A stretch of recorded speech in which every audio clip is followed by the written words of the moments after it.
Topping your Fox 45 early edition newscast, Mayor Brandon Scott officially declares his re-election campaign. Coming up, the back and forth between him and his current biggest opponent. And robberies and stolen cars still top of mind despite homicide numbers being down in the city this year. Coming up, what residents are saying about their safety this morning.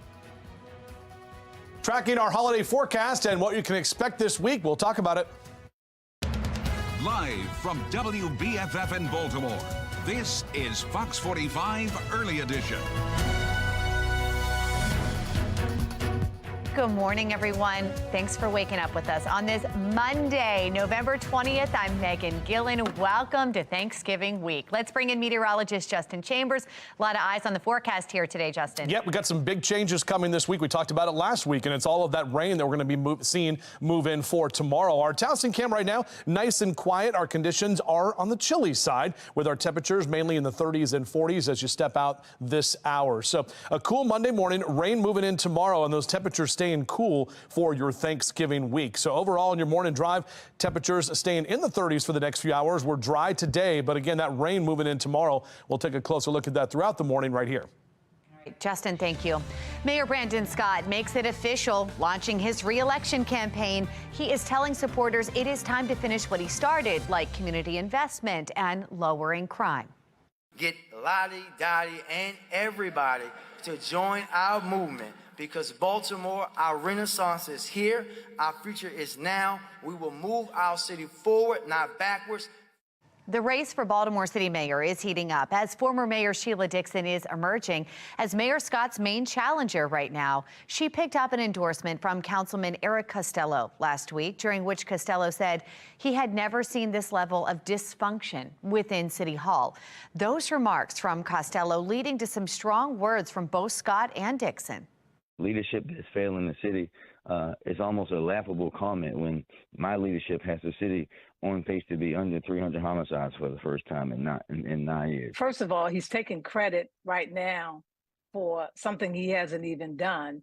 Last 3 years, he made a promise to reduce the crime 15% every year. Investing in our education, opening rec centers, not closing them like the person he's endorsing did when she was mayor. Stephanie Bounds-Blake, who is Brandon's Mayor Scott's mentor, she closed the rec center. So we actually opened rec centers. So let's talk about, because I believe in giving factual information. A Goucher poll just released last month shows Dixon leading Mayor Scott, claiming that if the mayoral primary were today, 39% of voters surveyed would back Dixon, while 27% support Mayor Scott. 23% of people would support another candidate. Well, the Scott administration has dealt with a number of issues over the past 3 years, one of them being turnover in key positions. This includes his former chief of staff, former Monzi Director Shantae Jackson, former Department of Public Works head Jason Mitchell, and just this last year, the leaders of the city's fire and police departments. The turnover is leading to concerns of instability within City Hall. The mayor has also failed to meet some campaign promises when it comes to public safety. As his opponent, Sheila Dixon, has pointed out, when elected, Scott promised to reduce homicides by 15% each year of his term and to drop homicides under 300 in his first year. While Baltimore is on track to meet that goal this year, it took the mayor 3 years to make it happen. The promise certainly has not been fulfilled. Murders have gone up every year except this year. So you've had a tremendous uptick in violence in the city, which is exactly the opposite of what he promised. This morning in a city in crisis, we are tracking a dip in gun violence throughout Baltimore. The drop coincides with the partnership between City State's Attorney Ivan Bates and U.S. Attorney for Maryland Eric Barron, promising a tougher on crime approach in the city. Since then, homicides are down 20%. Non-fatal shootings are down 9%. Now, Mayor Scott is claiming that he's the one responsible for that decline. I love them both dearly. Their cases are made by police officers that work for Brandon Scott, the mayor of Baltimore City. We direct. The arrests are done by us. All the enforcement is done by us. The mayor, smart politically, will take credit for this stuff because when you're running for re-election and numbers are going down, you want to hang a star on it. Stay with Fox 45 all morning long. Coming up at 5 o'clock, Olivia Dance will be live with more on the perception of crime in the city. She's going to share more about resident safety concerns despite the crime numbers dropping. Turning now to the frustration surrounding juvenile crime in Maryland and how the Department of Juvenile Services handles children in its custody. We've had several examples of children wearing ankle monitors committing violent crime, including July's Brooklyn Day mass shooting. Earlier this month, if you remember, a 14-year-old and a 12-year-old were caught on camera allegedly beating a woman and trying to steal her car in Butchers Hill. The boys were released just hours later after a call with DJS, leaving the 14-year-old's mother wondering why Juvenile Services isn't holding her son accountable. I had no awareness that he was doing all these types of activities. I mean, something's got to give, because like I said, the rate he going, he not going to be here. The rate he keep going, he needs more discipline, more structure. If you don't work on this immediately, and you say we're going to look at it in January, and we're going to ask the governor to sign it in April, May, or June, and it's effective in July or maybe October, the wake of victims is going to be tremendous. They come in, we can't detain them. They're back in the community the next day. They get picked up for the second one. Can't detain them. They're back in the community again the next. Well, the Baltimore City Council took up some of those DJS concerns at a recent meeting. Coming up at 5 o'clock this morning, Taylor Stewart will be live with why we are still waiting for answers following the recent meeting. As the war rages on in the Middle East, an op-ed in the Washington Post is released. Still to come, why President Biden is saying a two-state solution is the only way for stability in Israel and Gaza. Chillier air moving in this week, along with the next weather maker. Coming up, meteorologist Justin Chambers tracking your holiday week forecast. But before we head to break, we've got to look at your Len Stoller traffic network here. Let's see what we've got rolling here. We've got to look around the region here. Our camera's showing very light volume. It is 4:37. You're watching Fox 45 Early Edition, all local, all morning.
Welcome back. Looking out to mostly clear skies, especially as we look out toward the east this morning with Venus rising right there, and do have Jupiter that's out there also this morning. Overall, our temperatures staying on the chilly side with 30s for the next couple of hours. If you're out early for your run or your jog, we'll be talking about our next weather maker, bringing some pretty significant rain to the region right as everybody's trying to travel here or head out of town. We'll talk about that coming up.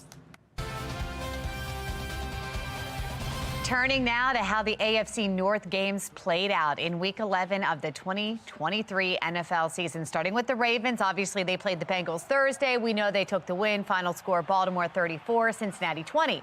The Browns played yesterday and took a win over the Steelers. Final score there, Cleveland 13, Pittsburgh 10. So what does this mean for your AFC North standings here? We've got the Ravens still on top. They've got the 8-3 record. Browns now follow with the 7-3 record. Then we've got the Steelers 6-4 and the Bengals at the bottom at 5-5. Now, if you attend any Ravens game this season, or maybe you're just at home watching, we'd love to see how you're celebrating. You can scan the QR code on your screen. That will take you to foxbaltimore.com, where you can upload your pictures and videos showcasing your purple pride. It's all powered by Stackla. Well, this week is bringing some of the busiest travel days of the year. After the break, recommendations from the TSA and AAA to make your travel as smooth as possible. It is one shot instead of two for COVID-19 and the flu. I'm Liz Bonus with new research on when it might be available just ahead. Here's what's ahead this morning on the National Desk. I'm Jan Jeffcoat. This morning on the National Desk, the controversy surrounding a squad member in Congress and a pro-Palestinian group. Our Washington insider joins us with the latest this morning on the National Desk. America's News Now, weekday mornings. You can watch the National Desk on our sister station, the CW Baltimore, weekdays from 6 to 9 a.m.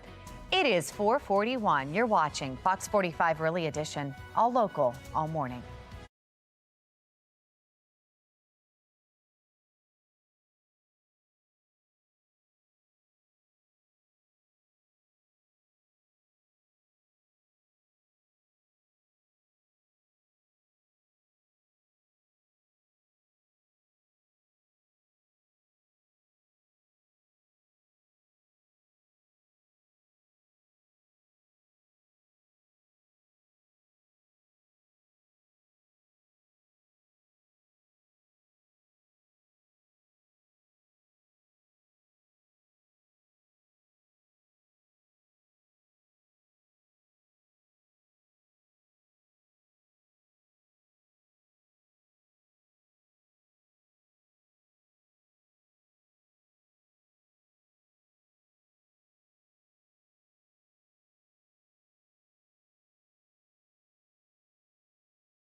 Now to a health alert for your morning. Researchers are looking for volunteers who are willing to participate in a one-shot study against 2 viral illnesses. Medical reporter Liz Bonus shares how it could fight both COVID-19 and the flu. Hey there, everybody. A combined shot for COVID-19 and the flu has been in the works now since shortly after the pandemic began. Those conducting these trials say there is now evidence that one shot really may have strong immunity to fight both. Moderna announcing just in the last 24 hours it's now expanding its testing of the combined vaccine. Ohio's Velocity Clinical Research, one of the national test sites for this expansion. So we're really comparing whether the shot is equally efficacious, whether it works just as well if you got the flu and the COVID shot separately versus getting them together. This COVID-flu combo study combines a reformulated COVID-19 vaccine, which protects against the Omicron XBB 1.5 variant that is now prominent. Patients receive either the flu and COVID-19 vaccine separately or the new combined vaccine in a single shot. For now, they're enrolling those ages 50 plus beginning later this month. Some of the participants will get the shot separately, some of them will get the combined shot. And then we're going to look long term and see whether they have equivalent side effects, more or less, whether it works just as effectively against both COVID and flu, or if it's better against one than the others. The hope is to normalize annual shots each year. Just one in this case to help reduce the risk for severe complications from both COVID-19 and the flu. Now, obviously, this shot not going to be here for any part of this year's expected flu season, but maybe as early as the 24-25 season. I'm medical reporter Liz Bonus. Back to you. Thank you, Liz. We want to take you live now to the Bay Bridge and Chicago's Midway Airport, as more than 55 million people are expected to travel for Thanksgiving. There's your Bay Bridge shot there. The busiest days are tomorrow and Wednesday. TSA recommending that getting to the airport at least 2 hours before your flight is best. If you are hitting the roads in the next few days, AAA recommends leave early in the morning or after 6 p.m. to try to avoid the most holiday traffic. Now we want to take a live look from the Inner Harbor in Towson as our Weather Authority team of meteorologists are tracking your next weather maker coming here this week, just in time for the holiday travel. We're looking at some heavy rain that could cause some delays for drivers this Thanksgiving travel week.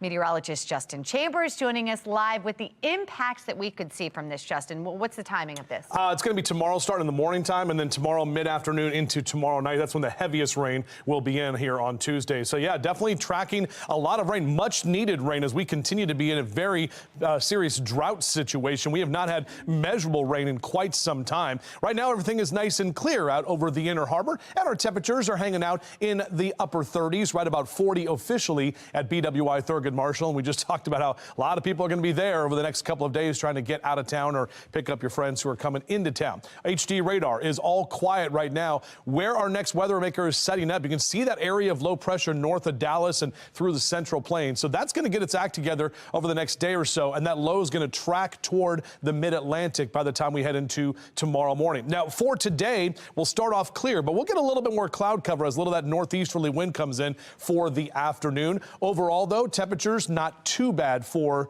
your Monday. Now, Tuesday, this is Tuesday morning. After we get through the commute, we're looking about 10 o'clock in the morning is when that rain is going to start moving through. You can see as we walk you through the later part of the day into the noon hour and even 1 o'clock, some of those light to moderate rain showers. And then we get a bit of a break here in the evening, but this is about 8 o'clock on Tuesday night. Notice the orange and the reds there. That's the heaviest rain that's going to be moving right through the 95 corridor. So we're looking to see that significant rain stay with us through Tuesday night into early Wednesday morning. On your Rise and Shinecast for today, we're looking good. Temperatures will be in the 30s for the next couple of hours. That sun not up until 6:55 this morning. And high temps today in the mid-50s typically. We're going to be a little bit below average after our above average weekend with the highs that were in the 60s yesterday. Only about 53 in Baltimore City today, 50 in Annapolis. Some of us not even out of the 40s for today. So definitely on the cooler side. But again, we're not dealing with much in the way of rain. That's not until tomorrow. Here's a look at our high temps across the region. Notice the colder air to the north of us and over to the west of us as well. Now, as we track the next 5 days with our temperature trend, you can see those mid to upper 50s will continue. So we're going to be hanging out right near that average line fine for this time of year. This is kind of the wider picture on our future scan. Monday afternoon, again, there's some of that cloud cover. Watch what happens as this low tracks in early tomorrow morning. And notice this pink right here. We could have some wintry precipitation in western Maryland as early as tomorrow morning. We actually have some winter weather advisories for parts of Garrett and Allegheny counties right now. Could see some icy conditions there. All of that changes over to rain as we'll have kind of more of that warmer air nudging up toward the south, and that's going to bring the rain right through our region, as I mentioned, into tomorrow night. By Wednesday, that system moves out of here to the east and could see some leftover upslope snow showers on Wednesday afternoon, but for us, we're going to be dry here in Baltimore. And looking ahead toward Turkey Day on Thursday, it looks great. We're just talking about mainly clear skies, not much to get in your way, and actually our temperatures that are trending upwards. Last week at this time, we were talking about numbers that could be in the 40s on Thursday. Now we're looking more like 50s, and I think that's a little bit more palatable to kind of be able to hang out outside and deep fry those turkeys. As we head into the weekend, numbers stay in the 50s, but we also stay dry. All right, Justin, thank you. We've got your Lens Solar Traffic Network now. Our live cameras around the region showing great conditions out there in these areas. No issues to report. Let's get a check now on mass transit. Mark Jones with the MTA joining us. Good morning, Mark. Well, good morning, Megan. Good morning, everyone out there on the MARC train system. You'll find Penn Train 505 and Penn Train 403 operating with 5 minute delays. The other trains of MARC look good for the commute start. Light rail right on time from end to end. No delays, no issues there. And Metro Subway on schedule between Owings Mills and Hopkins Station for your Monday travels. For the MTA Transit team, I'm Mark Jones. Thank you, Mark. Israel's war with Hamas growing more deadly by the day. I'm Christine Frizzau in Washington with the latest developments from the Middle East. Here in Baltimore, juvenile crime rages on as frustration with the Department of Juvenile Services grows. Still to come, concerned parents, law enforcement, and others voice accountability questions. It's 4:51. You're watching Fox 45 Early Edition.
This morning, the fighting continues to escalate between Israel and Hamas. The IDF sharing video of what they're calling extensive tunnels under a Gaza hospital believed to be part of Hamas headquarters.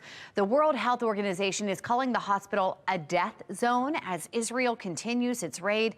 President Joe Biden and Israeli Prime Minister Benjamin Netanyahu reportedly reject calls for a ceasefire as Hamas is still holding more than 200 hostages. Now President Biden says the U.S. is getting close to a deal to have some of the hostages released. National correspondent Christine Frizzell has an update. And we do want to warn you, some of the footage that you're about to see could be disturbing. 6 weeks into the war against Hamas, the focus for Israel remains the same. The first goal is to destroy Hamas, and the second goal is to bring back our hostages. The Israeli Defense Forces reporting raiding the luxury homes of top Hamas officials, where they found weapons and, quote, eliminated combatants, releasing videos like this. These are explosives, vests with explosives. We have hand grenades. Offering what they call proof of vast tunnel systems beneath Al-Shifa Hospital. This shaft was in a sheltered area inside the hospital under a car that was full of weapons, ready for forces that came near the hospital. The evacuation of Al-Shifa ongoing, though dozens lay dead underneath these blankets outside the hospital. And in the north, an alleged bombing by Israel of a school turned shelter.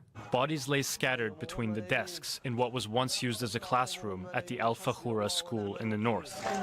One of the many snapshots of the horrors of a war that appears to be losing support. Of the well over 11,500 deaths now, we estimate around 2/3 are amongst women and children. We've had the deaths of over 100 humanitarian workers, repeated attacks on healthcare and schools. President Biden, in a new op-ed in the Washington Post, doubling down on support for both Ukraine and Israel, responding to calls for a ceasefire, writing to Hamas's members, every ceasefire is time they exploit to rebuild their stockpile of rockets, reposition fighters, and restart the killing by attacking innocents again.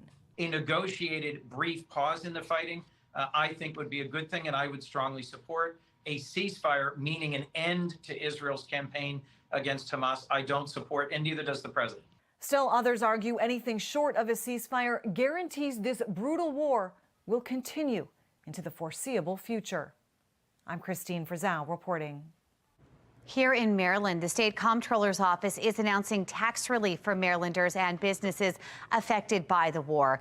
Interest payments will be waived and the deadline extended for anyone who has a primary residence in Israel, Gaza, or the West Bank. It also applies to businesses that keep their records in those areas. The tax relief is also available to anyone who is working with a government or charitable organization providing aid to the area. More information on this tax relief is available at foxbaltimore.com. Making headlines this morning, a manhunt for a suspect accused of killing 4 family members comes to an end in Memphis after police find him, and they find him dead with an apparent self-inflicted gunshot wound. The 52-year-old was suspected of shooting and killing 3 women and a 13-year-old girl last night across multiple locations. A second teenage girl was also reported critically wounded. Police say Mavis Christian Jr. was related to the victims but could not immediately specify how. In a statement, the Memphis Police Department called the shootings senseless and offered their condolences. In San Diego, an investigation is underway as 5 people are recovering after being shot there. On Saturday, sheriff deputies were called to a home and they found 5 adults suffering gunshot wounds. 2 younger people also suffered burns, but investigators aren't sure how they were hurt. As deputies are searching for at least 1 gunman, the motive for the shooting remains unclear. Baltimore is seeing a decline in shootings and homicides, but an increase in other crimes. Coming up next, hear from residents who are concerned for their safety. And a deadline for a policy change for the Department of Juvenile Services comes and goes. We'll talk about the latest efforts to reform juvenile justice in our state just ahead. Our temperatures are not too bad right now. We'll talk about numbers this week and the rain that's on the way as well that could impact your travel plans. Live from WBFF in Baltimore, this is Fox 45 Early Edition. Good morning on this Monday, November 20th. I'm Patrice Sanders. I'm Tom Rogers, and it seems like it's going to be a colder than usual start to your morning. Meteorologist Justin Chambers is here. Temperatures in the 30s and some 40s right now, guys, as you wake up with us here on your Monday. But we're tracking that next weather maker that is going to really change up our weather, especially as we head into tomorrow morning. Right now, our Towson cam is mainly clear at this time, and our temperatures here in the 30s in Cockeysville, 34 in Bel Air, right about 40 in Baltimore City, and 32 currently in Columbia. So a cool Monday morning, rain moving in tomorrow, and temperatures this week staying on the cooler side. As we take a look at your morning drive, next couple of hours will stay in the mid to upper 30s as you're heading out to work or school. Back with your full forecast in just a few. How are we looking on the roads early, Tom? Let's take a look at your Lens-Stoller traffic network here, and you can see some of the cameras here showing no issues to report. There was one earlier on the inner loop right above the tunnels and just north of the tunnels, and that looks like that is being cleared up. Everybody else is moving along just fine. This morning in a city in crisis, we are tracking a dip in gun violence throughout Baltimore. The drop coincides with the partnership between City State's Attorney Ivan Bates and U.S. Attorney from Maryland Eric Barron, promising a tougher on-crime approach in the city. Since then, homicides are down 20%, non-fatal shootings down 9%. Now Mayor Scott is claiming that he is the one responsible for the decline. I love them both dearly. Their cases are made by police officers that work for Brandon Scott, the mayor of Baltimore City. We direct. The arrests are done by us. All the enforcement is done by us. The mayor, smart politically, will take credit for this stuff because when you're running for re-election and numbers are going down, you want to hang a star on it. Despite the decline in shootings and homicides, residents have been coming to Fox 45 News for months saying that they are still worried about their safety. Olivia Dance joining us live this morning with some of those concerns. Olivia? Well, Tom, that's right. Baltimore is seeing a decline in shootings and homicides, but an increase in crimes like robberies and carjackings, which is exactly why many residents are still worried about their safety. A lot of the robberies, earlier ones, have taken place really early in the morning when people are getting in their cars to go to work. And I'm also concerned that it's groups of kids. You know, they come up in a car and there's 4 or 5 of them jump out. It doesn't make anybody feel good to see someone walking down the street and see that they may or may not match a description of people that are going around committing crime. We want everyone to feel welcome, but at the same time, crimes like this, threaten that neighborly attitude. Fox 45 News has obtained several robberies caught on camera. One of those residents lives here in Federal Hill, and the other lives in the Riverside area. Federal Hill, though, is one of the areas seeing a spike in robberies. Residents concerned that often these crimes are being committed by groups of kids and in some cases turning violent. So despite Mayor Brandon Scott touting that homicides and shootings are down, many residents are still concerned for their safety. So, of course, as the election heats up, residents will certainly want to see what will be done to reduce these street crimes and make them feel safer. But for now, reporting live in Federal Hill, I'm Olivia Dance, Fox 45, Early Edition. Baltimore police highlight more than a dozen gun and drug seizures over the past 2 weeks. City police say they've confiscated more than 2,500 guns this year. Anyone who sees illegal activity in their neighborhood is urged to call 911 or Metro Crime Stoppers. Well, this brings us to our question of the day.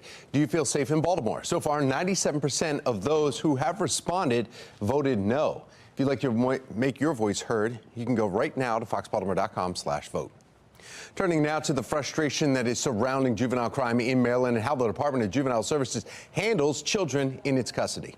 We've had several examples of children wearing ankle monitors committing violent crime, including July's Brooklyn Day mass shooting. Earlier this month, a 14-year-old and a 12-year-old were caught on camera allegedly beating a woman and trying to steal her car in Butchers Hill.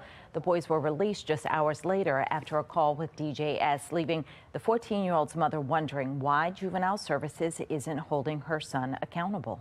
I had no awareness that he was doing all these types of activities. I mean, something's got to give, because like I said, the rate he going, he not going to be here. The rate he keep going, he needs more discipline, more structure. If you don't work on this immediately, and you say we're going to look at it in January, and we're going to ask the governor to sign it in April, May, or June, and it's effective in July or maybe October, the wake of victims is going to be tremendous. They come in, we can't detain them. They're back in the community the next day.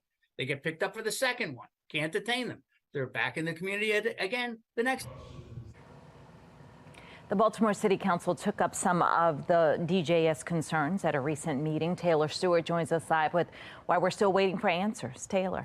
That's right. A lot of movement and conversation taking place in just this last week about juvenile justice reform. There was a House Judiciary Committee hearing. From sweeping questions from the Baltimore City Council, DJS leaders are trying to ensure there are appropriate consequences for teens and kids who break the law. Now, we did learn DJS officers work remotely, forcing Baltimore police to literally pick up the phone to call them to decide whether or not to bring a juvenile into custody. Recently, the DJS Deputy Secretary, Lisa Gary, said the policy would change effective November 15th. That deadline, though, has come and gone. Law enforcement expert Dr. Tyrone Power says it's not only an easy fix, but also well overdue.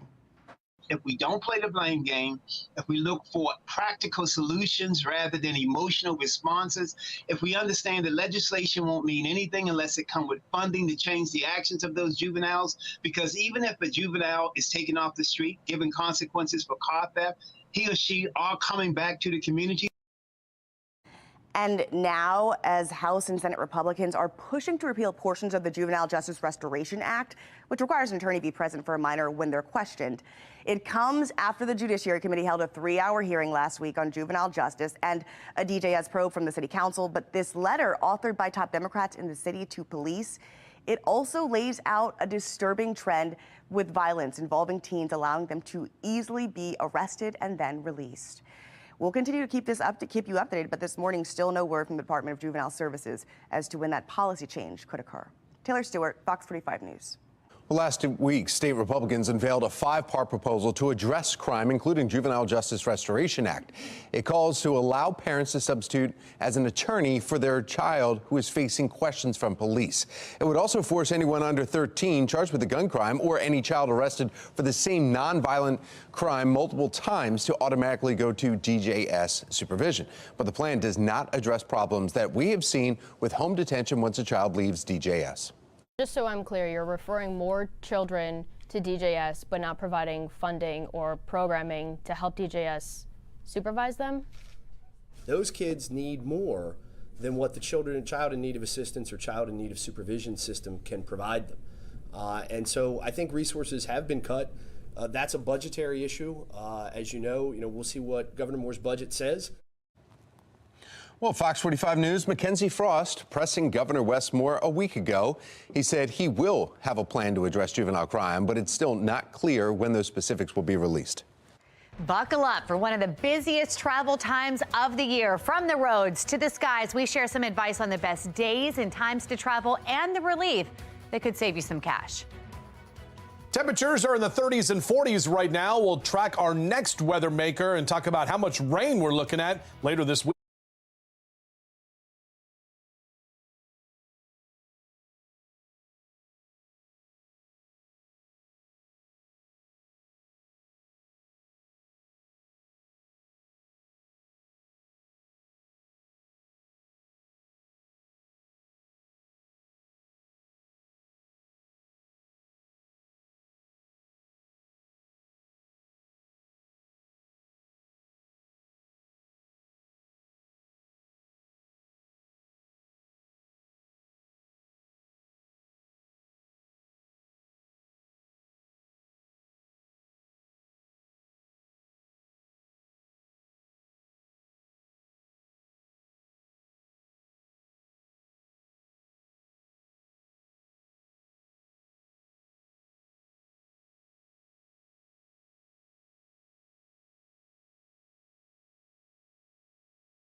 Weather Authority forecast at 10 minutes past 5 o'clock on your Monday morning. Overall, our temps not too bad, in the 30s and 40s for a lot of us. For Cockeysville down to Baltimore City at 41, 31 in Rosedale, Essex, Middle River, you're in the upper 30s. Some of us are actually warmer this morning than we were 24 hours ago by about 3 to 5 degrees. But overall for the afternoon, we're actually going to end up on the cooler side. So Mr. Bo says we're good to go with your morning drive, getting back to work and school. Maybe a short week for you with numbers in the upper 30s for the next few hours. Back with your full forecast in just a few.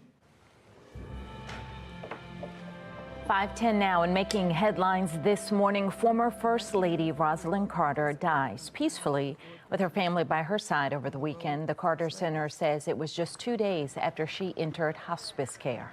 Now, Rosalynn pushed for a more active role for the First Lady during President Jimmy Carter's time in office. She was also called a strong humanitarian, advocating for mental health, women's rights, and affordable housing through Habitat for Humanity. First Lady Jill Biden asked Americans to keep the Carters in their hearts. She was well known for her efforts on mental health and caregiving and women's rights. So I hope that during the holidays, you'll consider saying include the Carter family in your prayers. Former President Jimmy Carter has been in hospice care since February. The 99-year-old is the longest living president in American history. Reaction this morning to former First Lady Melania Trump. She's posting here to X saying Rosalynn Carter leaves behind a meaningful legacy, not only as a First Lady, but as a wife and mother. We will always remember her servant's heart and devotion to her husband, family, and country. May she rest in peace. We also heard from former President Bill Clinton and his wife. They posted this statement here. Then they said she was lived with purpose, and she was a huge advocate for equality all across the world. Congressman Nancy Pelosi also posting, too, saying Rosalynn Carter was an inspiration, always worked toward a better future for those around her. Rosalynn Carter was 96 years old. Still to come this morning on Fox 45 Early Edition, Mayor Brandon Scott declares a run for re-election. In our next half hour, how his actions during his current term as mayor could impact his chances of remaining in office. Some major companies reportedly taking their advertising off X. Coming up, why tweets from the platform's owner is to blame. 5:12 is the time. You're watching Fox 45's Early Edition, all local, all morning.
Turning now to how the AFC North games played out in Week 11 of the 2023 NFL season. Starting with the Ravens, they beat the Bengals Thursday night. You know this, final score 34-20. The Browns played yesterday and took a last-second win over the Steelers, a close game. Final score, Cleveland 13, Pittsburgh 10. So what does this mean for your AFC North standings? Well, the Ravens are taking the top spot with an 8-3 record. The Browns follow with a 7-3 record. Next, Steelers 6-4, and then the Bengals take the bottom spot at 5-5. If you attend any Ravens game this season or hang out with a bunch of friends or cheering it on somewhere else, we want to see. Scan the QR code right there on your screen. It will take you to foxbaltimore.com. There you can upload your pictures and videos showcasing your purple pride. It's all powered by Stackler. Well, if you're hitting the roads this week for the holiday, get ready. Thanksgiving travel is expected to be the busiest it's been in years. We want to get right over to Megan Gillen in our Live Center with the early predictions. Megan. Well, if you want to leave early, today might be it, guys. This would be the day to get out. Taking you live to the Bay Bridge here this morning. Things look calm. Looks great out there right now. But over the next few days, obviously, as we get closer to Thanksgiving, AAA predicting just over 55 million people will be hitting the roads for the Thanksgiving holiday. We're projecting this to be the third highest Thanksgiving forecast that we've ever looked at, and we've been looking at holiday travel since 2000. Well, check it out. AAA says the clear majority of those travelers, close to 89%, they're leaving home by car. So to beat the traffic, take a look. The best times to travel are expected to be Wednesday morning and Sunday morning. And while it's going to be busy on the roads, there is some relief this year for drivers.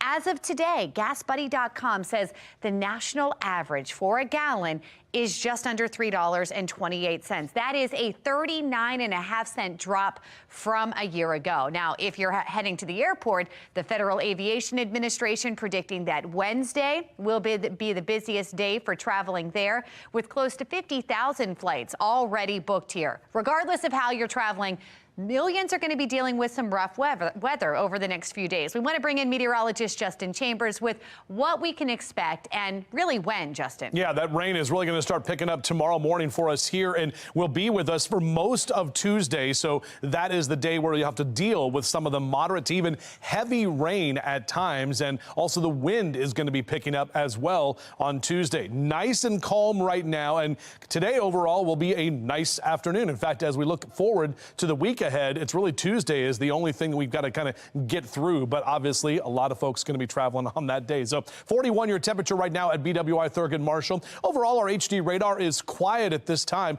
When you zoom out, you can see where our next weather maker is setting up on the left side of your screen. That's over the Central Plains and that area of low pressure with some of that rain there. That's going to really start to get going and move closer to us by the time we get into tomorrow morning. As for today, we're dry. This is our hourly future scan, 3 o'clock this afternoon. Notice we have a northeasterly wind that's going to bring in a little bit more of that cloud cover. So the clouds increasing today, but not bringing any rain with it. Not until early tomorrow morning do we start to see some stuff move in on the western part of our state. And by about 10 a.m. is when we'll see some of those rain showers here. Notice those areas in yellow through about 1 o'clock tomorrow afternoon. That's where we could see some of that moderate rain and that wind really picking up, especially as we get into tomorrow night. That's when you can see that large area of orange and red. That's an indication of some of the heavier rain that's going to be moving through the area by the time we head into Tuesday night. Now, in terms of how much rainfall, well, it will be a good drought-busting rain, at least 1 inch to 1.5 inches, pretty much area-wide with this system from tomorrow morning through early Wednesday. So that will be definitely much-needed rain for us.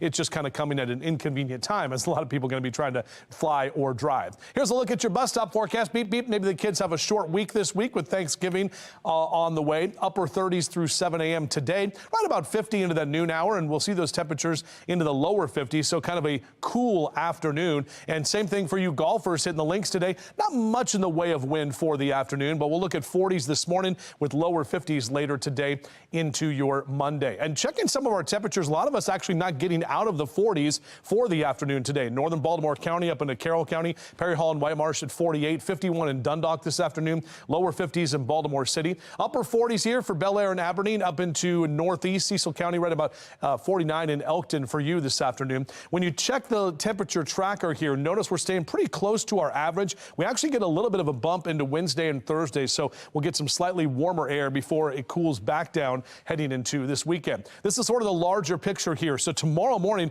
could be dealing with some icy conditions in western Maryland. That's right there. You can see that little purple and even some blue in there. So we could get some freezing rain, possibly some snow in parts of Garrett and Allegheny counties. And then all of us getting in on that rain as we get into Tuesday afternoon and especially into Tuesday night. That's that heavier rain that we talked about. But the good news is once we get into Wednesday afternoon and Thursday, things are drying out nicely. Actually looking at a high of 56 on Thursday afternoon, which will be about average for Turkey Day, and then a little bit cooler but dry for the weekend. Thank you, Justin. Looking now at our Lynn Stoller traffic network as we take a look at the cameras around the region. Everybody moving up to speed. Just froze there, but there you go. No issues to report. Let's get a check of mass transit. Here's Mark Jones with the MTA. Good morning, Mark. Well, good morning, Patrice. Good morning, everyone. On the MARC train system, we've got Penn Train 505 and Camden 841 operating with 5-minute delays. The other trains of MARC look good for travel.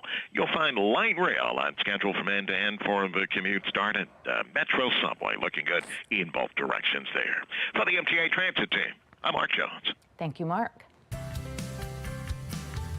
The holiday season is here, and those in Baltimore know how to ring in the holidays. Yeah, take a look at this mini gathering to take on the annual Christmas Village at the Inner Harbor. It brings German Christmas traditions to Baltimore, including food and beer, and the tasting there, plus some carnival rides. You saw that.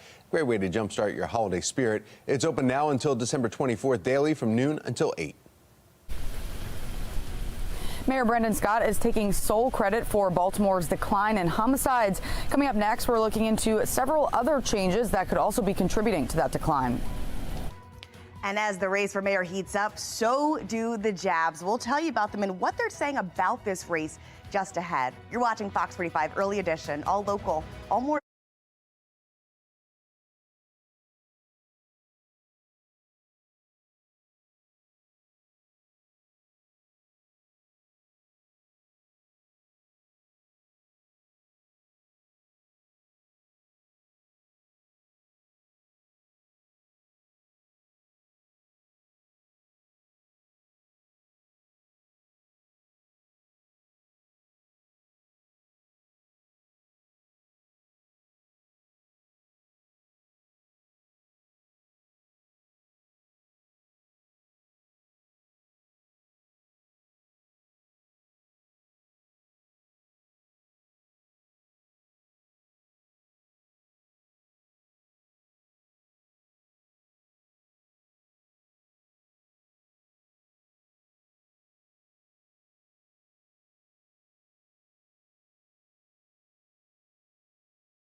525, and now to your consumer news. This Monday morning, the Walt Disney Company, Apple, and Comcast are reportedly ending their advertising on X.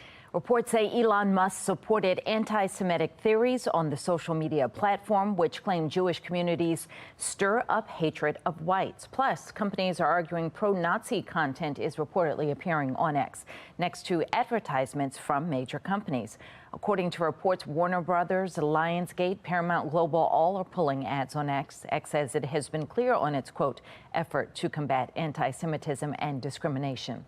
In response to the advertiser boycott on X, Elon Musk is threatening to sue the nonprofit Media Matters. Last week, the left-leaning watchdog group published a report identifying multiple companies whose ads were promoted alongside Nazi propaganda on the site. Now, Musk is calling out the companies pausing marketing on X, saying it's a fraudulent attack on his company. He's promising to file suit when the courts open today. It comes as the billionaire continues to face backlash for supporting a post that promoted an anti-Semitic conspiracy theory.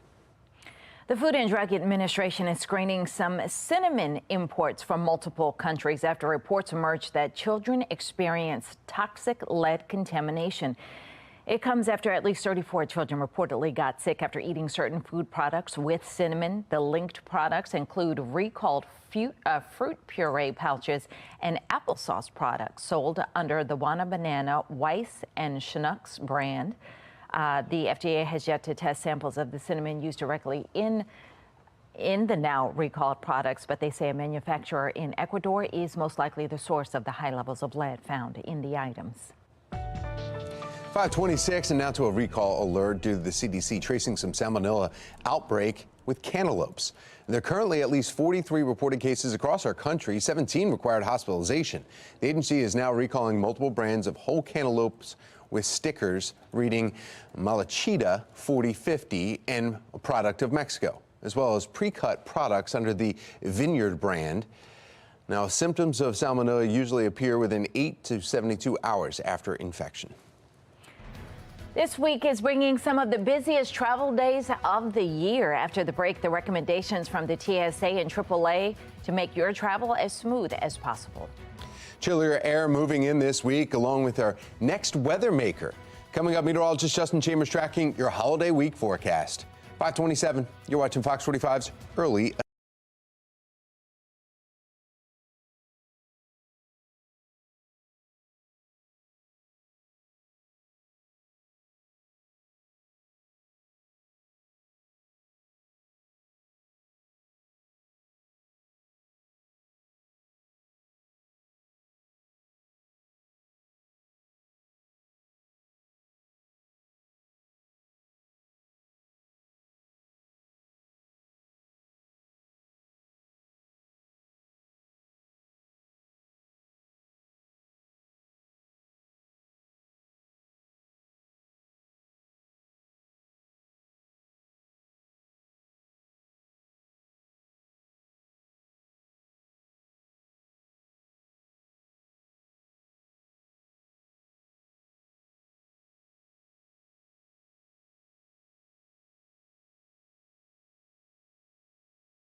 Live from WBFF in Baltimore, this is Fox 45 Early Edition.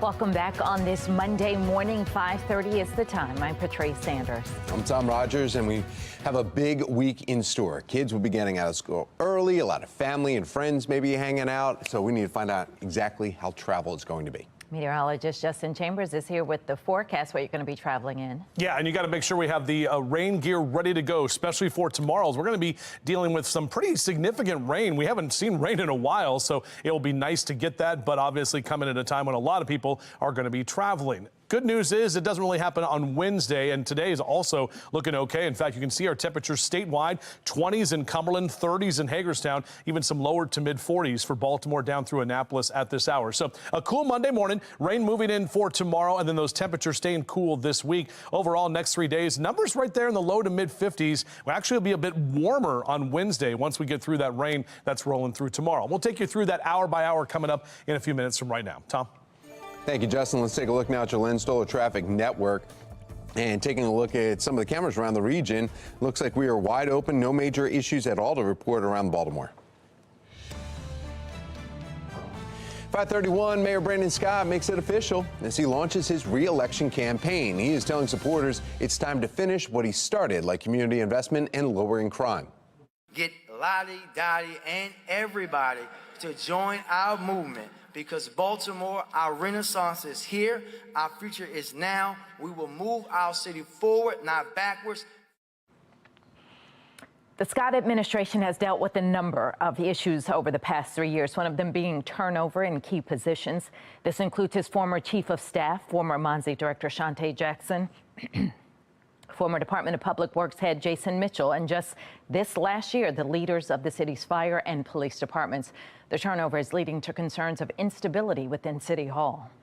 The mayor has also failed to meet some campaign promises when it comes to public safety. As his opponent Sheila Dixon has pointed out, when elected, Scott promised to reduce homicides by 15% each year of his term and to drop homicides under 300 in his first year. While Baltimore's on track to meet that goal this year, it took the mayor 3 years to make it happen. The promise certainly has not been fulfilled. Murders have gone up every year except this year. So you've had a tremendous uptick in violence in the city, which is exactly the opposite of what he promised. Now, Fox 45 News questioning Mayor Scott on why he feels that he should take sole credit for the drop in homicides. He doubled down on that claim. Olivia Dance joining us live this morning with a look into the number of changes in Baltimore that could be contributed to declines in homicides. Olivia. Yeah, well, Tom, Mayor Brandon Scott credits programs like Monzi and Safe Streets for the significant drop in homicides and non-fatal shootings. But the data shows that a significant drop in these crimes happened when U.S. Attorney Eric Barron made this announcement. Take a listen. This Al Capone model of prosecution is designed to take violent people off the streets by any appropriate legal means necessary. Mayor Brandon Scott standing in the background during that announcement. A reduction in homicides and non-fatal shootings also comes around the same time as when City State's Attorney Ivan Bates was sworn into office, who has a much tougher approach to crime than Marilyn Mosby, who Mayor Scott also worked with. Since Barron and Bates took office, homicides are down 20% and non-fatal shootings down 9%. But the mayor is doubling down, saying he's the one responsible for a safer Baltimore. I love them both dearly. Their cases are made by police officers that work for Brandon Scott, the mayor of Baltimore City. We direct. The rest are done by us. All the enforcement is done by us. Now, we spoke with a political analyst, John Deedy, who says that since the mayor is running for re-election, it's no surprise that he's taking all the credit for the reduction in homicides and non-fatal shootings. But for now, reporting live in Baltimore, I'm Olivia Dance, Fox 45 Early Edition. Just 24 hours before Scott's re-election announcement, the mayor and former mayor Sheila Dixon traded jabs and comebacks. Dixon saying the current administration has been a disaster, pointing to dysfunction in city government and what she says is a lack of transparency. The mayor, Scott, claims city is thriving under his leadership and that Dixon represents a return to a failed part of Baltimore's past. My leadership of the city has an unemployment rate in its lowest in its history. City government has not been so dysfunctional in every agency than it is under his leadership. Following the back and forth, Fox 45 News spoke with mayoral candidate Sheila Dixon. Taylor Stewart joining us live now in studio with her response. Taylor. That's right. Comments from both sides start to give us a glimpse at how these candidates are positioning themselves in this upcoming mayoral race. The back and forth between Dixon and Scott came on the heels of Costello's endorsement of the mayor's opponent, Sheila Dixon, and the mayor never calling Dixon out by name, but saying this on WBAL radio, and Dixon certainly fired back. Leadership that's failing the city is almost a laughable comment when my leadership has the city on pace to be under 300 homicides for the first time in 9 years. First of all, he's taking credit right now for something he hasn't even done. Last 3 years, he made a promise to reduce the crime 15% every year. The remarks from both candidates emphasizes this election will in many ways ride on crime reduction. Scott also receiving support on his end, too. Senator Corey McRae, Councilman James Torrance, both present standing alongside the mayor at his campaign kickoff event, asking the city to grant him more time to finish the job he started. We're following this election day in, day out, so head to our website to make sure you stay up to date with everything that happens in this race. Taylor Stewart, Fox 45 News. Thank you, Taylor. A Goucher poll released last month shows Dixon leading Mayor Scott, claiming that if the mayoral primary were today, 39% of voters surveyed would back Dixon, while 27% support Mayor Scott. 23% would support another candidate. The Israeli military releasing new video this morning, what it allegedly shows inside a Gaza hospital the day the war started. Today, we're going to be dry with temperatures in the low 50s. Meteorologist Justin Chambers tracking how your next weather maker will impact any holiday travel plans. 5:36, you're watching Fox 45's Early Edition. We're all local all morning.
.39 is your time right now. Hope you enjoyed your weekend. Now we're in Thanksgiving week as we look outside from our Towson camera. Clear skies here now. We're going to get a little bit more cloud cover as we head into the afternoon, but we're not tracking the rain for today, so you can keep the umbrella in the bag or not have to worry about using it. But definitely a jacket this morning and those sunglasses for later today. And out for a run or a jog in the next few hours. Our numbers mainly in the mid to upper 30s. We definitely have a big weather maker that's going to impact a lot of us as we head into tomorrow. We'll break it down for you coming up.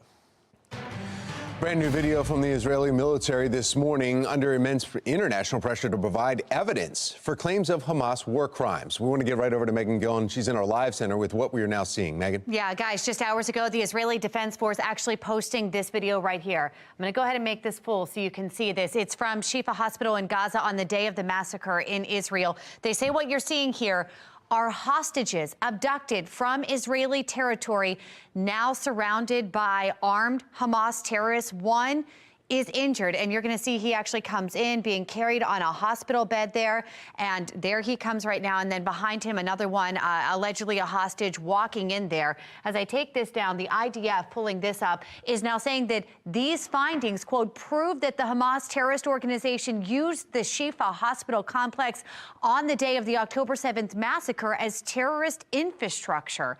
We know that this follows horrific alleged strikes on several UN-run schools over the weekend. We are told that hundreds of displaced Gazans were sheltering there at the time. Right now, it's unclear how many died, but some reports say it's at least 24.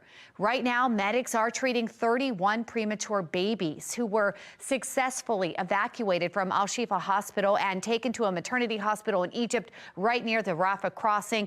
All 31 are being treated for serious infections due to a lack of medical supplies in Gaza. 11 in dire condition, we're told. Want to take you live to Capitol Hill here this morning. We'll pull this up for you right here. We know lawmakers are working now to broker a deal with Israel and Hamas to pause the conflict, allow for some aid into the region, and possibly the release of 50 of the hostages held by Hamas. Taking you live now to Gaza here. We are working to get new updates here on this situation. We'll keep you posted right here from our live center. Tom? Robberies, stolen cars, still top of mind despite homicide numbers being down in Baltimore City this year. Still to come how residents are speaking up, worrying about their safety. From a court victory to a new endorsement, former President Trump marks a busy weekend. A deeper divide and dive into the big things happening for the former president. 5:42, you're watching Fox 45's Early Edition. We're all local all morning.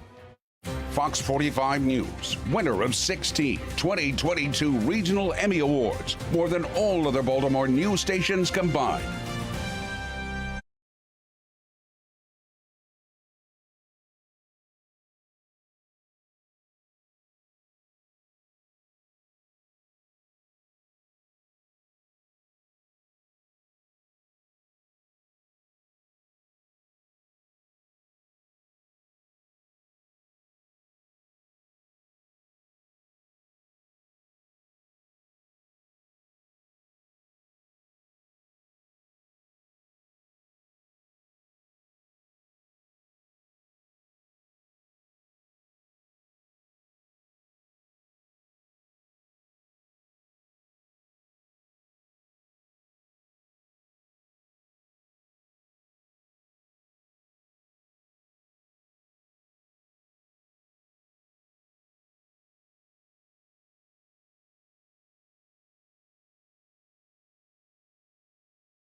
5:45, and the holiday season is here as millions of Americans preparing to spend the holidays with family members and friends. The CDC is pushing for people to be vaccinated before seeing their loved ones. Now, the problem, a lot of people who want vaccines for COVID and RSV are not able to find them. RSV cases alone have shot up more than 2,000 per week in the past month. Supply has not caught up with demand.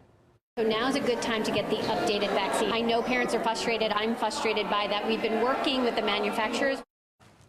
The White House is calling this week a, quote, holiday vax week of action, urging the public to make sure they get their updated shots before Thanksgiving. Now taking you live to the Bay Bridge, Chicago's Midway Airport. More than 55 million people are expected to travel this Thanksgiving, the busiest days, tomorrow and Wednesday. TSA recommending getting to the airport at least 2 hours before your flight. If you're hitting the road in the next few days, AAA recommends leaving early in the morning or after 6 at night to avoid most holiday traffic. Taking you to the Inner Harbor and Towson here as our cameras are at the skies, and our Weather Authority team meteorologists are tracking your next weather maker coming this week. Heavy rain, Justin, could be causing some delays for drivers this week, right? Especially tomorrow, Tom. That's going to be the big day that we'll have to deal with it. And by the way, did you tell me you already ate turkey? Yeah, had a big turkey feast last night. I don't understand. Oh, what do you mean? More turkey, more Tom, the more the better. Just keep it coming. Yeah, let's go. All right, that's good. Hey, more power to you, buddy. I love it. All right, our Towson cam, good morning. Yeah, we just showed you those camera shots, which everything is fine right now. We got about an hour before the sun actually comes up on your Monday. So I hope you had a great weekend, enjoying those temperatures in the lower 60s. That's done for now. 41 your temperature in Towson, and a little northeast wind about 9 to 12 miles an hour. Not much wind that we're seeing out there at this time. HD radar also very quiet. So our next weather maker is getting set up in the Central Plains. You can see it right there on the left-hand side of your screen. That area of low pressure bringing all of that rain to areas from Nebraska over to St. Louis and into the Mississippi River Valley. What's going to happen over the next couple of days is that rain is going to be heading here. Now, for this afternoon, this is Monday at 3 p.m. as we stop the clock.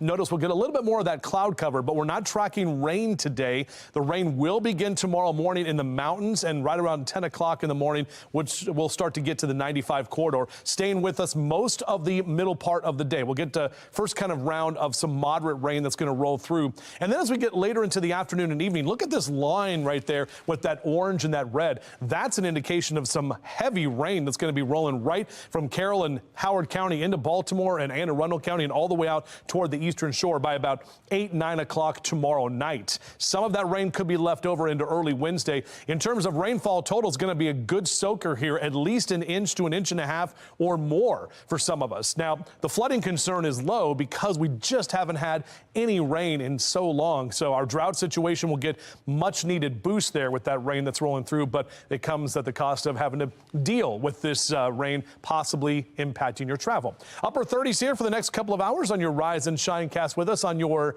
Monday morning, and looking pretty good. As I mentioned, we're going to see mainly clear skies through about 8 o'clock this morning on your MetroCast day planner, but later into the afternoon, more of those clouds are going to roll through right about 50 into the noon hour, and we'll get to the lower 50s for a lot of us in the 2 and 3 o'clock hours. So definitely cooler temperatures ahead this week. Check out some of the numbers in your neighborhood. 49 in Columbia and Laurel today, only 50 in Annapolis, 53 in Baltimore City, upper 40s for you there in Bel Air, and you can see those numbers are cooler to the north in PA and New York, New Jersey, seeing those numbers mainly in the mid to upper 40s with lower 50s for Baltimore and D.C. All right, so here's kind of the wider picture of that future scan. Here's that cloud cover coming in later this afternoon. Watch what happens early tomorrow morning. That pink right there, or that kind of purplish, we could see a wintry mix in some of our mountain locations, and that could be the potential of some freezing rain and some icy conditions. So if you have to travel to Western Maryland tomorrow morning, you're going to be dealing with that. And then it changes over to pretty much all rain for all of us as we head into Tuesday afternoon. This is Tuesday night, kind of the bulk and the heaviest rain is what we're expecting here.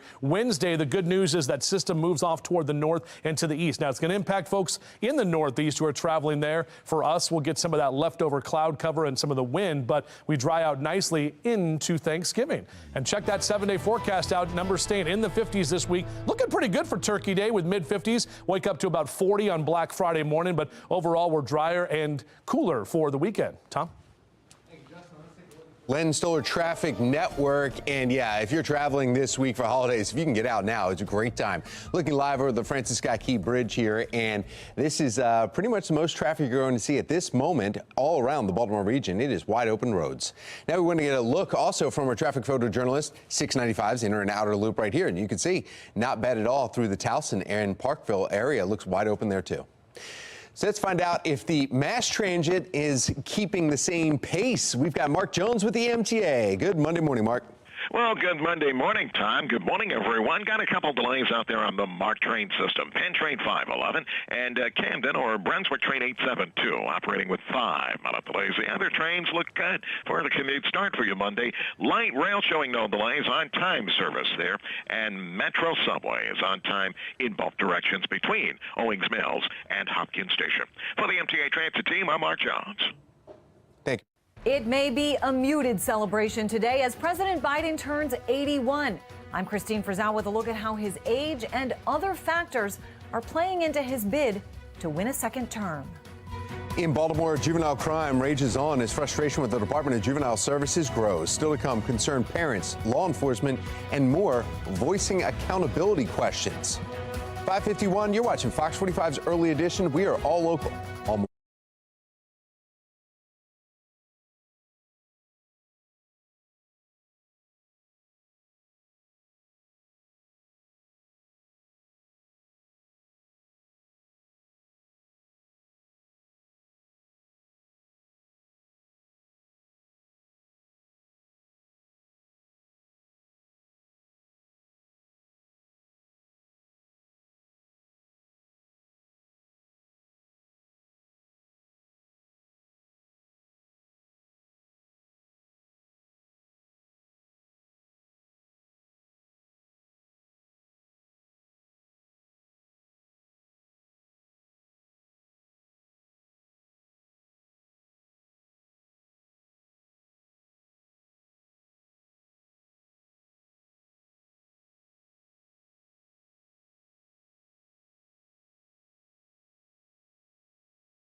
.554 and in your election 2024 coverage today is President Joe Biden's 81st birthday. And while most people his age are well into retirement, Biden is running for a second term as president of the United States. And it turns out his age may well be one of his biggest liabilities, with new polls painting a pretty grim picture of what's ahead. Here's our national correspondent Christine Frizzell with more. You are not alone. Stunning new numbers show President Biden's support for Israel in its war against Hamas is having an impact on his own support. A new NBC News poll finding a whopping 70% of young voters disapprove of his handling of the war, with many abandoning him overall. We have 46% for Trump, 42% for Biden among the youngest voters. The youngest voters in the 2020 election were Biden plus 26. This could be a massive sea change. More and more have also grown frustrated by the surge at the southern border. In the New York Times, columnist Maureen Dowd suggesting Joe Biden may be in denial, surrounded by enablers who are sugarcoating a grim political forecast. A forecast bolstered by multiple polls, showing Trump leading Biden by between 2 and 4 percentage points. Perhaps even more alarming, Trump's lead by 4 to 10 points in 5 of the 6 battleground states. Though Biden supporters say a year out, polls mean very little. In 2007, a year out from the 2008 election, I'll remind you that poll after poll was showing that Barack Obama was going to lose to Rudy Giuliani, and in 2011, that Barack Obama was going to lose to Mitt Romney. For many voters, Biden's age is a top liability, with Republican rivals of Donald Trump hoping to make it an issue for him as well. The presidency is not a job for somebody that's pushing 80 years old. I just think that that's something that has been shown with Joe Biden. Father time is undefeated. Donald Trump is not exempt from any of that. Now, political analysts I've spoken to said they're also watching some important X factors. Donald Trump's legal troubles, the issue of abortion, which has proven to be a winning one for Democrats ever since Roe v. Wade was overturned, and the rise of third-party candidates. A Reuters Ipsos poll finding in a hypothetical three-way contest, 32% of those surveyed picked Donald Trump, 30% picked Biden, and 20% picked Robert F. Kennedy Jr., a huge portion of voters for an independent candidate. The election now less than 1 year away. I'm Christine Frizzell reporting. Meanwhile, former President Donald Trump returns to Iowa, riding high from his recent court victory in Colorado. Last night, our campaign won a gigantic court victory in Colorado, but it was an outrageous attempt at disenfranchising millions and millions of voters by getting us thrown off the ballot. And the judge in the end said, we can't do that. So, you know, they can't do that. If they did that, I think it would have been very difficult for our country. A smaller portion of Republican independent voters in Colorado had sought to remove Trump from the state's ballot, citing a 14th Amendment clause that bars anyone from holding office if they've engaged in an insurrection. The judge concluded Trump's actions during the Capitol riots amounted to insurrection, but said the Civil War-era amendment does not apply to the presidency. It was Trump's latest win following rulings in similar cases in Minnesota and Michigan. And speaking of Donald Trump, Texas Governor Greg Abbott is officially endorsing the former president for the White House. We need Donald J. Trump back as our president of the United States of America. I'm here today to officially proclaim my endorsement for Donald J. Trump to be president of the United States of America again. Trump joined the governor Sunday for Abbott's annual pre-Thanksgiving tradition of serving tamales to state troopers and law enforcement working at the southern border. The visit is intended to highlight the issue of illegal immigration and border security, which has been a major talking point for Republican politicians throughout the Biden administration. If reelected, Trump is pledging to reinstate travel bans and launch, quote, the largest mass deportation operation in American history. Baltimore is seeing a decline in homicides and shootings, but an increase in other crimes. Coming up next, hear from residents who are concerned for their safety. Tracking our holiday travel forecast, which includes a pretty decent amount of rain. We'll be talking about how it could impact you coming up. Live from WBFF in Baltimore, this is Fox 45 Morning News. We are taking you live here this morning to the Inner Harbor, also Towson and the Bay Bridge, an area that will be experiencing plenty of delays later this week when drivers are expected to hit the roads for Thanksgiving travel.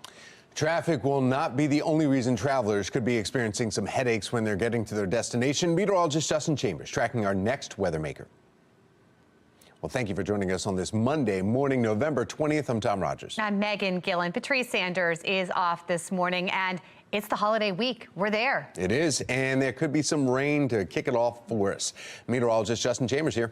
Yep, there will be rain actually tomorrow and pretty much most of the day Tuesday, even into Wednesday as well as our next weather maker rolls in. Everything looking great right now as we look out over the inner harbor and a little bit of the morning glow that we're seeing at this time. And definitely grab a jacket as you head out because numbers are in the 30s and 40s. Cockeysville at 32, right at the freezing mark, just above freezing in Baltimore City at 39. So a cool Monday morning, rain moving in tomorrow, and then those temperatures staying cool for this week ahead. So on your morning drive overall, 40s will be with us, even some upper 30s as well for the next few hours. Back with your full forecast in just a few.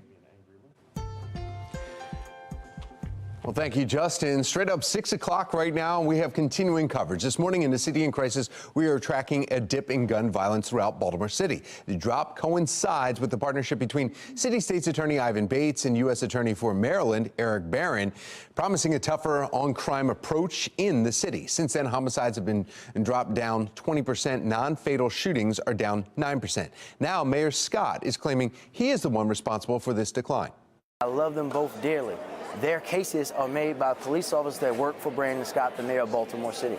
We direct. The rest are done by us. All the enforcement is done by us. The mayor, smart politically, will take credit for this stuff because when you're running for re-election and numbers are going down, you want to hang a star on it.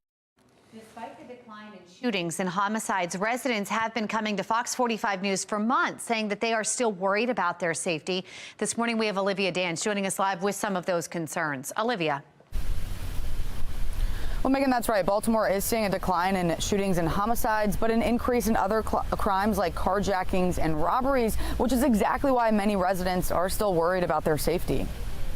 A lot of the robberies, earlier ones, have taken place really early in the morning when people are getting in their cars to go to work. And I'm also concerned that it's groups of kids. You know, they come up in a car and there's 4 or 5 of them jump out. It doesn't make anybody feel good to see someone walking down the street and see that they may or may not match a description of people that are going around committing crime. We want everyone to feel welcome, but at the same time, crimes like this, threaten that neighborly attitude. Fox 45 News has obtained several robberies caught on camera, and one of those residents you just heard from lives here in Federal Hill. The other lives in the Riverside area. Federal Hill is one of the areas seeing a spike in robberies. Residents are concerned that often these crimes are being committed by groups of kids and in some cases turning violent. So despite Mayor Brandon Scott touting that homicides and shootings are down, many residents are still concerned for their safety. And as the election heats up, residents will certainly want to see what will be done to reduce these street crimes and make them feel safer. For now, reporting live in Federal Hill, I'm Olivia Dance, Fox 45 Morning News. Thank you, Olivia. 6:02 now, and Baltimore police highlight more than a dozen gun and drug seizures over the past 2 weeks. City police say they have confiscated more than 2,500 illegal guns this year. Anyone who sees illegal activity in their neighborhood is urged to call 911 or Metro Crime Stoppers. And that brings us to our question of the day. Do you feel safe in Baltimore? So far, 98% of those who voted say no. You can make your voice heard right now by going to foxbaltimore.com/vote. Turning now to the frustration surrounding juvenile crime in Maryland and how the Department of Juvenile Services handles children in its custody. Now, we've had several examples of children wearing ankle monitors committing violent crime, including July's Brooklyn Day mass shooting. Earlier this month, a 14 and 12-year-old were caught on camera.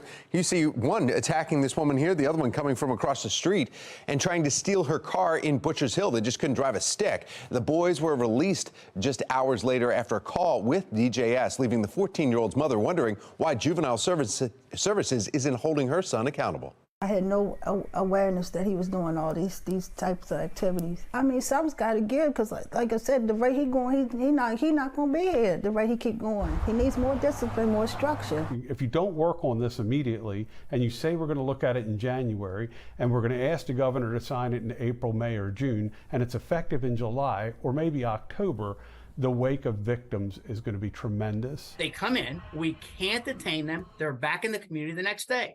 They get picked up for the second one. Can't detain them. They're back in the community again the next day. The Baltimore City Council took up some of those DJS concerns at a recent meeting. A lot of movement and conversation taking place in the last week about juvenile justice reform. We learned DJS officers work remotely, forcing Baltimore police to make a phone call on whether or not to bring a juvenile in. Recently, the DJS Deputy Secretary Lisa Gary said that the police would change effective November 15th, but that deadline has come and gone. Law enforcement expert Dr. Tyrone Powers says this policy change is an easy fix and well overdue. If we don't play the blame game, if we look for practical solutions rather than emotional responses, if we understand that legislation won't mean anything unless it comes with funding to change the actions of those juveniles, because even if a juvenile is taken off the street, given consequences for car theft, he or she are coming back to the community. And now, as House and Senate Republicans are pushing to repeal portions of the Juvenile Justice Restoration Act, which requires an attorney be present for a minor to be questioned, it comes after the House Judiciary Committee held a 3-hour hearing last week on the juvenile justice, a DJS probe from the Baltimore City Council, and this letter authored by top Democrats to city police and the Department of Juvenile Services. We'll try to show that for you here soon. In it, citing a disturbing trend involving youth violence, allowing teens credibly accused of committing violent crimes be arrested and then released within hours. But this morning, still no word from the Department of Juvenile Services as to when that policy change could occur. Taylor Stewart will have more. Why do you take credit for that? Because we put in the effort, right? Breaking barriers in crime across the city. In our next half hour, Fox 45 News unravels the factors and individuals involved in this milestone. Our temperatures are in the 30s and 40s this morning. As we look outside, we'll show you exactly what's taking place and if there's any wet weather on our way and wind that's going to impact us for the busy travel coming up. Speaking of busy travel, Len Stoller Traffic Network taking a look right here from the Francis Scott Key Bridge as our area in 95 especially is getting ready for the busiest travel days of the year. No issues to report around Baltimore right now, knock on wood. 6:06, you're watching Fox 45 Morning News. We're all local all morning.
If you are hitting the roads this week for the holiday, get ready. Thanksgiving travel is expected to be the busiest it's been in years. We want to get right over to Taylor Stewart in our live center with the early predictions. Taylor. That's right, you guys, taking you live to the Bay Bridge this morning, where things are calm this morning, but over the next few days, AAA is expecting over 55 million people will hit the roads for Thanksgiving.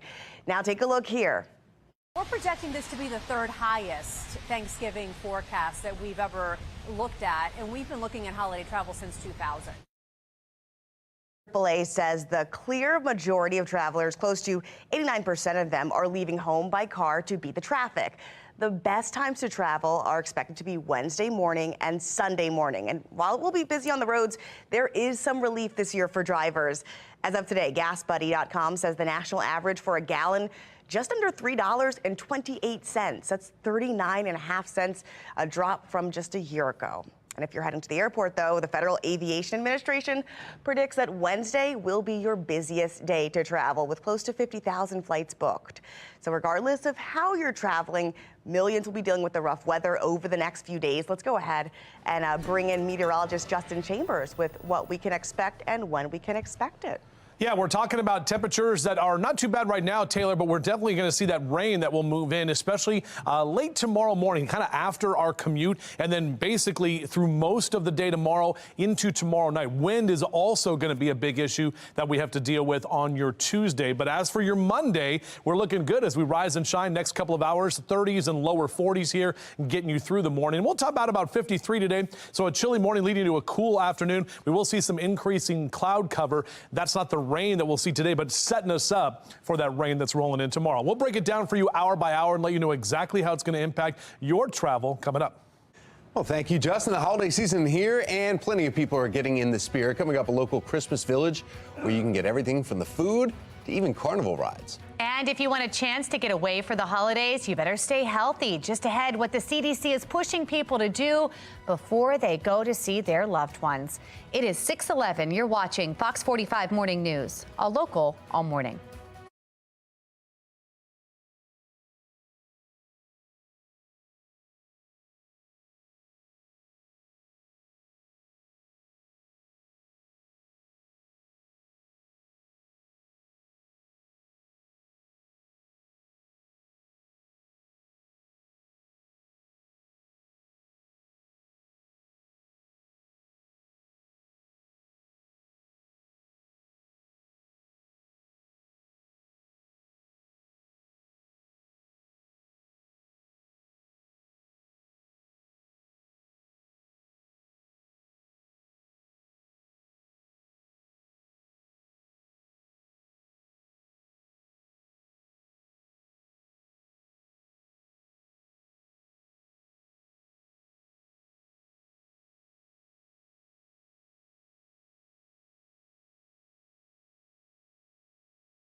6:14 and topping your health headlines this morning. More than 1,000 people took part in the walk to end Alzheimer's yesterday at Centennial Park in Ellicott City. The fundraiser reached its goal of raising more than $27,000 to support the Maryland Alzheimer's Association.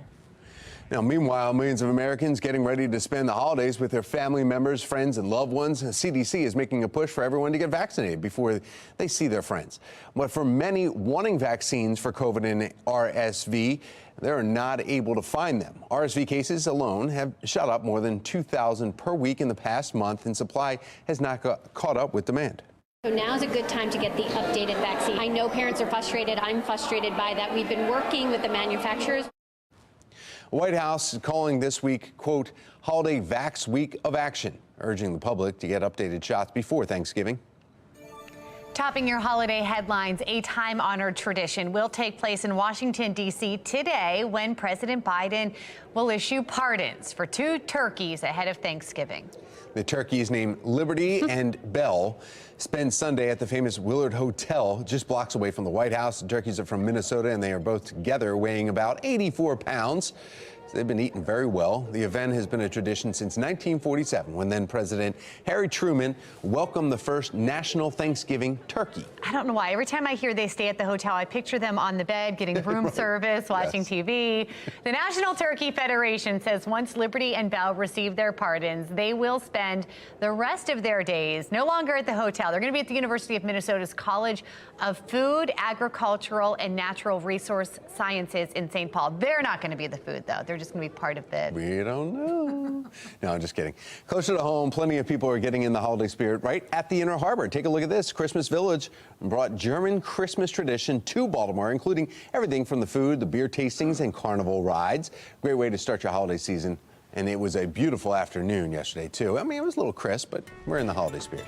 I put up a couple trees Did this you really? weekend. It's done. I It saw happened. a lot more lights now Yep. driving in, and I Well, mean, it's looking good. And the weather was kind of nice to put up the lights this weekend. Yeah, 60 degrees yesterday. We're going to be cooler today. And as we head into this week ahead, it's that rain we have to deal with for tomorrow. That's what we're going to really be tracking here, as a lot of folks are heading out. This is a beautiful shot here of our Inner Harbor Sky Cam, our Toyota Inner Harbor Sky Cam. Still about 30 minutes away from the sun officially coming up on your Monday morning. HD radar is quiet right now. Where we're seeing that rain is in the Central Plains, and you can see all of that wet weather there with that area of low pressure. So that's our next weather maker. That area of low pressure is going to track closer to the mid-Atlantic, especially as we get into tomorrow morning. So tomorrow morning, this time, we're more than likely going to be tracking the potential for some wintry precip in some of the mountain locations. But this is our hourly future scan for today, about 3 o'clock this afternoon. A little bit more cloud cover coming in with that northeasterly wind at about 5 to 10 miles an hour, but not tracking any rain for your Monday. Tuesday morning, this is about 10 o'clock in the morning. So your drive tomorrow morning, if you are heading out of town tomorrow morning and not going west to where the wet weather is, you're going to be good to go. But after about 10 a.m., all of us will start to see those rain showers. That wind is going to pick up as well, especially with that easterly wind in that 1 and 2 o'clock hour on Tuesday. And then really Tuesday night, 9, 10 o'clock, you can really see that area of the orange and the red right through the 95 and the 83 corridor moving through. So that's when the heaviest rain is expected to be here. And again, that wind is going to be moving around as well. In terms of how much rain we're talking about, this will be a good drought busting rain. About 1 inch to 1.5 inches area wide throughout central Maryland is what we're talking about with this rainfall that we're looking for tomorrow and even into a little bit of early Wednesday. As the kids get out to the bus stop, beep, beep, probably a short week for them here as everybody's getting ready for Thanksgiving this week. 39 by 7 a.m. We'll be in the lower 50s by noon and keeping those 50s around in that 2 and 3 o'clock hour. So after a chilly morning, kind of a cool afternoon. Hank the Bird, good morning, Hank.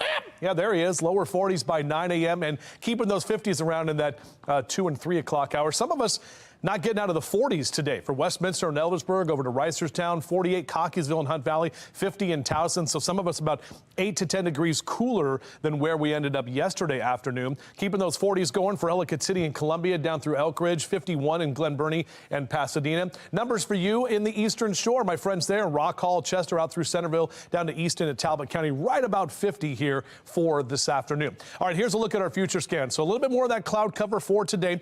Early tomorrow morning, notice this area right here in the purple and the pink. That's the wintry precipitation that will be potentially around if our temperatures drop enough overnight. We could see some of the possible freezing rain and maybe even some snow in western Maryland. But really, it's going to be all rain for us by tomorrow afternoon and especially into tomorrow night as that low gets closer to us. Then it's going to be shifting off to the north and the east on Wednesday. What's left behind will be some breezy conditions and actually some cloud cover, maybe a few upslope snow showers on Wednesday afternoon. But most of the northeast quarter will be dealing with what's left over from our rain here. And then Thursday looks great. Thanksgiving, no issues out there. We'll be a little bit cooler as we head toward the weekend. Speaking of Thanksgiving, the holiday countdown, now we're down to 3 days, 18 days until Hanukkah, just about a month away from winter, and Christmas 5 weeks from today. So 35 days until Christmas morning, which means New Year's Day is in 42 or 6 weeks until 24. All right, here's that 7-day forecast. There's the turkey dancing around on Thursday with temperatures actually looking a little bit better. Last week, we were talking about possible upper 40s. Now we're looking more to see mid 50s as those models are coming into more agreement, and then a little bit cooler as we head toward the weekend. Tom? Thank you, Justin. Let's take a look at your Lynn Solar Traffic Network. And this angle right here is 97 southbound, right near 100. There's a vehicle fire. You can barely make it out. It's basically at the top of your screen, right where it says MDOT. And that's where the vehicle fire is causing a little bit of slowdown southbound 97. Everybody else, all the major roads around the Baltimore region moving along without any issue. Here's a live look now, in fact, from our traffic photojournalist right on the inner loop in 695 in Parkville area. And yeah, inner loops look wide open. The outer loop looks like there's a little bit more volume. Now we want to get a check with your mass transit and Mark Jones in the MTA. Good morning, Mark. Well, good morning, Tom. Good morning, everyone. Not a bad commute at all. Looking pretty good out there for travel right now on light rail link. It's operating on time from end to end, and Metro Subway looking good as well. Between Owings Mills and Hopkins Station on the MARC system, we've got train 511 with a 5-minute delay along with candidate 45. Perhaps allow time for travel there. For the MTA Transit team, I'm Mark Jones. Thank you, Mark. Inflation is forcing people to cut costs and lay off on any additional fun. Coming up, why some are calling it funflation.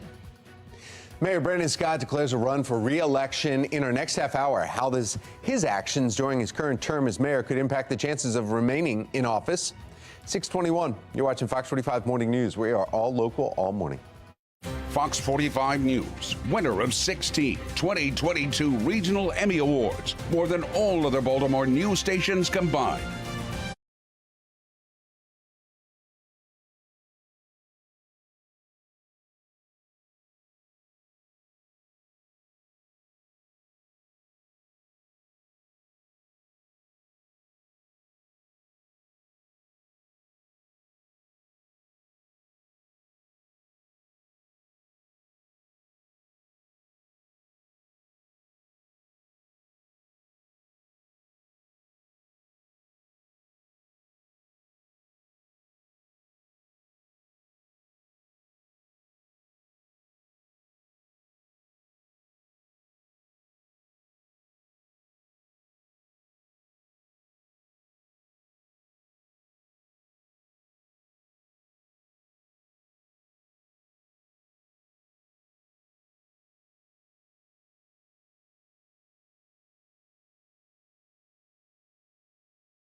Topping your consumer news, if you are looking for some fun this holiday season, here it is. Maybe Tesla's Cyber Quad, the $1,900 toy, is back up for sale on Tesla's website after being recalled last year. Now, at the time, the U.S. Consumer Product Safety Commission said it did not meet the safety regulations for a youth ATV. Well, the latest model has a new warning label saying it is not for off-road use and is not a youth ATV.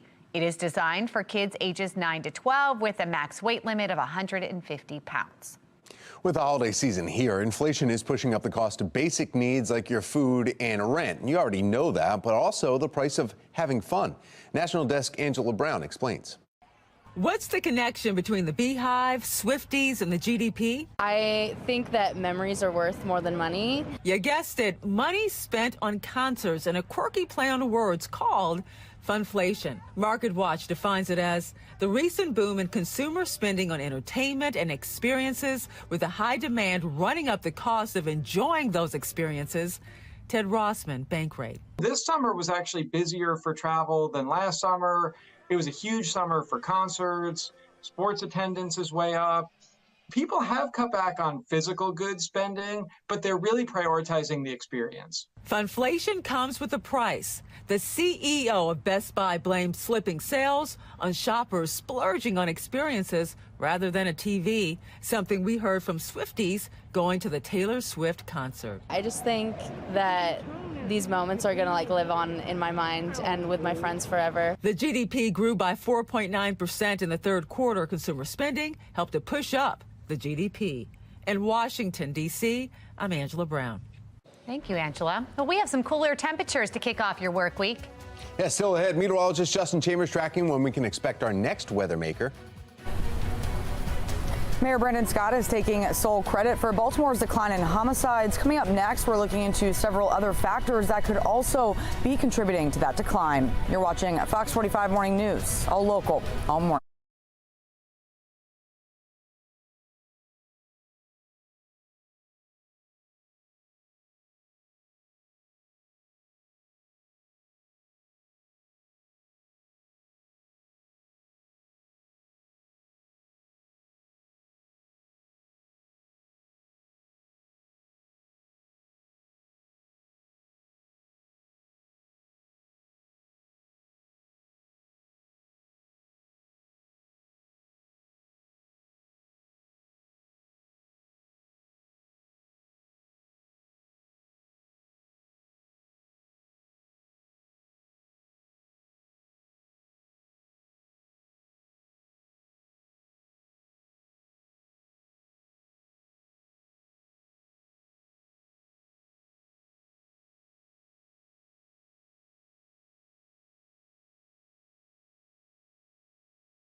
Live from WBFF in Baltimore, this is Fox 45 Morning News. Welcome back to Fox 45 Morning News on this Monday, November 20th. I'm Megan Gillen. I'm Tom Rogers. We need to get right over to our meteorologist, Justin Chambers, because no umbrellas today, but keep them handy. Yeah, absolutely. We're going to get a decent amount of rain here tomorrow and for most of the afternoon into tomorrow evening as well. Let's take a look outside right now. We're looking pretty good. Just a few clouds hanging around, and our temperatures that have been hanging in the 30s and 40s. You can always check those numbers on the right side of your screen. Statewide, we're at 36 in Westminster, 33 in Bel Air, just under 40 degrees at Baltimore at 39 and 43 currently in Annapolis, while you're a little bit colder there. Laurel at 32 right now. So we'll keep those numbers in the 30s and 40s for the next few hours. Mr. Bo says we are good to go on your morning drive back to work and school on this short week for some. Our next 3 days looking like this. We'll keep the 50s around. Notice all of that rain on Tuesday. That's going to be the wet day, and that's going to be the biggest impact in terms of our next weather maker rolling in. I'll take you through it hour by hour coming up in my full forecast in just about 15 minutes from right now. Thank you, Justin. We've got your Len Stoller traffic network now. A live look here from 83. This is south of Old Pimlico Road. Traffic moving nicely through there. It's just going to take you 9 minutes to get from the top of the JFX down to President Street. 6:31, and now Mayor Brandon Scott makes it official, launches his re-election campaign. He is telling supporters it's time to finish what he started, like community investment and lowering crime. Get Lottie, Dottie, and everybody to join our movement, because Baltimore, our renaissance is here. Our future is now. We will move our city forward, not backwards. The Scott administration has dealt with a number of issues over the past 3 years, one of them being turnover in key positions. This includes his former chief of staff, former Monzi director Shantae Jackson, former Department of Public Works head Jason Mitchell, and then just this last year, the leaders of the city's fire and police departments. The turnover leading to concerns of instability within City Hall. The mayor has also failed to meet some campaign promises when it comes to public safety, as his opponent, Sheila Dixon, has pointed out multiple times. When elected, Scott promised to reduce homicides by 15% each year of his term and to drop homicides under 300 in his first year. While Baltimore is on track to meet that goal this year, his fourth year, it took the mayor 3 years plus to make it happen. The promise certainly has not been fulfilled. Murders have gone up every year except this year. So you've had a tremendous uptick in violence in the city, which is exactly the opposite of what he promised. Fox 45 News questioned Mayor Scott on why he feels he should take sole credit for the drop in homicides, and he doubled down on that claim. Olivia Dance joins us live with a look into a number of changes in Baltimore that could be contributing to the decline in homicides. Olivia? Well, Tom, Mayor Brandon Scott credits programs like Monzi and Safe Streets for the reduction in homicides and non-fatal shootings, but the data actually shows that a significant drop in those crimes happened when U.S. Attorney Eric Barron made this announcement. Take a listen. This Al Capone model of prosecution is designed to take violent people off the streets by any appropriate legal means necessary. Mayor Scott standing in the background during that announcement. Now, a reduction in homicides and non-fatal shootings also comes around the same time as when City State's Attorney Ivan Bates was sworn into office, who has a much tougher approach to crime than Marilyn Mosby, who Mayor Scott also worked with. Since Barron and Bates took office, homicides are down 20% and non-fatal shootings down 9%. But the mayor's doubling down, saying he's the one responsible for a safer Baltimore. I love them both dearly. Their cases are made by police officers that work for Brandon Scott, the mayor of Baltimore City. We direct. The rest are done by us. All the enforcement is done by us. And we spoke with political analyst John Deedy, who says that since the mayor is running for re-election, it's no surprise that he's taking all the credit for the reduction in homicides and non-fatal shootings. But for now, reporting live in Baltimore, I'm Olivia Dance, Fox 45 Morning News. Thank you, Olivia. Just 24 hours before Scott's re-election announcement, the mayor and former mayor Sheila Dixon traded jabs and some comebacks. As the current administration has been a disaster, pointing to dysfunction in city government and what she says is a lack of transparency. Mayor Scott claims the city is thriving under his leadership and that Dixon represents a return to a failed part of Baltimore's past. My leadership of the city has an unemployment rate in its lowest in its history. City government has not been so dysfunctional in every agency than it is under his leadership. Well, the comments from both sides giving us a glimpse at how both candidates are positioning themselves for the upcoming mayoral race. Mayor never called out Dixon by name, but said this on WBAL radio.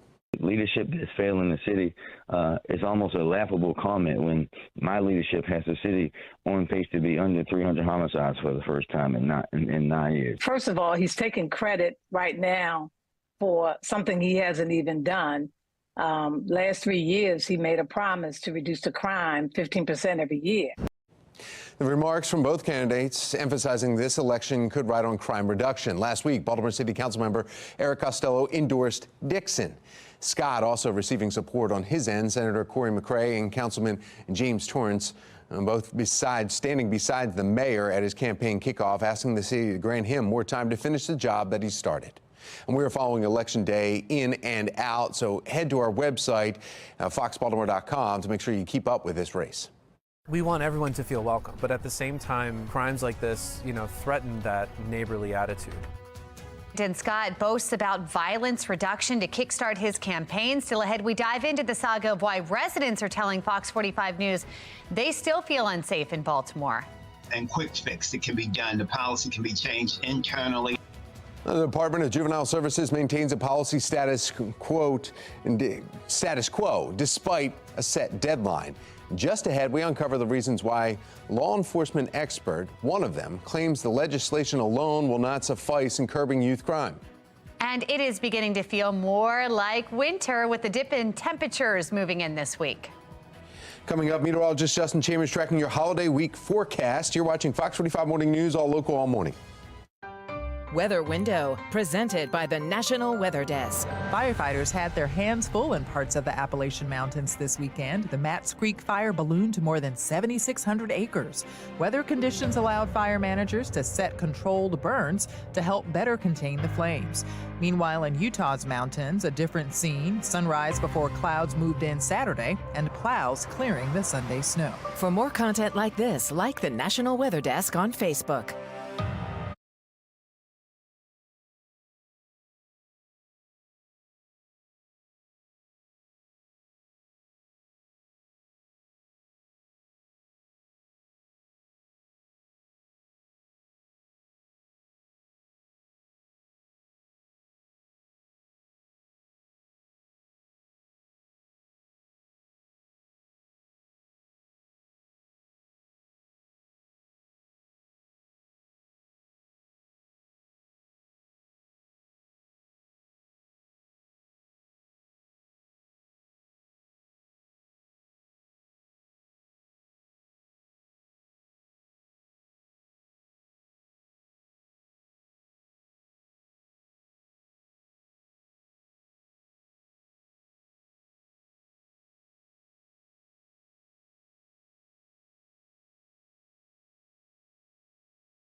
6:39 is your time right now. Our weather authority forecast here for your Monday morning, looking out over York Road, our Mile 1 Auto Group cam in Towson. Sun not quite up just yet. We are going to see a little bit more cloud cover move in, especially as we head later into the afternoon today. And our temperatures are still going to be a bit cooler. In fact, quite a bit cooler than where we were over the weekend. So definitely grab the jacket, have it with you throughout the day, and you can get the sunglasses at least for the first half of the day. Notice we don't have the umbrella on your out the door cast, not for today, but tomorrow you'll definitely want that rain gear as that rain is coming in. And our temperatures kind of staying in the below average category. So 53 today, will drop to the upper 30s tonight. We're back to the low to mid 50s tomorrow with a lot of that rain rolling in, especially by Tuesday morning and into the afternoon. We'll have the hour by hour forecast, let you know exactly when this rain is going to move out and what we can look forward to for Thanksgiving.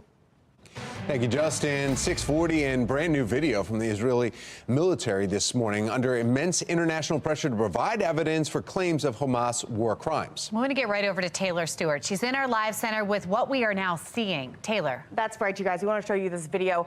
Take a look here. Just hours ago, the Israeli Defense Forces posting this video from the Al-Shifa hospital in Gaza from the day of the massacre in Israel. They say what we're seeing here are hostages abducted from Israeli territory, now surrounded by armed Hamas terrorists. One is injured, one is being carried in a hospital bed, the other one is walking here.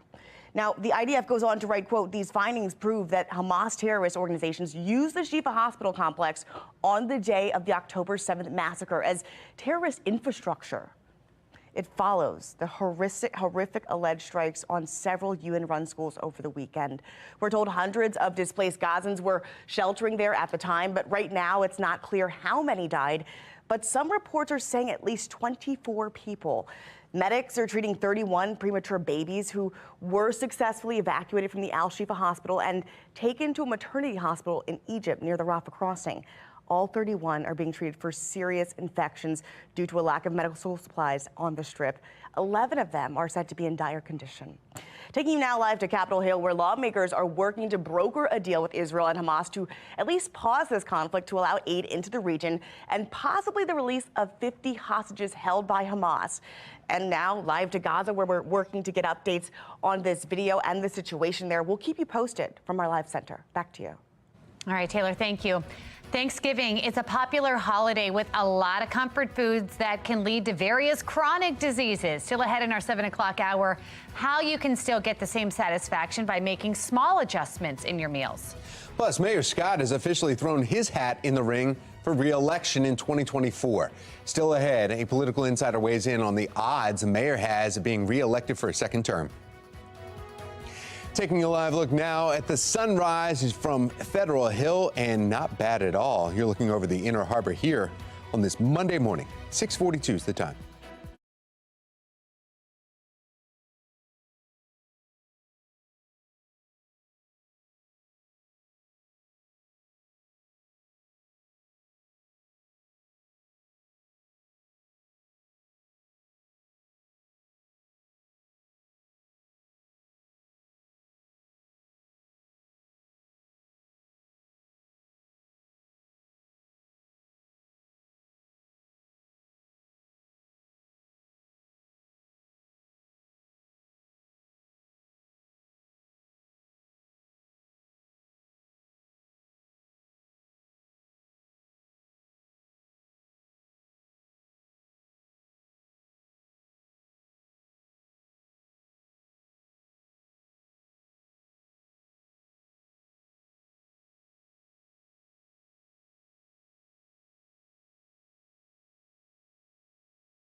Topping your morning rush, despite Baltimore seeing a decline in shootings and homicides, residents have been coming to Fox 45 News for months, saying that they are still worried about their safety. We have Olivia Dance joining us live now.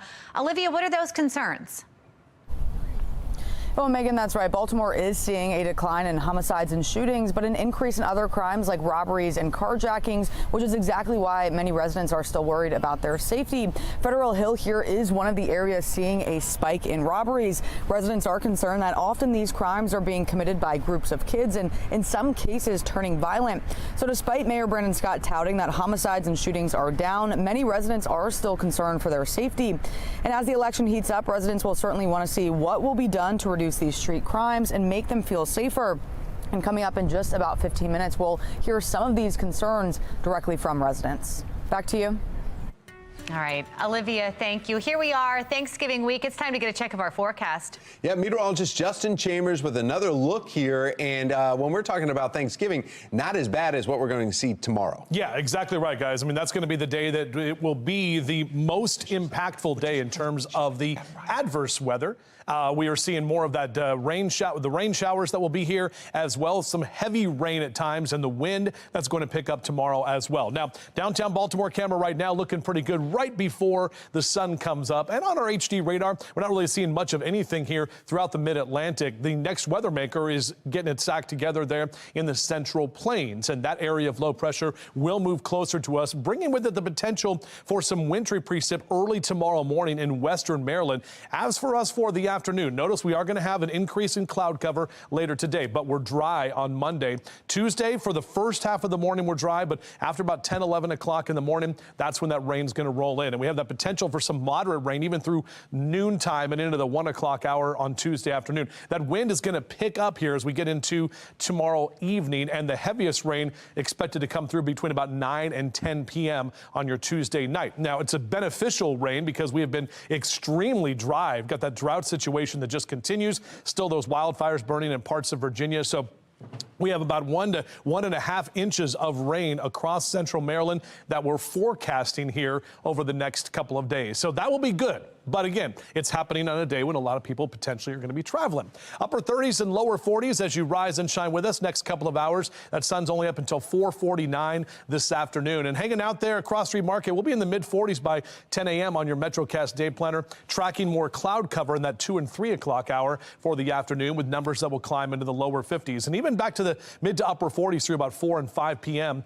on your Monday. And high temps today will be in the below average category. So last few days, in fact, going back through last week, 60s and 70s, we're looking at more 40s and 50s here as we take you into the afternoon today. Not only here, but out toward the eastern shore. Lower 50s in Baltimore and D.C., upper 40s in PA, up into New York and Philly. So definitely cooler numbers just to the north of us. And checking our temperature trend, notice how those numbers are going to be a lot closer to average this week with mid to upper 50s here. Wednesday actually will be one of the warmest days of the week, and then Thursday is actually not looking too bad either. Here's a look at our future scan. So we're dry this afternoon. Those clouds start rolling in early tomorrow morning. We'll be tracking that potential for some wintry precip in western Maryland. So just kind of put that in the back of your head if you have to drive out toward western Maryland on Tuesday morning. By Tuesday afternoon, pretty much all of us will see the rain, and then Tuesday night's when the heaviest rain is expected to roll through. That low moves out of here on Wednesday. Still some leftover rain showers and even snow to the north of us on Wednesday afternoon, which is obviously a big travel area through those big airports in the Boston and New York corridor. But for us back here, we're actually going to be drier with those clouds hanging around on Wednesday and that wind picking up. Thursday looks pretty good, actually, for Thanksgiving, hanging out with family and friends and football and food, all the great things that we love to do. And even into the weekend, after Thursday, our numbers will come back down a little cooler, but we do stay dry into Saturday and Sunday. All right, let's take a look at your Lens-Stoller traffic network here, taking a live look over Ruxton Road and Charles Street, and yeah, wide open, no issues to report around the Baltimore region at this moment. Let's take a look now, a live look from our traffic photos journalist. Outer Loop, 95 in Joppa Town, right near Joppa Town in Maryland, looking pretty good if you're northbound heading toward the sun there, and not bad if you want to get out and about and start any commutes now. Looking pretty sunny for the Ravens as well, too, as we look at the AFC North games and how they played out in Week 11 of the 2023 NFL season. Starting with the Ravens, who played the Bengals Thursday night. They beat the Bengals real easily. In Baltimore 34, Cincinnati 20. The Browns played yesterday. They barely took the win over the Steelers. My goodness, what a defensive game going back and forth until the last kick of the game. Cleveland ended up getting it through the uprights, 13-10. So what does this mean for your AFC North standings? Here we have it. Ravens still at the top, 8-3. Then we've got the Browns now in second, 7-3. Steelers at 6-4. And then you got the Bengals there at the bottom, 5-5 right now. Now, if you attend any Ravens games or parties, watch parties, we want to see them. We want to share it. Scan the QR code right there on your screen. It will take you to foxbaltimore.com. There you can upload your pictures and videos showcasing your purple pride. It's all powered by Stackla. Well, before you sit down for your Thanksgiving feast, why don't you prep for the big day with a Turkey Day workout? I'm sure that's what you thought we were going to talk about in our 9 o'clock hour. A few simple exercises that will help you get ready for the big day. What better way to spread Christmas cheer than spend the holiday season with the Maryland Zoo? That didn't rhyme that well. All right, Mark Clark will be joining us live with everything fun and festive that you can take part of this holiday season right here in Baltimore. And we don't want to be an animal on a Monday morning. We want to be calm. That's right. We need a little caffeine to keep us chill. It's time for a coffee break. Maybe I did that one wrong.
We cannot turn back, and that's why I am running for re-election to continue to be the mayor of Baltimore City.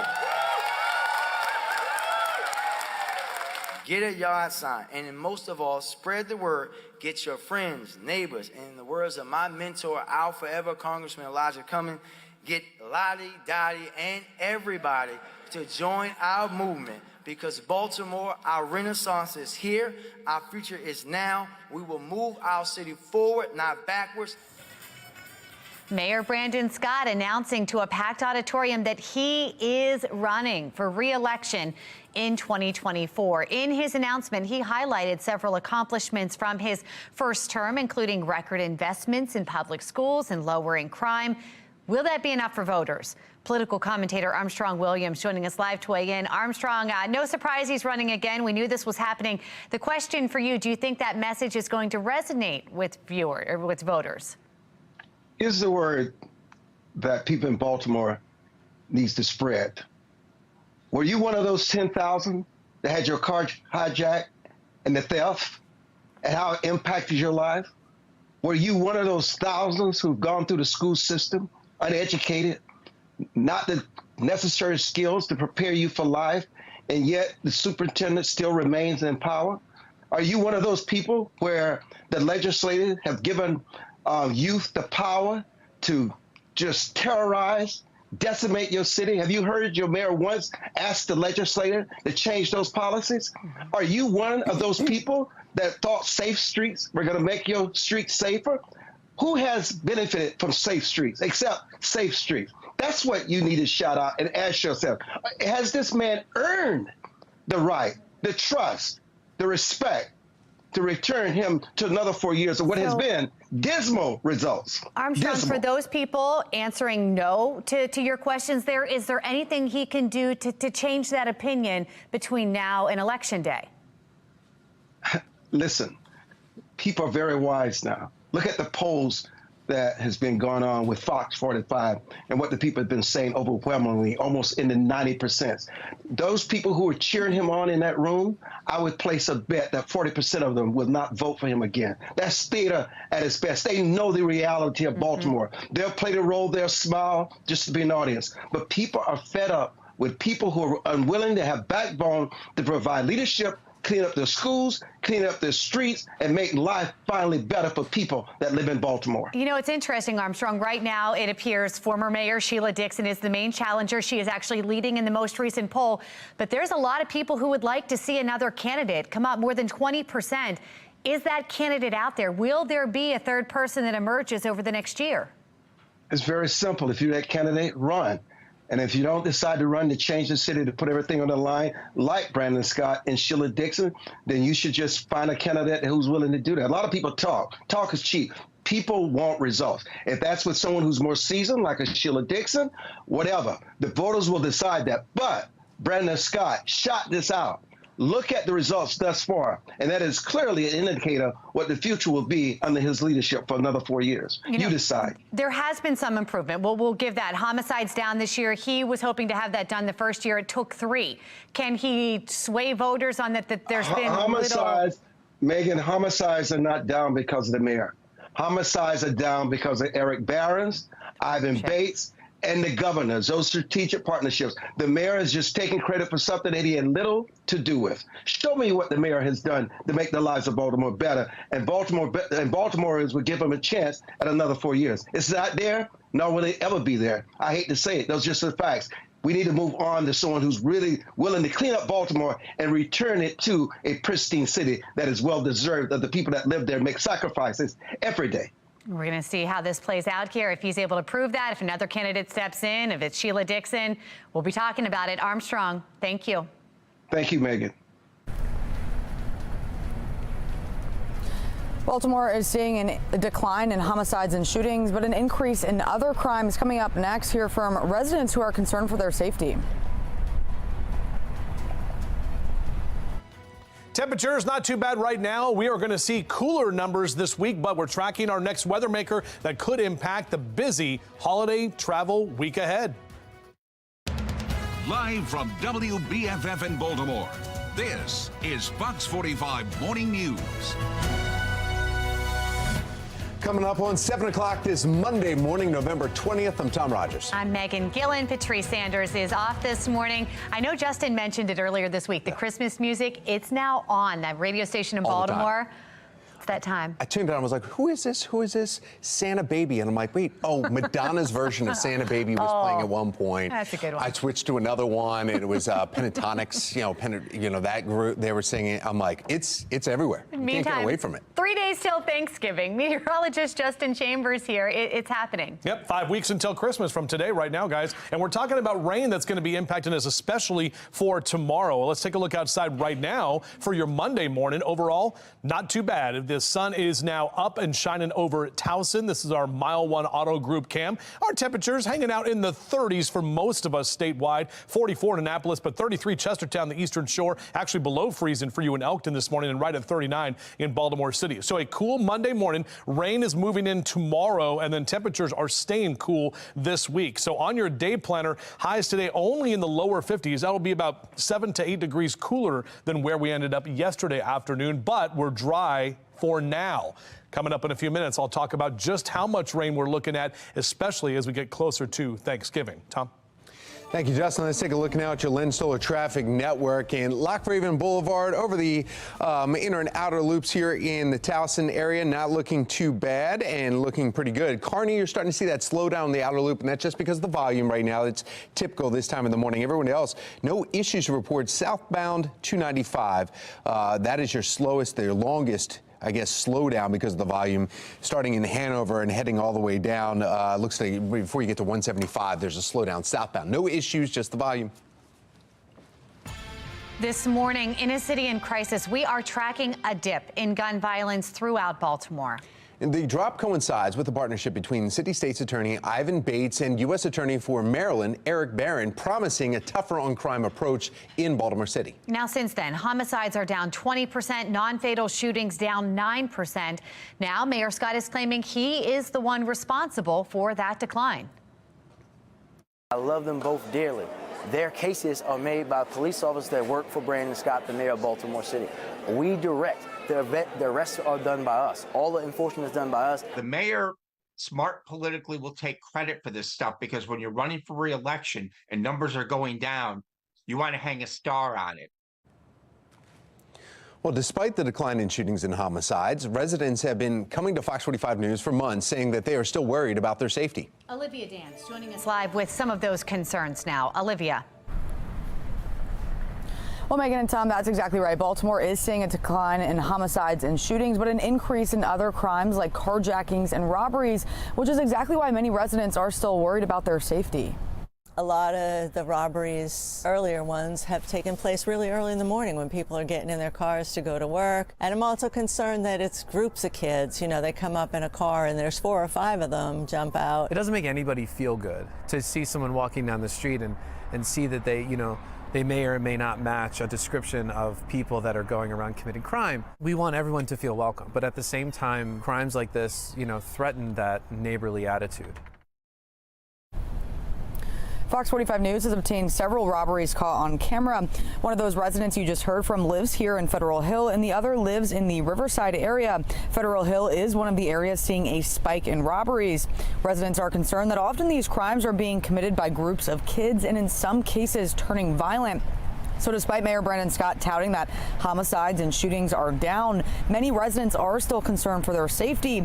And as the election heats up, residents will certainly want to see what will be done to reduce these street crimes and make them feel safer. For now, reporting live in Federal Hill, I'm Olivia Dance, Fox 45 Morning News. All right, Olivia, thank you. Baltimore police highlights more than a dozen gun and drug seizures over the past 2 weeks. City police say they have confiscated more than 2,500 guns this year. Anyone who sees illegal activity in their neighborhood is urged to call 911 or Metro Crime Stoppers. And this brings us to our question of the day. Do you feel safe when you're in Baltimore? So far, 98% of those who have voted responded no. You can make your voice heard right now by going to foxbaltimore.com/vote. Turning now to the frustration surrounding juvenile crime in Maryland and how the Department of Juvenile Services handles children within its custody. We've had several examples of children wearing ankle monitors, committing violent crime, including July's Brooklyn Day mass shooting. Earlier this month, a 14 and 12-year-old were caught on camera. You see it right here, allegedly beating a woman and then trying to steal her car in Butchers Hill. The boys were released just hours later after a call to DJS, leaving the 14-year-old's mother wondering why Juvenile Services isn't holding her son accountable. I had no awareness that he was doing all these types of activities. I mean, something's got to give, because like I said, the way he going, he not going to be here. The way he keep going, he needs more discipline, more structure. If you don't work on this immediately, and you say we're going to look at it in January, and we're going to ask the governor to sign it in April, May, or June, and it's effective in July or maybe October, the wake of victims is going to be tremendous. They come in, we can't detain them. They're back in the community the next day. They get picked up for the second one. Can't detain them.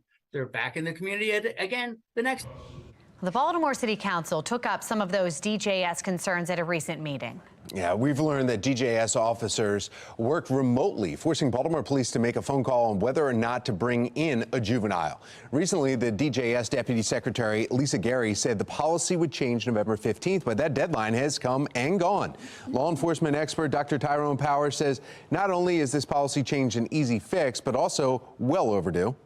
If we don't play the blame game, if we look for practical solutions rather than emotional responses, if we understand that legislation won't mean anything unless it comes with funding to change the actions of those juveniles, because even if a juvenile is taken off the street, given consequences for car theft, he or she are coming back to the community.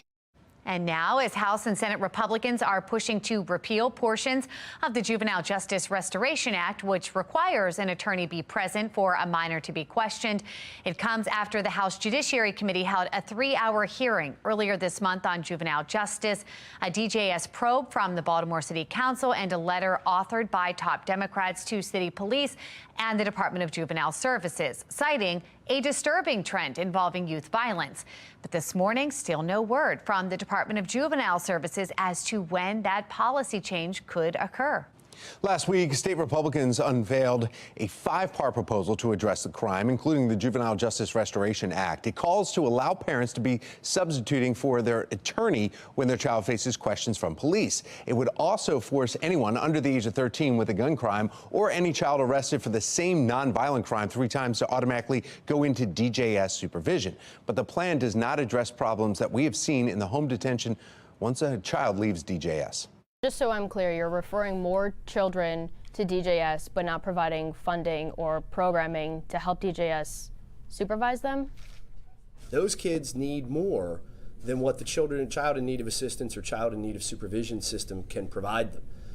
And so I think resources have been cut. That's a budgetary issue. As you know, we'll see what Governor Moore's budget says. Fox 45 News' Mackenzie Frost pressing Governor Wes Moore also a week ago.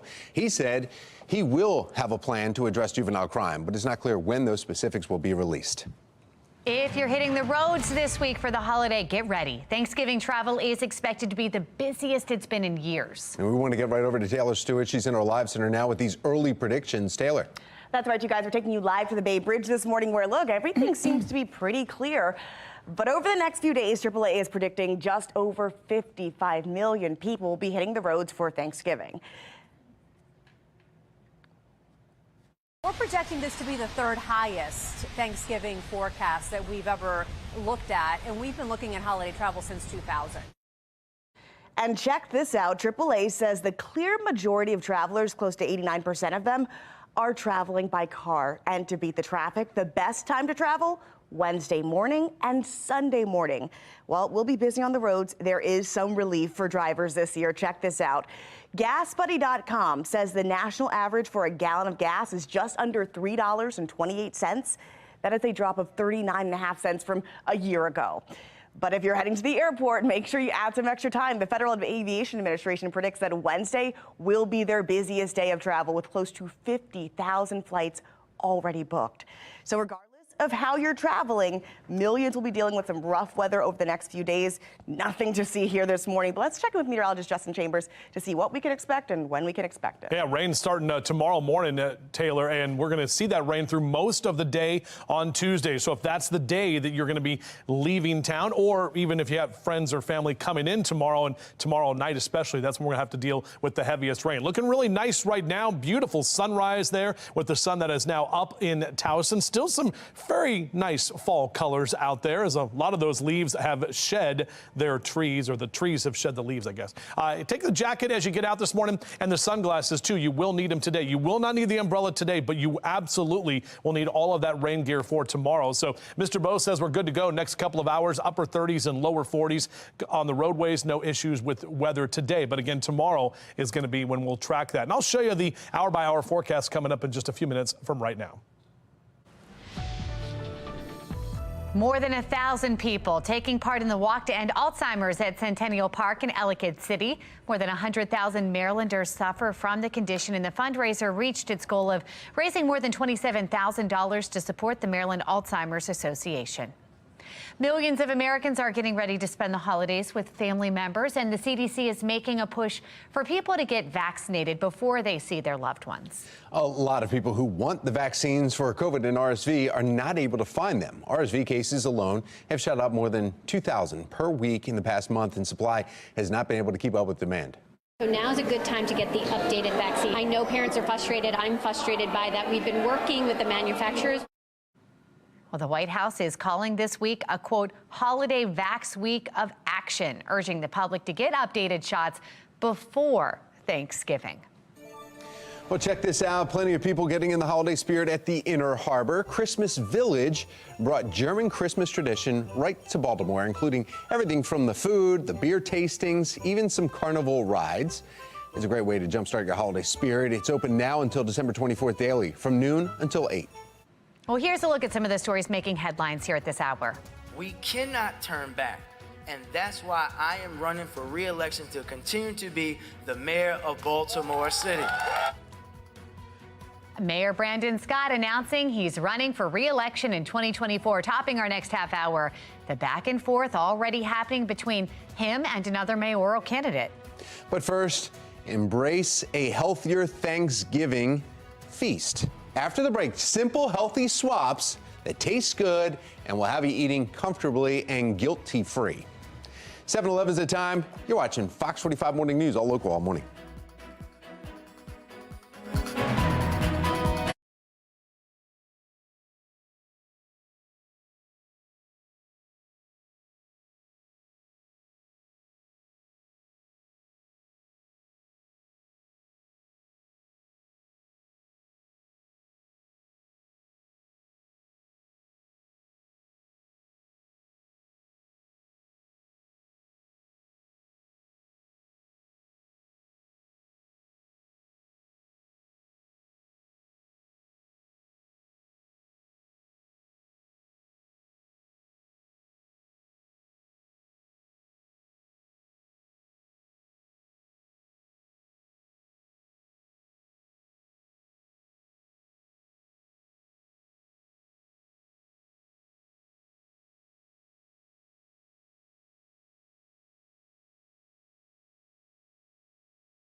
Fox 45 News, winner of 16 2022 Regional Emmy Awards, more than all other Baltimore news stations combined.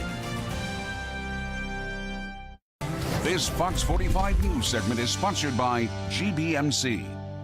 It's 7:14 and Thanksgiving is the time to focus on the remaining spoils of the harvest season and be thankful for the abundance, right? We'll feast on the foods that would not survive the winter. We've taken the holiday kind of to an extreme here in the U.S., and it's impacting our health as a society. Joining us now with the simple little choices for a healthier holiday, registered dietitian, nutritionist at the Gecko Diabetes Nutrition Center at GBMC, Jessica DiCostale. Thank you so much for coming in. Thanks for having me. First of all, happy Thanksgiving this week. Yes. To you. Yes. A lot of people are starting to prepare really today the meals that they want, and they say, okay, my grandmother used to do this, which is fine for one dish, but not all the dishes and all the butter and all the creams. You've got simple little changes that will make them healthier. Tell us what you have. Exactly. So over here, we want to focus on the salt, right? So Thanksgiving tends to be a holiday when a lot of the side dishes have a lot of sodium.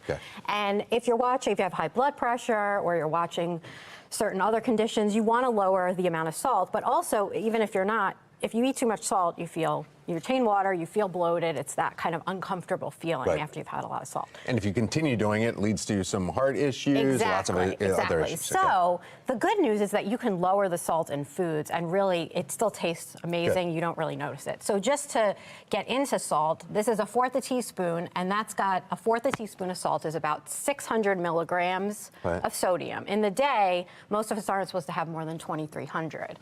And then that's even lower for people with health conditions. So what we say here is just use a little bit less. If your recipe calls for a teaspoon, which is going to be closer to that 2,300, just have it. You can always add more salt, but you cannot take it away. That's one whole day salt intake there for a healthy adult. In 1 teaspoon. Okay, 1 teaspoon. So it's just having it, and you probably won't even notice it. Yeah, have it, a quarter of it. Easy. And then the other way we're getting salt, other than just putting it in the food, is from the ingredients that go into these dishes. So stuffing, for example, a lot of people use sort of store-bought chicken stock. And so you have options in how much sodium these are in. So in the regular one, you got about 870 milligrams in half a cup. If you get reduced or less sodium, you've got like 560. And then you've only got about 100 milligrams in the unsalted, because it's just what's naturally occurring. So that's a salt. Sugar, I mean, this is a staple growing up. The jelly on the, bloop, right out on that thing. And you're saying, wait, let's get rid of the canned one and make our own. It's easy and simple. How do you do it? So you basically can buy a whole thing of cranberries for the same price as this small can, and you've got your whole day's worth of added sugar in this one can. You've got 24 grams of added sugar. So here you've got none.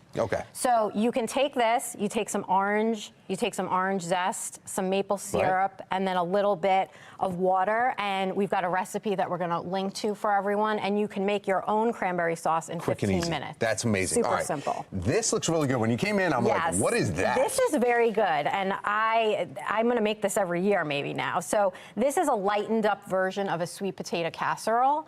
And so we've taken away, those marshmallows with the added sugar. We've reduced the whole milk or the cream and used 2%. And we've sort of used some maple syrup in there, just a little bit for the sugar. And then you've got all these spices, and you've got this sort of oat crunchy pecan topping. The crunch and the sweet in one. And you can make this ahead of time, pop it in the fridge, and then morning of Thanksgiving, you just bake it, and you're good to go. Last thing, we're out of time right now. You've a simple little switch right here, and you get the same taste and flavor from pies. So the pies here, we've got, if you're going for pie and you're watching your waistline, try not to get double crust. You got no crust on top, double crust on top. And then the other thing is pumpkin pie. 100% pumpkin puree. You're going to have this in here. You're not going to get any of that added sugar, and you're going to get a it tastes great, and you're going to get a dose of fiber as well. And forget the little goes on top. You can put a little bit in the mouth. A little bit's fine. Okay, sure, a little bit. Moderation again. Moderation is key. So there you go. Simple little steps right here. Recipes will be on our website also. And so there are some of the healthy swaps that Jessica was just talking about.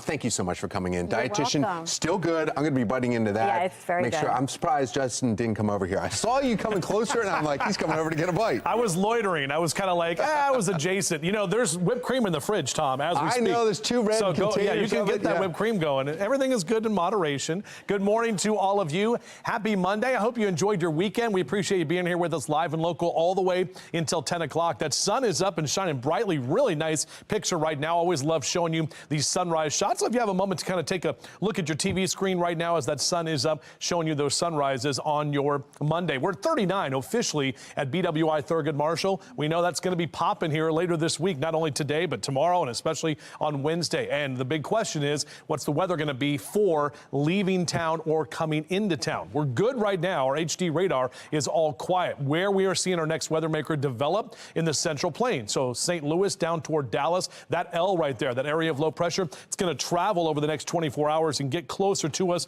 come right up the Ohio River Valley, on the backside of the mountains. And tomorrow morning could get some wintry precip for some of our mountain locations here in western Maryland. This is this afternoon on our hourly future scan. So notice a little bit more cloud cover is expected, that kind of northeasterly flow around that ridge that's to the north of us. But tomorrow, I'd say about 9, 10 o'clock is when some of those rain showers will begin. Continuing to see more of that rain, some moderate to heavy rain possible between about noon and 1 o'clock tomorrow afternoon. A break through the later part of the day, but then about 9, 10, 11 o'clock, that's when we'll see that line of showers, the heaviest rain, that wind picking up for tomorrow night into early Wednesday morning as well. In terms of how much rain, a good drought busting rain, at least 1 inch to 1.5 inches or more area wide. You can see some of those future rainfall totals. Some areas could get close to 2 inches. So getting a good amount of rain that we definitely need at this time. But again, coming on a day when a lot of people are going to be trying to travel. All right, as the kids get out to the bus stop this morning, beep, beep, make sure they have the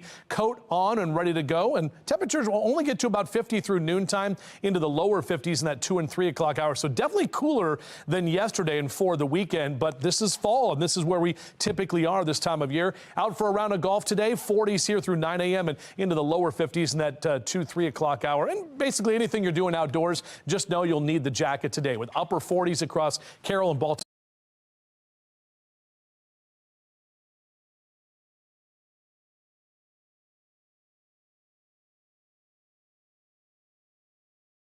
Counties, 50 in Towson, 48 Perry Hall and Whitemarsh, 51 in Dundalk this afternoon. Numbers in Howard and Anne Arundel counties in the upper 40s and lower 50s for your highs today. Definitely below average. Cooler to the north, only 40s for New York and Philly today, 52 in D.C. and 50 if you're heading down the ocean in Ocean City. So our temperature tracker, notice that trend. We kind of inch up a little bit on Wednesday, and even Thursday not looking too bad, but then those numbers do come back down as we approach the weekend. So here's the larger look on our future scan. Cloud cover later today, early tomorrow morning. Notice those little pink areas right there. The latest model runs are coming in where we could have some wintry precip, especially in Garrett and Allegheny counties. But then it's pretty much all rain for us through tomorrow afternoon and especially tomorrow night. That's when we'll see the heaviest rain roll through. By Wednesday, that whole system moves out of here. So we're going to be good to go here. However, our friends to the north and the northeast corridor dealing with rain and possible snow there. So that could mess everything up in terms of flights, trains, planes, you know, cars, whatever you're doing. So 7-day forecast, Turkey Day actually looking pretty good. We're going to be in the mid-50s on Thursday, then a little bit cooler but dry for the weekend. Justin, thank you. Get fit before feasting. Still ahead in our 9 o'clock hour. Spice up your Thanksgiving prep with a Turkey Day workout. We'll explain. It's 7:22. You're watching Fox 45 Morning News, all local, all morning.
I'm like, what do you want?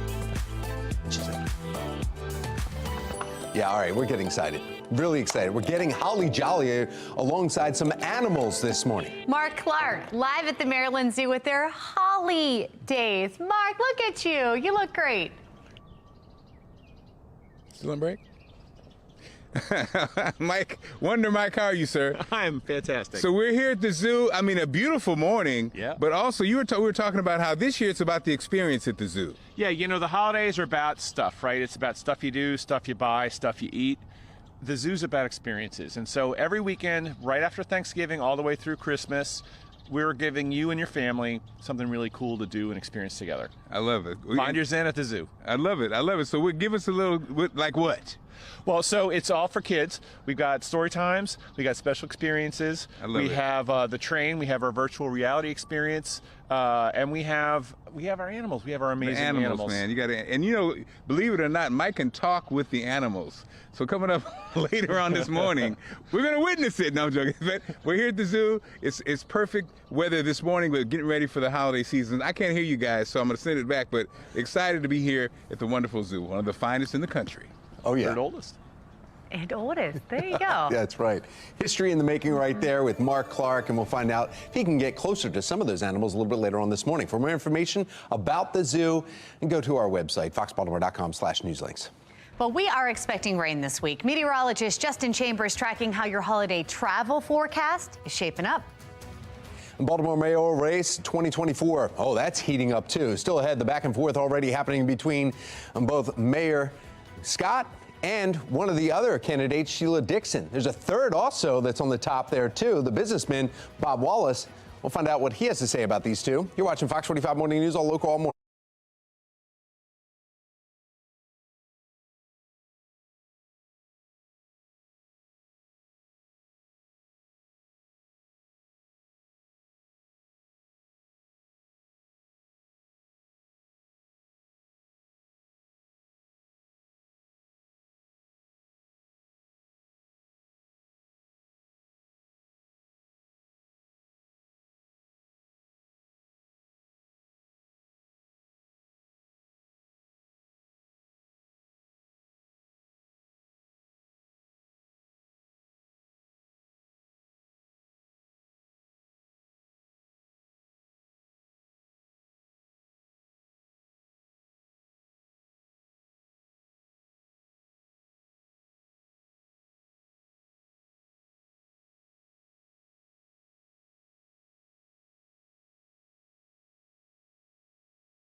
Live from WBFF in Baltimore, this is Fox 45 Morning News.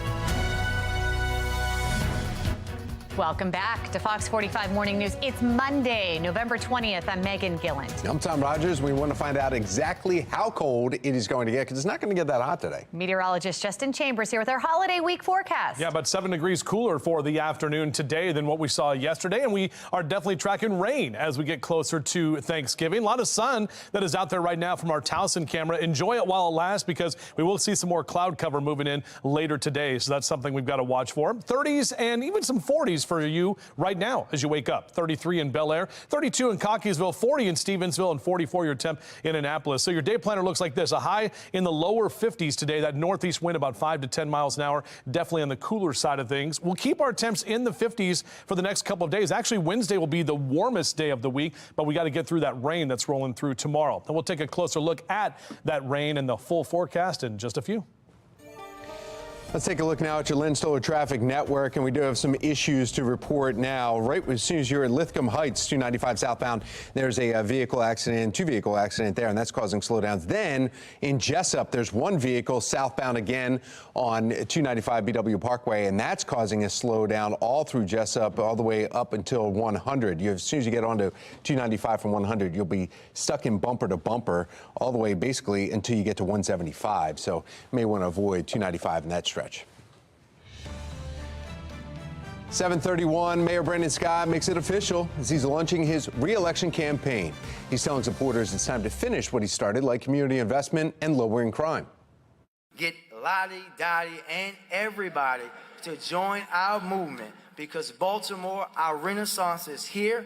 Our future is now. We will move our city forward, not backwards. Well, the Scott administration has dealt with a number of issues over the past 3 years, and one of them being turnover in key positions, and that includes his former chief of staff, former Monzi director Shantae Jackson, former Department of Public Works head Jason Mitchell, and just this last year, the leaders of the city's fire and police departments. The turnover leading to concerns of instability within City Hall. The mayor has also failed to meet some campaign promises when it comes to public safety.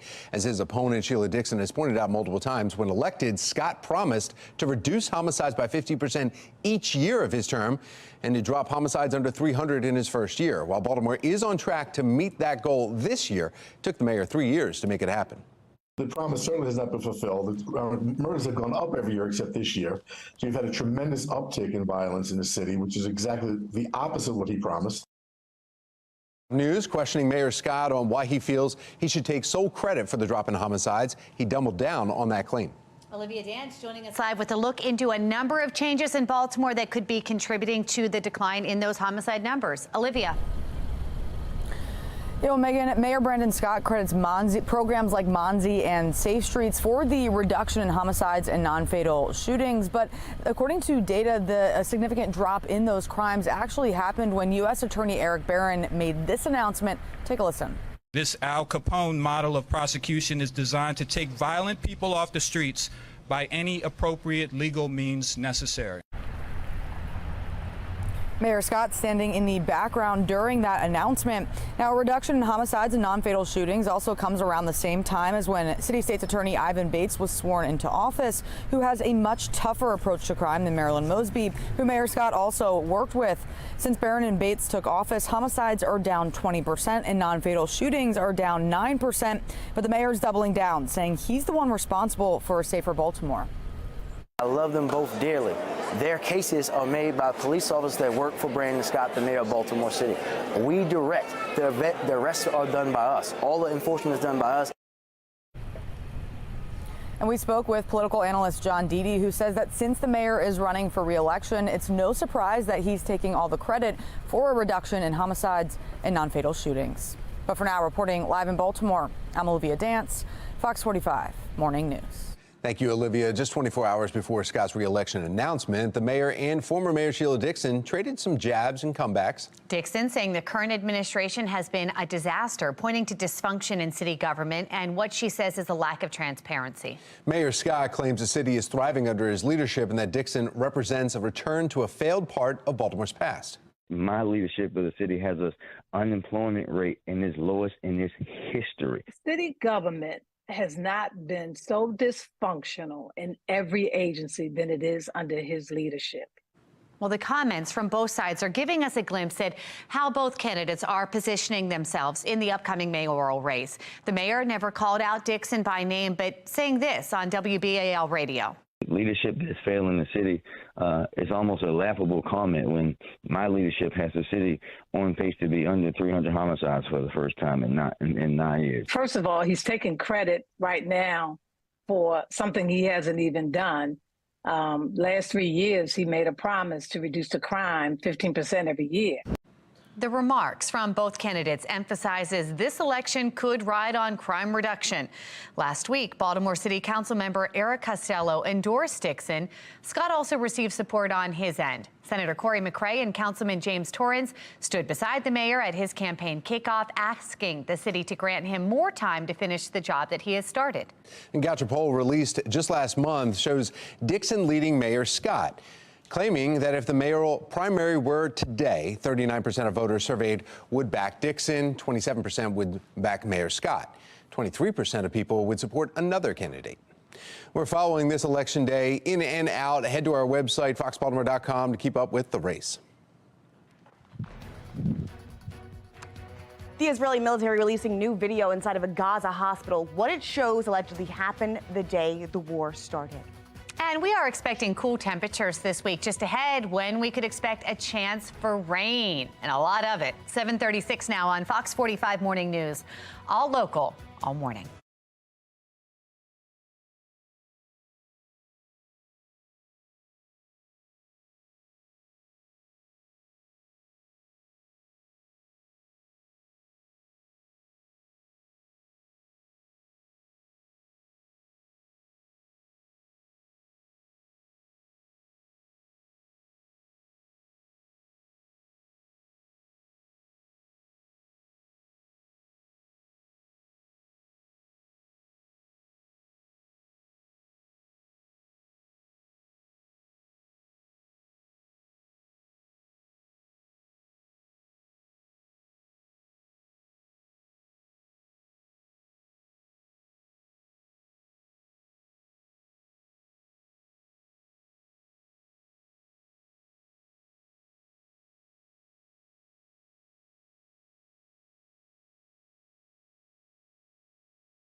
.39 is your time right now, just 21 minutes in front of 8 o'clock. Zoomed in to the Key Bridge right there. Everything looking good so far this morning. However, as we get toward tomorrow, we're going to be talking about that rain that will be affecting all of us. So jacket and sunglasses today. No need for the umbrella. Rain gear for sure pretty much all day tomorrow. Get your run or your jog in today or any of that outdoor activity you want to do with temperatures in the 40s for the next couple of hours. Back with your full forecast. We'll track the rain, let you know how long it sticks around coming up. Thank you, Justin. Brand new video from the Israeli military this morning under immense international pressure to provide evidence for claims of Hamas war crimes. Let's get right over to Taylor Stewart. She's in our live center with what we are now seeing there. Taylor. And they're saying this is the evidence. Just hours ago, Israeli Defense Forces posted this video on X from the Al-Shifa hospital in Gaza. It happened the day of the massacre. Now, they say what we're seeing here is, take a look, what we're seeing here is hostages abducted from Israeli territory, now surrounded by Hamas terrorists. One of them is injured. They're being carried on a hospital bed. And as you can see, that crowd of people that's getting ready to walk into frame, they're saying these are Hamas terrorists with a hostage. The IDF goes on to write, quote, "These findings prove that the Hamas terrorist organization used the Shifa hospital complex the day of the October 7th massacre as a terrorist infrastructure." It follows horrific alleged strikes on several UN-run schools over the weekend. We're told hundreds of displaced Gazans were sheltering there at the time, and right now it's not even clear how many died, but some reports are saying at least 24 people. It comes as medics are treating 31 premature babies who were successfully evacuated from Al-Shifa and taken to a maternity hospital in Egypt. This is right near the Rafah crossing where all 31 babies are being treated for serious infections due to lack of medical supplies on the Strip. 11 are told to be in dire condition. Taking you now live to Capitol Hill, where lawmakers are working to broker a deal with Israel and Hamas to get a pause on this conflict. They want to get more aid into the region and possibly the release of 50 additional hostages held by Hamas. We're also getting more updates on the war as we speak. We'll bring them to you here at the Live Center. We'll keep you posted. Back to you. Thank you, Taylor. Straight ahead on Fox 45, United Auto Workers Union approves a deal with Ford. More on the vote and that deal, as well as an update on negotiations with the other two of the big three. Undocumented immigration causing strife in Harford County. More on the issue, the letter that caused it, and the county executive's thoughts. It is 7:42. You're watching Fox 45 Morning News, all local, all morning.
The issue of depositing undocumented immigrants in cities and counties across the country continues to be a hot button issue, and word that Harford County could be next. That is pitting one council member against the county executive. Again, as part of our Your Voice series, Harford County Executive Bob Casserly joining us live this morning to weigh in on this. Good morning. Thanks for being here. Thank you. Good to see you. Let's start at the beginning. Sure. Did you ever say anything or did you ever post anything about bringing immigrants into Harford County to work and live? Yeah, no. Well, initially, no. Look, I just want to start off by saying we're a very welcoming community. We've got sizable immigrant communities already for the last 200 years in our county, and we're very proud of that. But we're just not going to, and I've been very firm about this, we're not going to ask our school children in our communities to bear the burden of New York's absurd sanctuary city policy and the Biden administration's just absolute failure on immigration policy. And I've pushed back pretty sternly. I heard this first, got an email Monday, I think a week ago, I think that's right. I immediately, and the email said that suggested that they'd already been in contact with the governor and the secretary of Human Services on this. So I immediately emailed both of them and said, what is this about? And then we later learned that this had not been confirmed with them, and this was an outfit out of New York's. This was an outfit who was basically contracting with New York City. So you never said that you wanted to have those immigrants come to live to Harford County? No. That was never. There was never an invitation, suggestion, or anything else. In fact, so. Do you have any intention of having that in the future? No, there's no. That's an absolute non-starter. I've been pretty firm in my 8 years in the Maryland Senate, and since I became last year's county executive, very firm that we're not going to bear the burden of these absurd policies, the non-policies, if you want to say. Where do you think the confusion came in? Why did the councilman assume that you were in favor of that? Yeah, look, this is a councilman this is his, I think, fourth false allegation against my administration. He's got some vendettas he's pursuing, and that's unfortunate. This is not the kind of matter that you ought to be just throwing around and playing politics with. This is very serious. So that particular council member has an established track record of being petty and coming after me and making false allegations. So, but this is a serious matter, and his silliness aside, it's a really serious matter, and the citizens deserve to know the facts, and that's what I've been trying to put out is what the facts are, and the facts are, as I've stated, that this is New York City, we learned since all this how county executives throughout New York State have said, no, we're not going to bear the burden of the cities. And Harford County's a no as well.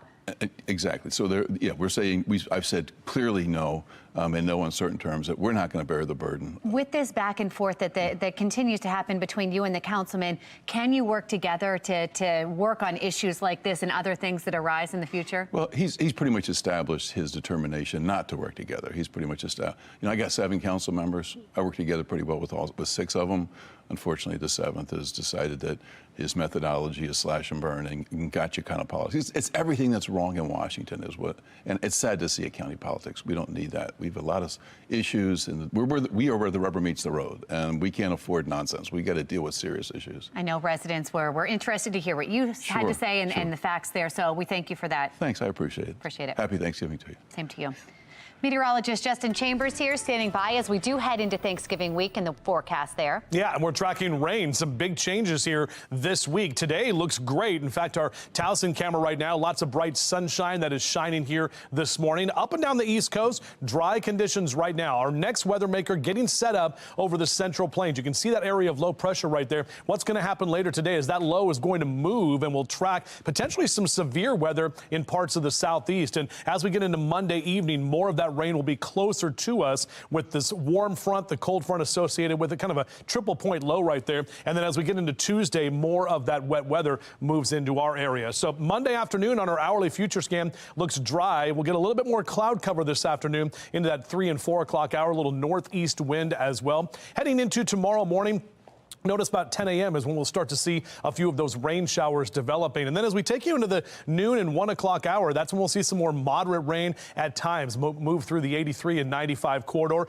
Bit of a break in the afternoon, just kind of some steady rain showers. But now watch for this. This is about 8, 9 o'clock on Tuesday night. And this is the heavier rain that is expected to roll through the region. You can see that orange and red right there. Some of us could pick up a pretty decent amount of rain, much needed rain. It's been quite a while since we've had any measurable precip precip. I know we had a little bit of rain last week, but we're talking about 1.5 inches, close to 2 inches for some of us in terms of our rainfall totals. This is one of our future scan models letting us know just how much rain we're going to be getting on Tuesday night into Wednesday morning. As for today, next hour will be right about 40 degrees and temperatures will climb, but just not much.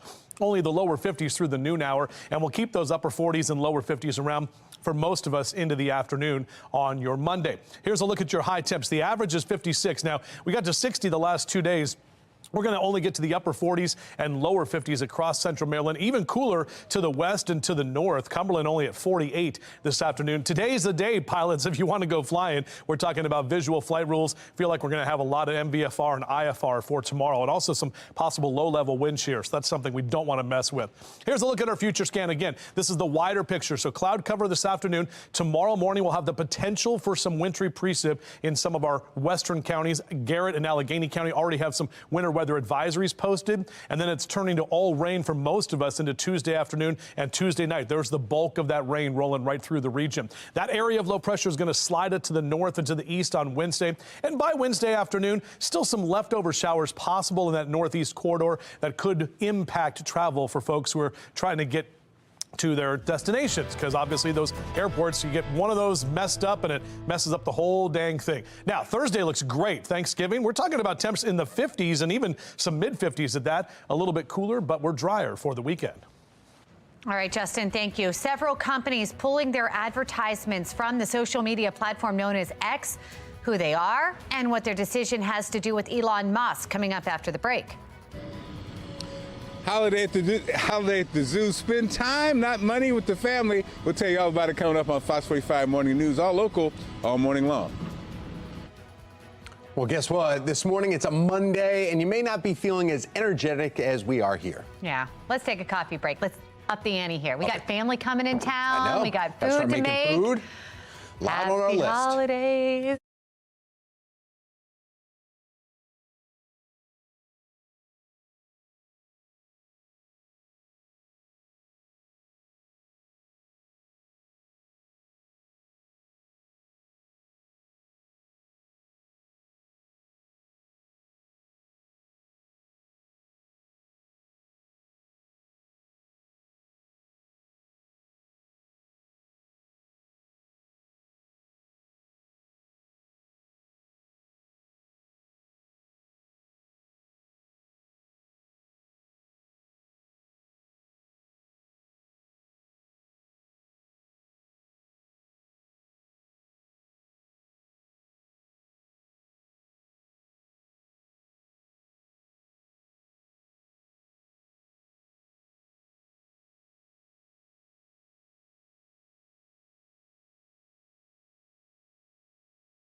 7:54 and making your headlines this Monday morning. Multiple companies are suspending their advertising on social media platform X over comments owner Elon Musk allegedly liked or reposted. On Friday, Disney and Warner Brothers Discovery halted ad spending on the platform formerly known as Twitter.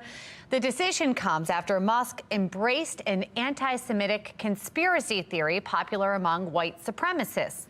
In response on Friday, Musk posted, quote, "At risk of stating the obvious, anyone advocating the genocide of any group will be suspended from this platform." Well, Lionsgate, IBM, and Apple also reportedly pulled advertisements from X as well. Members of the United Auto Workers Union at Ford Motors have approved their labor deal. According to the final vote that was posted Saturday, 69% of its members voted to ratify that agreement. In comparison, 55% of the members at General Motors voted in favor of a similar deal. Members at Stellantis also voting on their contract. And a partial result from UAW ratification vote tracker shows 69% have voted yes. Changes are coming to Target's self-checkout policy. The company announcing that it is restricting the self-checkout lines to 10 items or less. For now, the company is testing this new policy in a handful of stores. They say it is designed to shorten wait times and to better understand shoppers' preferences. And while retailers have found self-checkout leads to higher merchandise losses, the company says this was not a factor in testing the new policy. Well, coming up, Baltimore City facing a structural deficit. What this means and the dangers it presents, that's coming up next hour. Cooler temperatures this week. A chance for showers is coming up. Meteorologist Justin Chambers has your Thanksgiving week forecast. That's after the break. 7:56, you're watching Fox 45 Morning News. We're all local all morning.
Baltimore is seeing a decline in shootings and homicides, but an increase in other crimes. Coming up next, hear from residents who are concerned for their safety.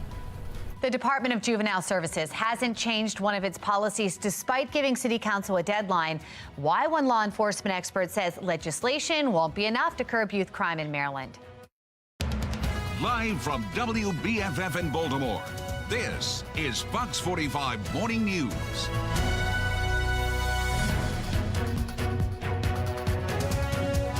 Just about 8 o'clock on this Monday morning, November 20th. I'm Tom Rogers. Patrice Sanders is off today. I'm Megan Gilland. We have meteorologist Justin Chambers here with our forecast today. Yeah, good morning, guys. Talking about temperatures that are definitely cooler, especially as you step out here this morning and throughout the afternoon. It will be cooler than what we saw over the weekend, but we're getting closer to Thanksgiving, and we definitely have our next weather maker, which is what we're focusing on here in the weather department. Now, temperatures right now in the 20s and 30s, excuse me, for Cumberland over to Hagerstown, 34 in Frederick, 32 currently in Laurel, and some lower 40s in Baltimore City right now. Rain moving in tomorrow, and temperatures this week staying cooler than they've been over the last few days. So on your out and about cast, numbers climbing into the 40s through 11 a.m., lower 50s by about noontime. Back with your full forecast in just a few. Thank you, Justin. Let's take a look at your Lynn Solar Traffic Network, and there are some issues that we need to report here. A couple different accidents. There's one you can see on, this is the JFX southbound lanes there. There's a vehicle that is causing some delays right at Northern Avenue, and that's causing some backups, and you're basically all the way up to Pimlico Road. Past that was where you're backed up there. There's also another issue that was cleared up and was in Jessup, and that was on 295 southbound. That caused some major delays. Everybody else, it's just the volume now. The incidents that were on the outer loop, towards Woodlawn, that was just a touch and go, and that is now gone, so that's some good news. They opened up 2 more lanes over there. This morning, in a city in crisis, we are tracking a dip in gun violence throughout Baltimore. The drop coincides with the partnership between City State's Attorney Ivan Bates and U.S. Attorney for Maryland Eric Barron, promising a tougher on crime approach in the city. Since then, homicides are down 20%, non-fatal shootings down 9%. Now, Mayor Scott is claiming that he is the one responsible for that decline. I love them both dearly. Their cases are made by police officers that work for Brandon Scott, the mayor of Baltimore City. We direct. The arrests are done by us. All the enforcement is done by us. The mayor, smart politically, will take credit for this stuff because when you're running for re-election and numbers are going down, you want to hang a star on it. Despite the decline in shootings and homicides in Baltimore, residents have been coming to Fox 45 News for months, saying that they are still worried about their safety. Olivia Dance joining us live this morning with some of their concerns. Olivia? Well, Tom, that's right. Baltimore is seeing a decline in homicides and shootings, but an increase in other crimes like carjackings and robberies, which is exactly why many residents are still worried about their safety.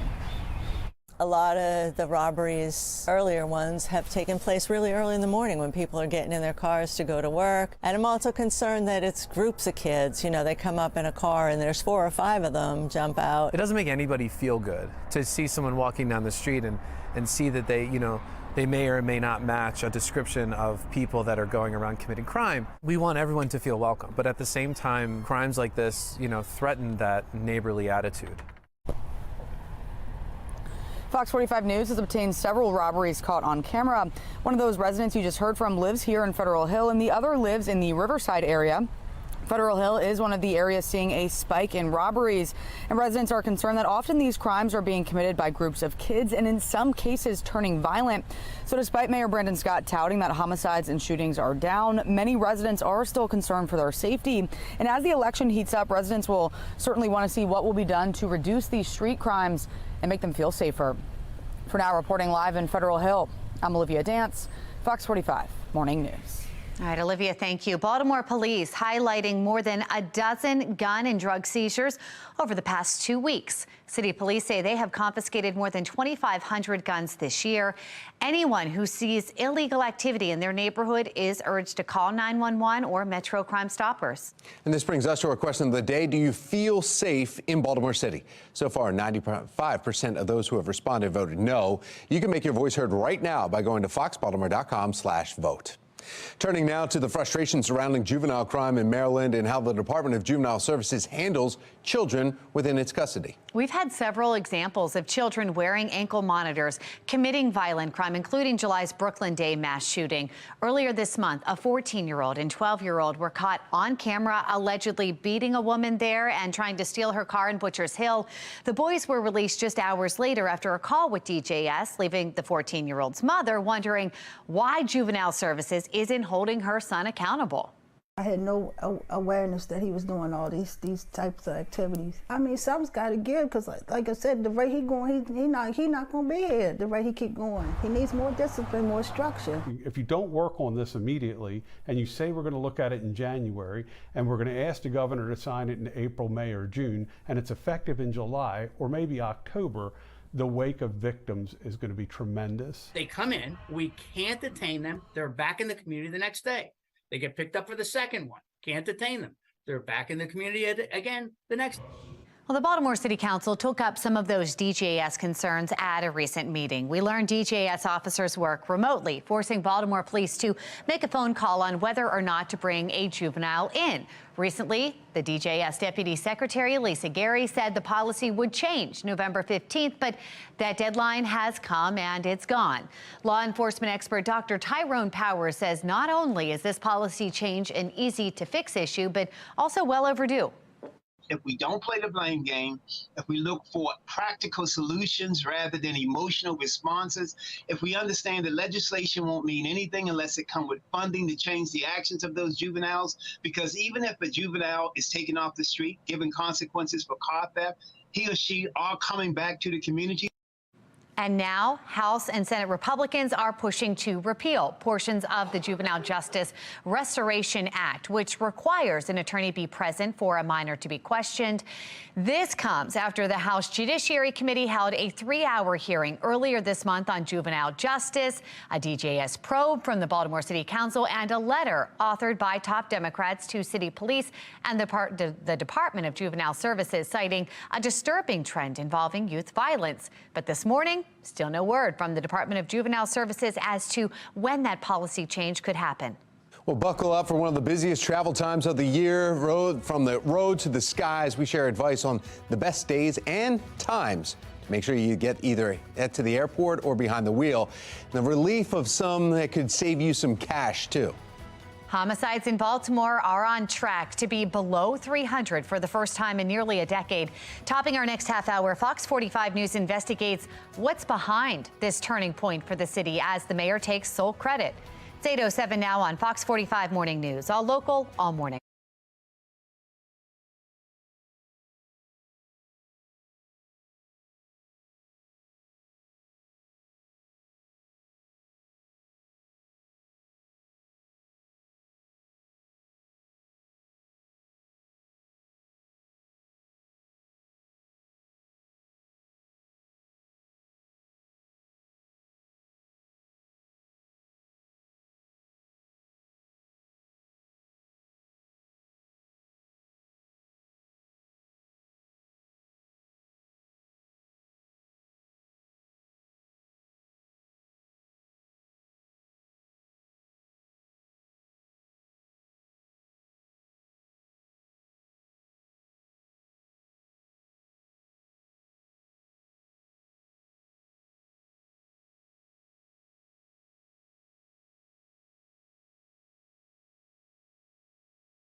If you are hitting the roads this week for the holiday, get ready. Thanksgiving travel is expected to be the busiest it's been in years.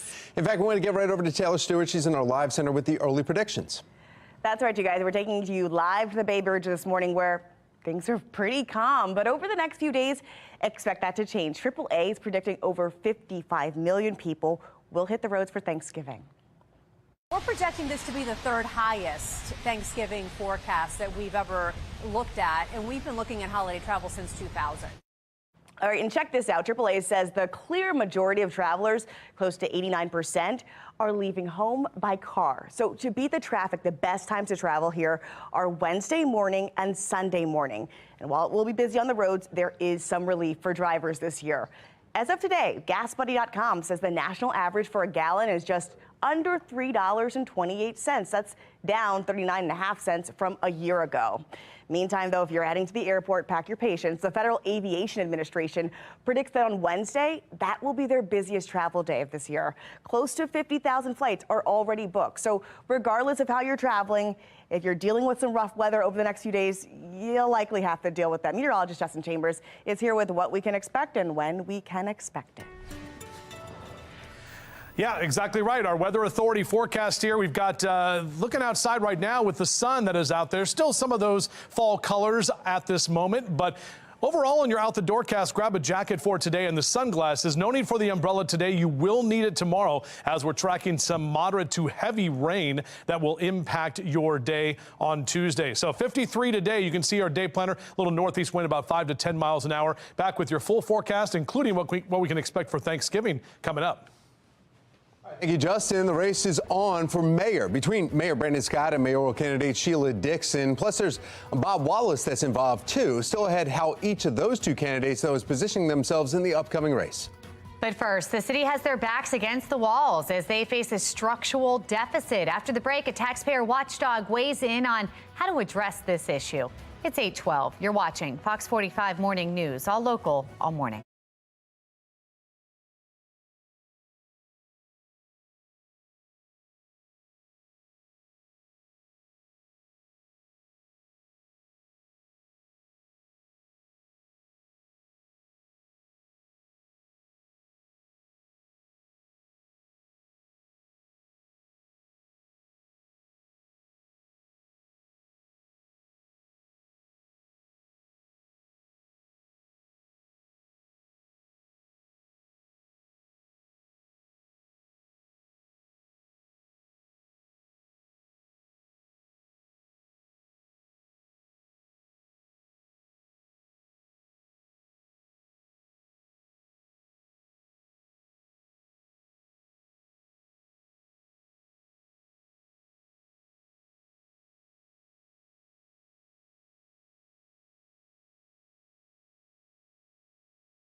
week that the city could face a $100 million structural deficit next fiscal year. This news comes on the heels of the state announcing a similar predicament. This morning, we have David Williams with the Taxpayers Protection Alliance. He is joining us live to weigh in on this dilemma here. David, good morning. Is this a surprise? Good morning, and it's not a surprise because the city is spending a lot of money, and we kind of saw this coming because this year they had to tap into their rainy day fund, so they didn't have a deficit for this year. And what's interesting is that we knew this was going to happen because we saw education spending go up by $79 million. I mean, we all remember I think what Mayor Scott called it, a punch to the gut, right? The gut punch of the $79 million in added education spending that came out of nowhere. So not a surprise. How do you fix it? Cut spending.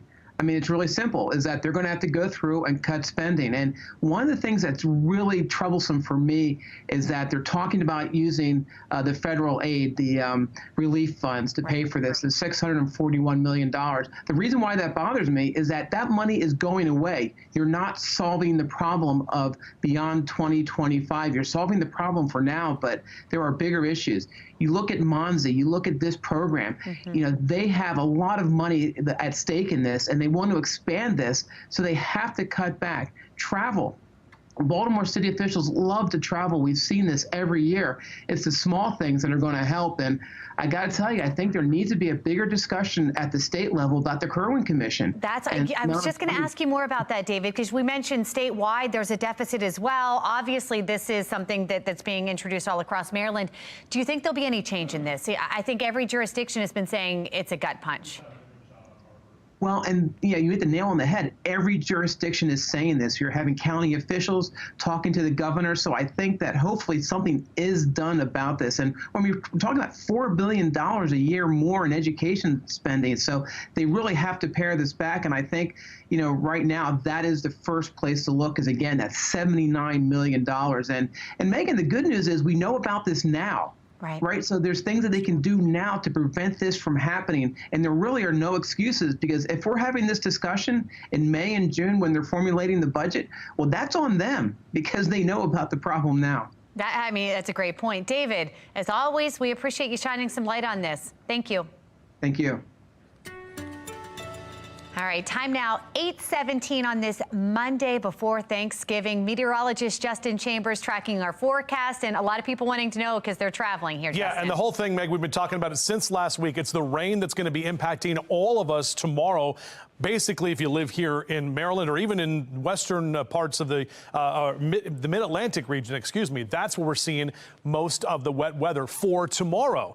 Everything looking good right now. Our 395 shot out toward the Patapsco with mainly clear skies. We will see a little bit more cloud cover later today, but notice our HD radar up and down the East Coast is dry at this time. That next weather maker is getting itself together there in parts of the Central Plains and could actually have some severe weather later this afternoon in the southeast. That low is going to track across the country right up through the Ohio River Valley by late tonight. And then tomorrow it will be basically on our doorstep, bringing with it the potential for some wintry precipitation in western Maryland. But again, all of us will see the rain and we'll get kind of this warmer air. You can see that warm front right there. That warm air is going to kind of punch through into the afternoon and evening tomorrow. That's why it's going to be mainly all rain. Well, actually, it'll be a bit warmer tomorrow evening than we will be during the afternoon or the morning time. But notice this is tomorrow into the evening on Tuesday, where we'll still see the potential for some snow showers for our friends in the Northeast, and that could linger into Wednesday morning, that very busy travel day as well.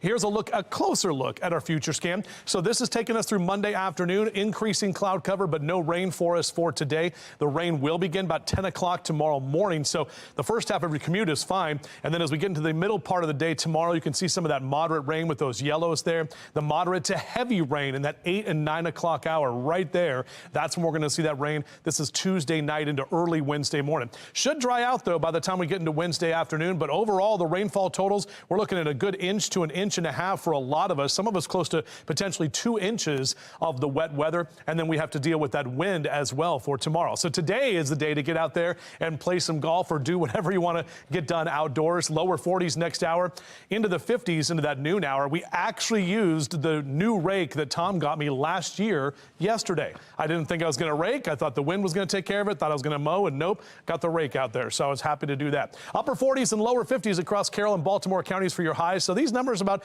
8 to 10 degrees cooler than yesterday. Keeping those upper 40s for Bel Air and Aberdeen, up in the Northeast and Elkton for your highs this afternoon. And notice those temperatures are going to stay down near average, a lot cooler this week than it was last week. But this is more November-like as we get closer to Thanksgiving. So here's our future scan. Again, the wider picture showing us that cloud cover that's around for today. Early tomorrow morning, some of those areas right there in the pink and the blue, western Maryland could see a little bit of that wintry precipitation. So that's what we're looking at there. But then pretty much all of us will see the rain through tomorrow afternoon and tomorrow night. And then on Wednesday behind that, we dry out. Even though we'll have some cloud cover left over, we'll have more of that northwesterly wind picking up into Wednesday afternoon. You can see up in the Northeast still some leftover shower action there. But Thursday looks good for all of us. The big parade up in New York City, and of course, all of our stuff happening here on Thanksgiving should be good to go. Actually, our temperatures are looking better than they did last week. So right now we're looking at a high of 56 on Thursday, then back to the lower 50s as we head into the weekend. Not at all. Justin, thank you.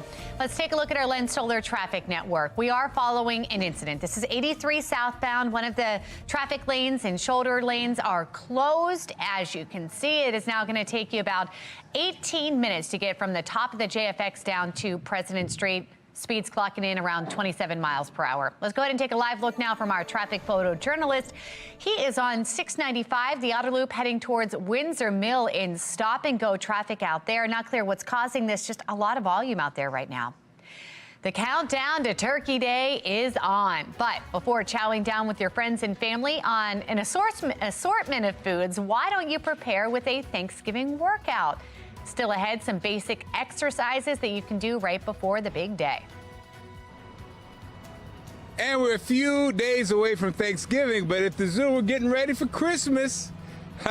We'll tell you about it coming up. Santa, maybe? I don't know. Tell you about it coming up on Fox 45 Morning News, all local, all morning long. From Santa to trees, we are decorating 3 trees for Kennedy Krieger's Festival of Trees coming up. We've got Patrice and I on a team. We got Justin and Tom on a team. Taylor and Mark on a team. We will reveal the big winner ahead of the show. Decorating starts now.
8:25, and from Santa to the Grinch to Elsa and Anna, everyone is joining the animals at the zoo this year. In fact, Mark Clark is live at the Maryland Zoo with their Holly Days starting this weekend. Mark. That's right, Tom. A few days from Thanksgiving, but it's all about getting in the mood for Christmas and the holidays. We're here with Shannon. Shannon, big plans, right? Yeah, absolutely. So at the Maryland Zoo, it's always a fantastic place to spend time with family. So we're kicking off our holidays promotion this weekend.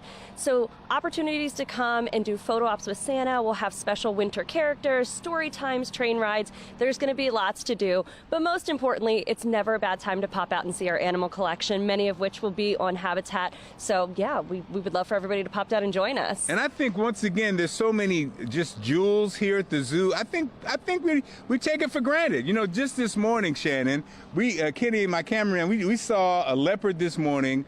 We got a chance to see a lion, and it's like I was thinking about it. I never get a chance to. I think a lot of times we go through and we're going to a specific thing, but you got to take time and enjoy the zoo. It's here, baby. It's here. You got to take time. But the other thing is, if you have a little one that's kind of rushing you through a visit, we have animal experiences that you can reserve in advance of a visit to really put something on the schedule. So if you want to pop down and do an otter fish toss, you can get that on the schedule. If you want to stop by and see the penguins, you can do something that's a little bit more in depth versus just a regular visit, and it builds it into a schedule. It costs a little bit of money, but then you're going to do it. And so it's a really good way to just try and do something a little different in a visit. Come on, Shannon. An otter fish toss, that's so cool. So guys, again, it's all going down starting this weekend, but the zoo's always here, baby. It's always here.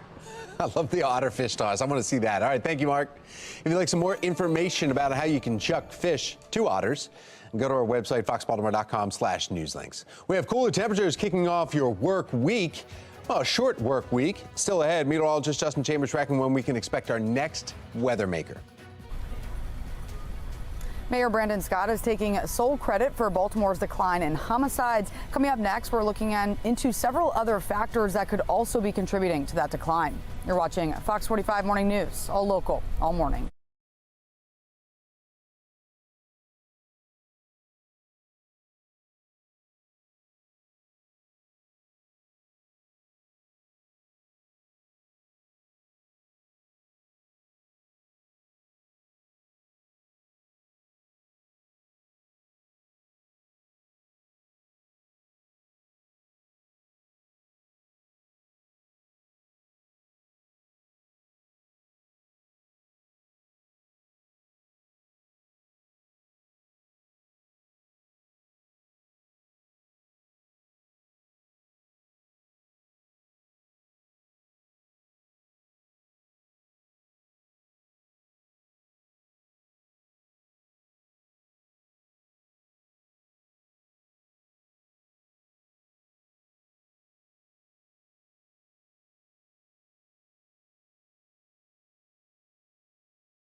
Live from WBFF in Baltimore, This is Fox 45 Morning News.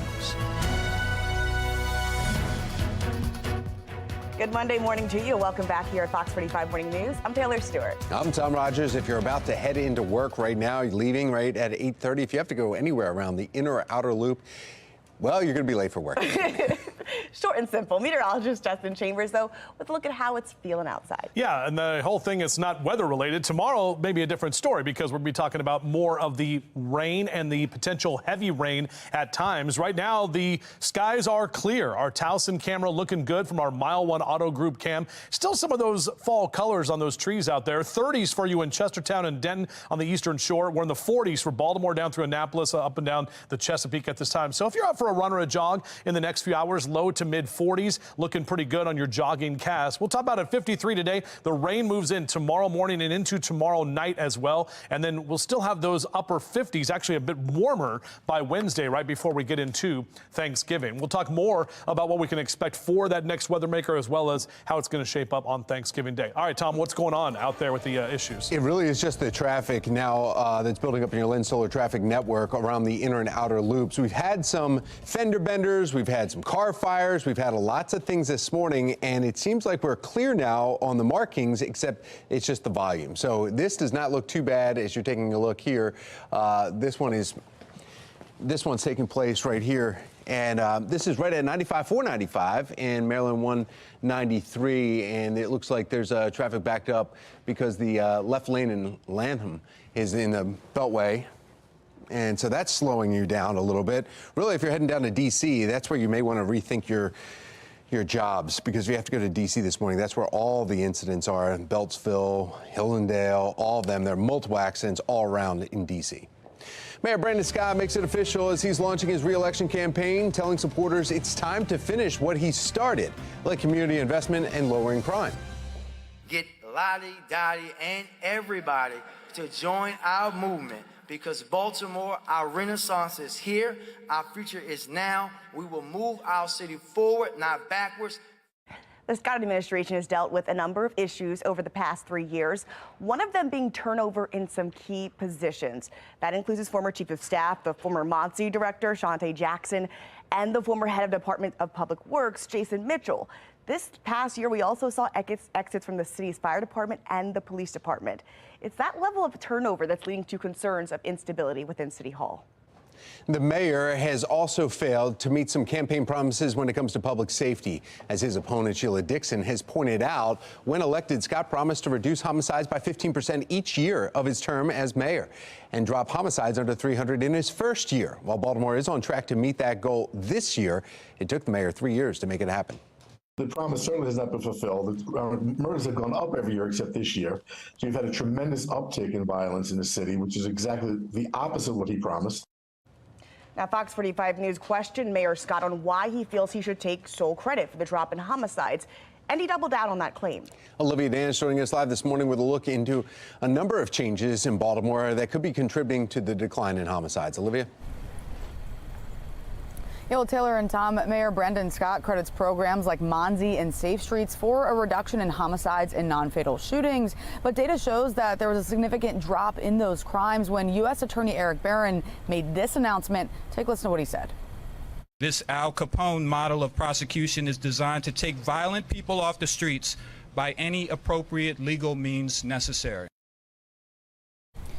Mayor Scott standing in the background during that announcement. Now, a reduction in homicides and non-fatal shootings also comes around the same time as when City State's Attorney Ivan Bates was sworn into office, who has a much tougher approach to crime than Marilyn Mosby, who Mayor Scott also worked with. Since Barron and Bates took office, homicides are down 20% and non-fatal shootings are down 9%. But the mayor's doubling down, saying he's the one responsible for a safer Baltimore. I love them both dearly. Their cases are made by police officers that work for Brandon Scott, the mayor of Baltimore City. We direct. The rest are done by us. All the enforcement is done by us. And we spoke with political analyst John Deedy, who says that since the mayor is running for re-election, it's no surprise that he's taking all the credit for the reduction in homicides and non-fatal shootings. For now, reporting live in Baltimore, I'm Olivia Dance, Fox 45 Morning News. Thank you, Olivia. Just 24 hours before Scott's re-election announcement, the mayor and former mayor Sheila Dixon traded some jab. Now, Dixon says the current administration has been a disaster, pointing to dysfunction in city government and what she calls a lack of transparency. Mayor Scott claims the city is thriving, though, under his leadership, and that Dixon represents a return to failed parts of Baltimore's past. My leadership of the city has an unemployment rate in its lowest in its history. City government has not been so dysfunctional in every agency than it is under his leadership. Now, the comments from both sides giving us a glimpse at how both candidates are positioning themselves in this upcoming mayoral race. The mayor never called out Dixon by name, but said this on WBAL radio. Leadership that's failing the city is almost a laughable comment when my leadership has the city on pace to be under 300 homicides for the first time in 9 years. First of all, he's taking credit right now for something he hasn't even done. Last 3 years, he made a promise to reduce the crime 15% every year. The remarks from both candidates emphasize this election could ride on crime reduction. Last week, Baltimore City Council member Eric Costello endorsed Dixon. Scott also received support on his end. Senator Corey McCray and Councilman James Torrance both stood beside the mayor at his campaign kickoff, asking the city to grant him more time to finish the job he started. Well, the Israeli military releasing new video this morning, what it allegedly shows inside a Gaza hospital the day the war started. And it's beginning to feel a lot like, no, just winter. Temperatures are moving down this week. Meteorologist Justin Chambers is tracking your holiday week forecast. You're watching Fox 45 Morning News, all local, all morning.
.39 is your time. We're just 21 minutes in front of 9 o'clock. Overall, our live cam over downtown Baltimore, not looking too bad right now. Still have some of those fall colors out there. And we are seeing on your out the door cast, you'll need a jacket and the sunglasses for today. A little bit more cloud cover for the afternoon, but no need for the umbrella today.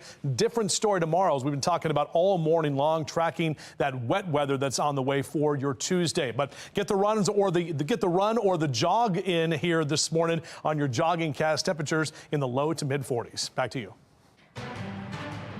All right, we're following brand new video from the Israeli military this morning under immense international pressure to provide evidence for claims of Hamas's war crimes. So just hours ago, Israeli Defense Forces posting this video on X from the Al-Shifa hospital in Gaza.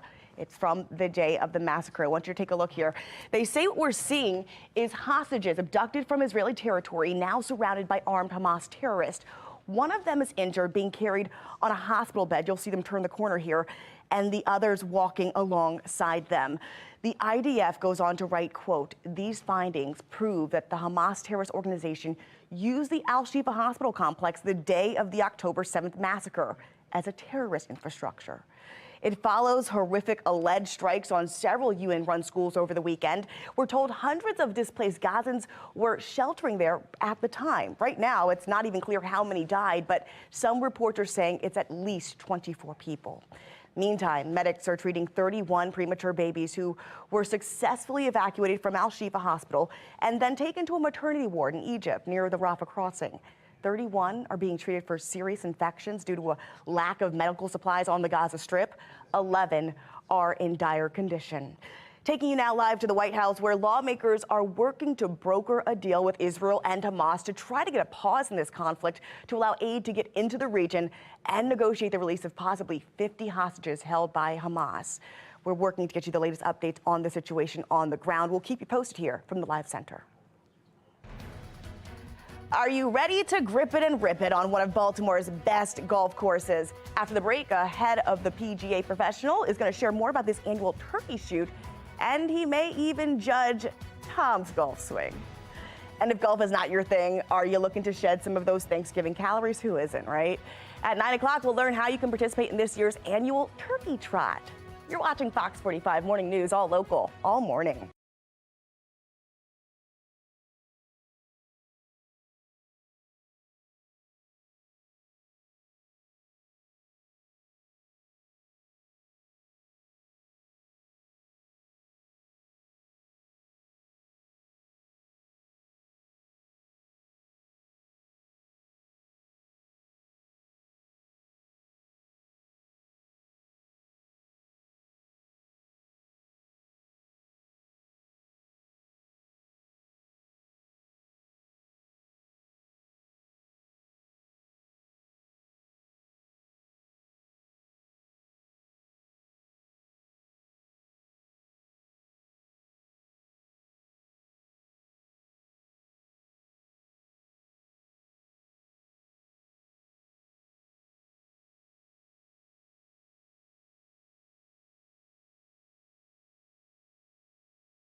Oh, yeah. Nice set of clubs here, too. These are not mine, believe me. This Thursday, you'll be swinging a forkful of turkey. Why not swing a golf club and maybe for an eagle beforehand?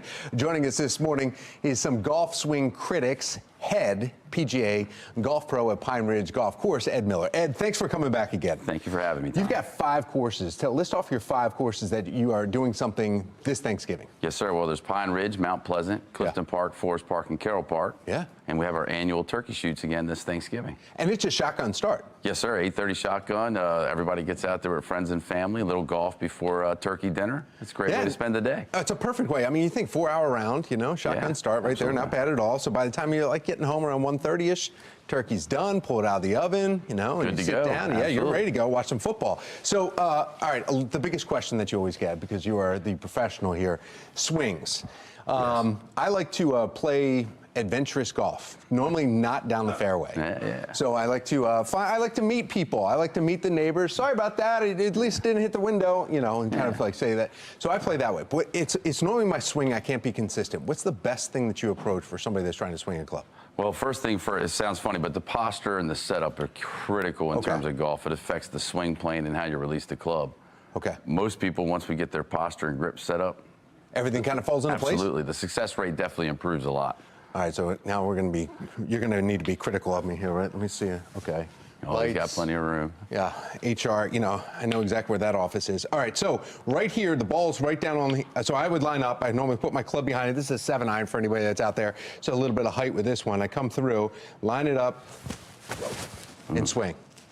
Excellent. Yeah. Excellent. Great club head speed. We can work on the posture maybe a little bit. Too much knee bend. What would I change? I think you have a little bit too much knee bend, in my opinion. Okay. I mean, you got a good football stance, but we're playing golf, so a little less knee bend, a little taller.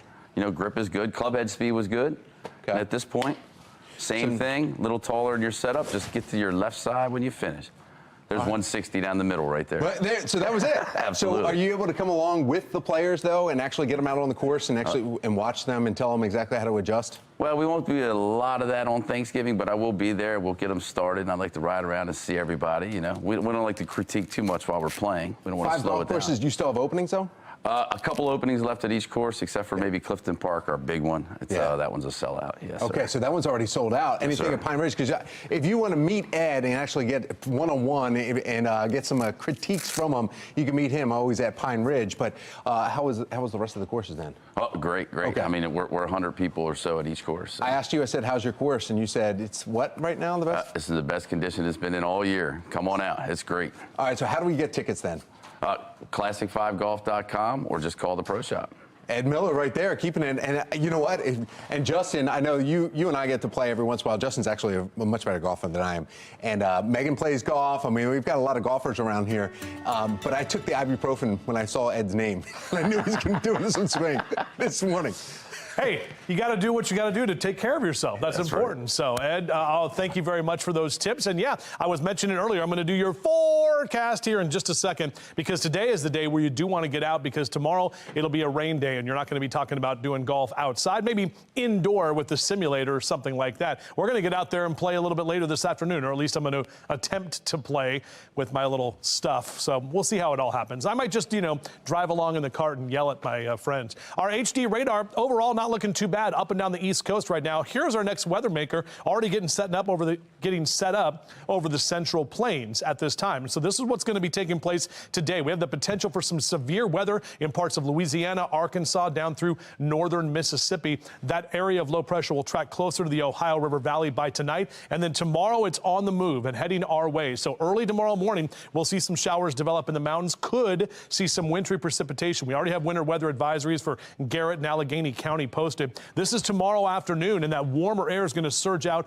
ahead of that cold front. So it will start off as a cold rain, but actually will be warmer as we head into the later part of the day and into the evening tomorrow night. Still some leftover possible winter weather in parts of the Northeast, and it's going to be kind of a mess up and down the 95 corridor really on Tuesday. Wednesday, some leftover stuff, but overall Tuesday is going to be the day where it'll have the biggest impact. Here we go. This is our hourly future scan. You can see some cloud cover this afternoon, but staying mainly dry. As we head toward Tuesday morning, we'll see those showers develop. Tuesday midday is when we'll see some of the moderate bands of rain, and then really it's going to be late Tuesday evening. We're talking 8, 9 o'clock tomorrow night. That's when that heaviest rain will come through. Man, we need the rain too. We have been so dry. We are in a drought situation here throughout the mid-Atlantic and central Maryland, and we're going to pick up a good 1.5 inches to close to 2 inches for some of us once this thing is all said and done into early Wednesday morning. All right, here we go on your forecast. 43 next hour, getting out there. It should be a good day to play on Thursday for our big shootout we were just talking about, with numbers in the upper 40s and lower 50s throughout the afternoon across central Maryland for today. And even to the north of us, a little bit on the warmer side of things with 40s there. Or sorry, we're warmer here. It's cooler to the north of us with temperatures mainly in the 40s for Harrisburg and Philadelphia, lower 50s for Baltimore and D.C. Our temperature tracker staying near average. We actually get a little bit warmer Wednesday and Thursday, so that's just in time for Thanksgiving. But you can see the larger picture here with our future scan, keeping those clouds around today. The showers start developing tomorrow morning. That little pink right there is an indication of some wintry precip and some mixed wintry precipitation at that. And then tomorrow afternoon, this is when the heaviest rain comes through. Tomorrow night as well. That low slides to the north and to the east on Wednesday. Still some leftover snow showers to the north, but we're drying out nicely, and Thanksgiving is looking pretty good at this time. And just 3 days out from your Thanksgiving holiday, our holiday countdown, 31 days now until winter begins, and today is 5 weeks to the day until Christmas. Remember, it comes on a Monday morning this year, 35 days away. Here's that 7-day forecast, keeping those 50s going through Thursday. A little bit cooler, but we do stay mainly dry as we head into the weekend. All right, let's go ahead and check your Len Stoller traffic net. We're taking a live look at some of the cameras around the Baltimore region. Everything seems to be moving smoothly, but it is bumper to bumper in some areas, so give yourself some extra time. Here's a live look now from our traffic photojournalist in the area of 695. Actually, he's heading towards Lansdowne right now as we continue to follow your updates on your commute. Now let's take a look at what's happening around the region today. Today marks the annual Transgender Day of Remembrance, and Heart to Hand Incorporated is hosting a brunch to celebrate the day. The event aims to connect community members and create a safe space for transgender individuals. There will be guest speakers giving inspiring speeches, along with special giveaways, prizes, and much more, all because for a good cause. It's from 11 to 3 at the Kettering Community Center. That's in Upper Marlboro. Also happening today at noon at Live Casino Hotel and Maryland annual turkey giveaway. That's taking place at St. Margaret's Catholic Church in Capitol Heights, and the annual drive gives holiday proteins to families who need them. Over 200 birds will be given away this year. Closer to home, Ravens star running back Gus Edwards will be at Scotts Branch Elementary School handing out meals to families. He'll be there at 5 o'clock tonight, spreading holiday cheer in Windsor Mill. And coming up after the break, who you can call in case of any last-minute turkey needs. And the end of our next hour, we pick the winners of our Christmas tree decoration contest. It's all for a good cause. That one's in the making right now, as we've got other trees here in studio being worked on. That's right. Yeah, but after losing so bad last year, I'm going to take a coffee because you guys are going down. You need some energy to get it going? I need some energy to get it going, Tom. I thought it was supposed to be a friendly. It's friendly, but look, my tree last year was pitiful. I see a lot of bright colors over there right now. That's very good. I see the theme. I got you. All right. Is that tinsel? Is that tinsel? Are we going back to the 70s? We are. It's time for a coffee break.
8:55 and attention Target shoppers. You may soon see some changes at the checkout line. The company has announced that it is restricting the self-checkout lines to 10 items or less. Now, if shoppers have more than 10 items, then they'll need to use the full-service lanes with cashiers.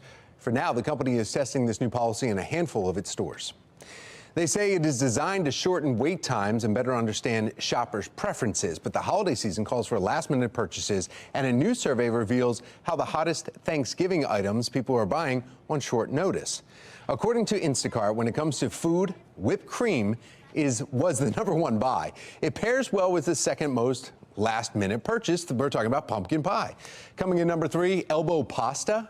For non-food items, the top 3 are disposable silverware or servingware, aluminum foil, and disposable utensils. Now, more than 55 million people are expected to travel this Thanksgiving. The busiest days ahead of you are Tuesday and Wednesday. TSA recommends getting to the airport not 1, but 2 hours early for your flight. If you're hitting the road in the next few days, AAA also recommends leaving early in the morning or after 6 p.m. to avoid most holiday traffic. Heavy rain, though, could cause some significant headaches for drivers this week. We still have meteorologist Justin Chambers with your Thanksgiving week forecast just ahead. But before that, let's go ahead and get over to America's Steals and Deals. The following segment is sponsored by Noki. There is nothing more frustrating than when you want to take a photo and your phone says, storage full, and it always happens at the most inconvenient times.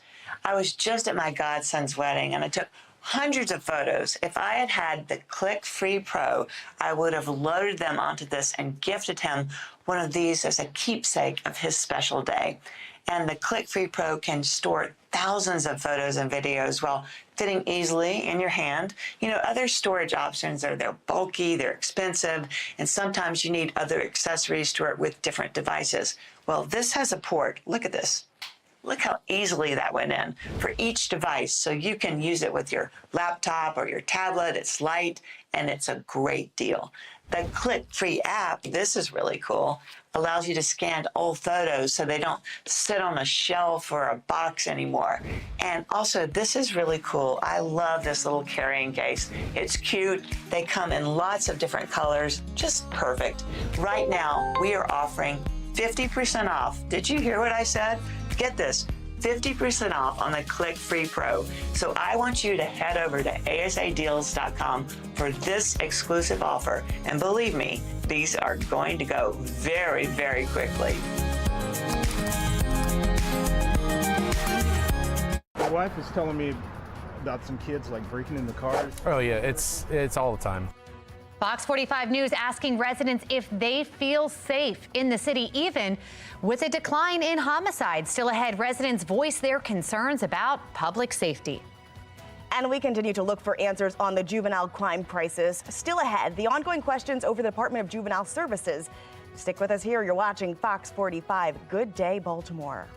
Our temperatures not too bad right now. A little on the cooler side. We're tracking the rain that's going to impact your travel forecast. We'll talk about it.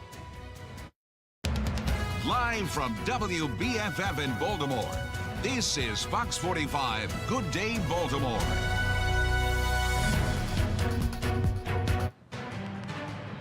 All right, we're coming back here with some breaking news this morning. The Baltimore County Police Department is saying there's been a report of a bomb threat at Owings Mills High School. We have a crew headed there right now. The police department says all students are safe. No injuries to report. We'll keep you updated. Good morning to all of you. Thank you for joining us on this Monday, November 20th. I'm Megan Gilland. I'm Taylor Stewart.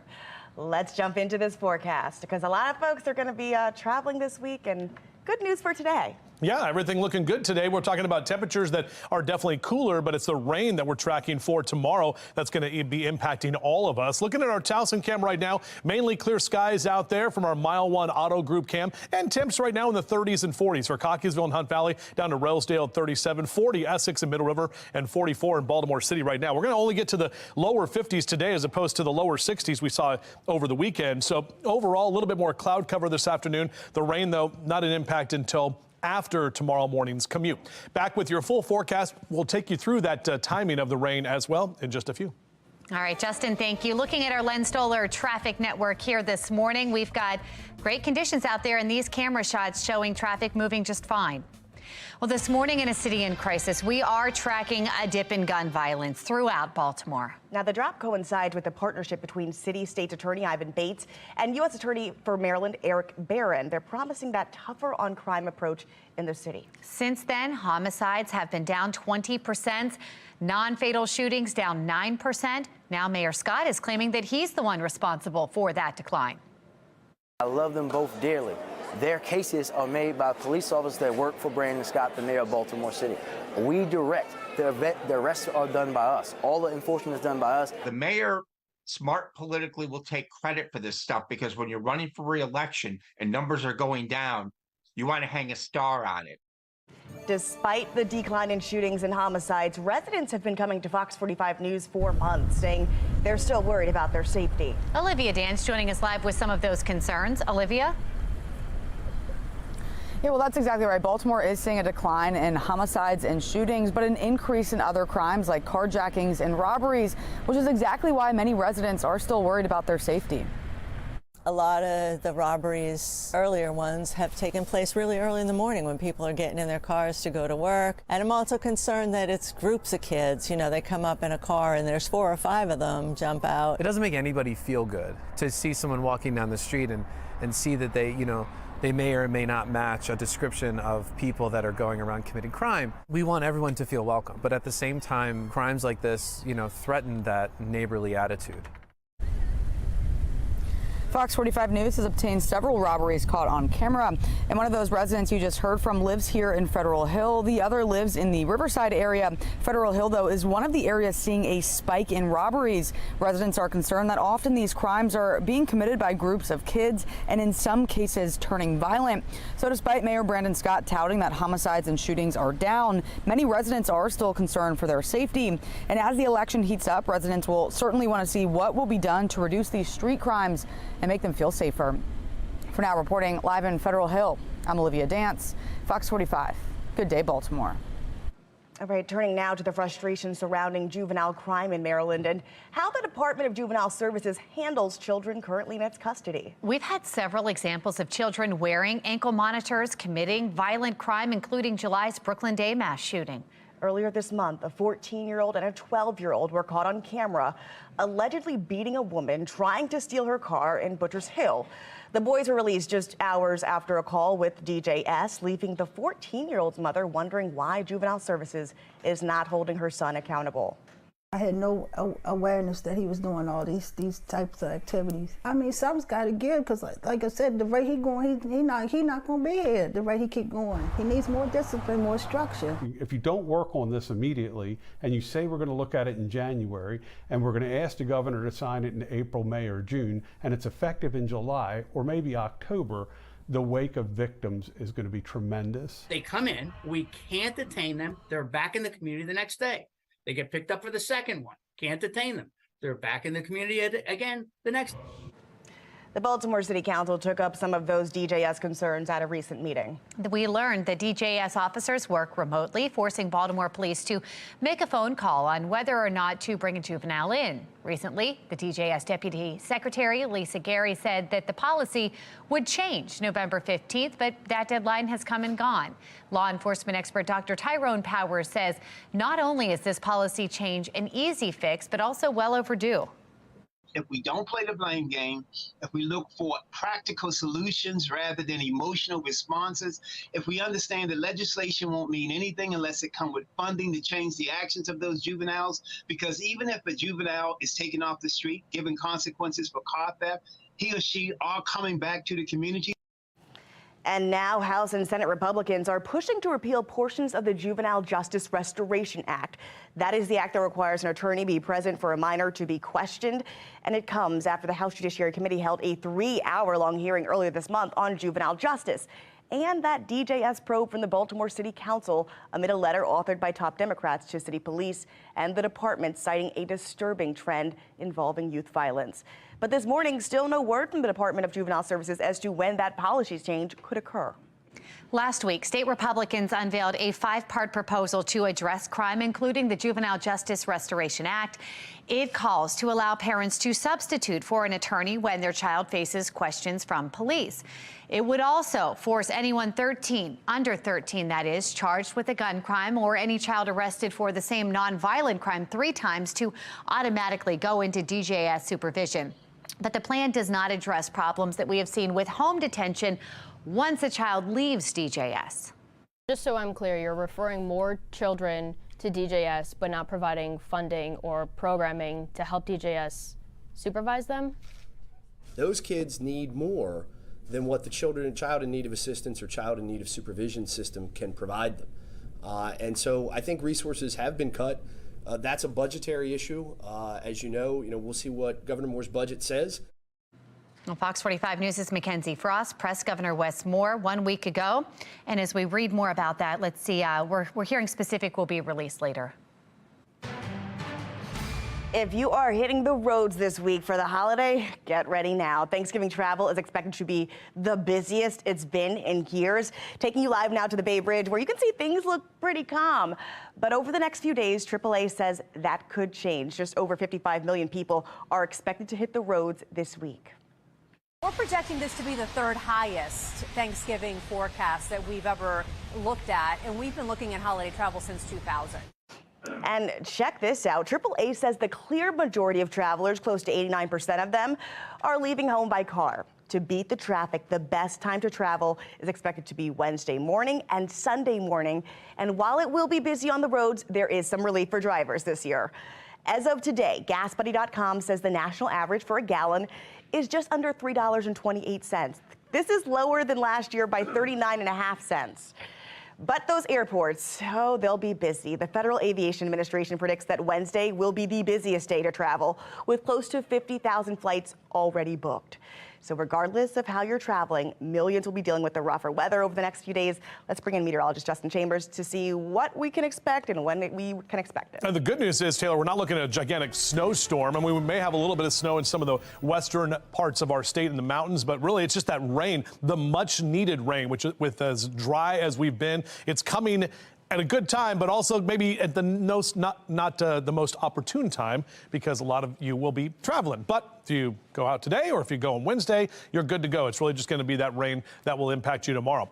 30s and 40s statewide right now. We're in the 40s up and down the Chesapeake, Bel Air at 38, 37 in Westminster, right now 31 in Cumberland and 34 in Oakland. So as you head out the door today, have the jacket, but have the sunglasses, because even though we'll get some clouds later this afternoon, no need for the umbrella. We'll put a big old check mark on that for tomorrow, because that's when that rain rolls in. We'll top out at 53, so a little cooler today than yesterday, upper 30s tonight, and then right to about 54 tomorrow, even with some of the rain that's coming in. We'll take you through that hour-by-hour forecast and let you know how long the rain sticks around, and also what we can expect for Thanksgiving and Black Friday.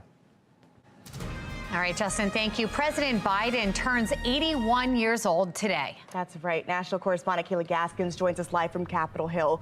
Kayla, this occasion brings to the forefront the concerns over his age as he tries to lead the country again into another election year. Yes, it does, Taylor. So the president's age continues to dominate the 2024 election conversations. He's the oldest commander-in-chief, and if reelected, he'll be 82 at the start of his second term and 86 by the end of it. Polling shows voters are worried about that. An ABC News Washington Post poll from September showed 3/4 of Americans think Biden is too old for another term.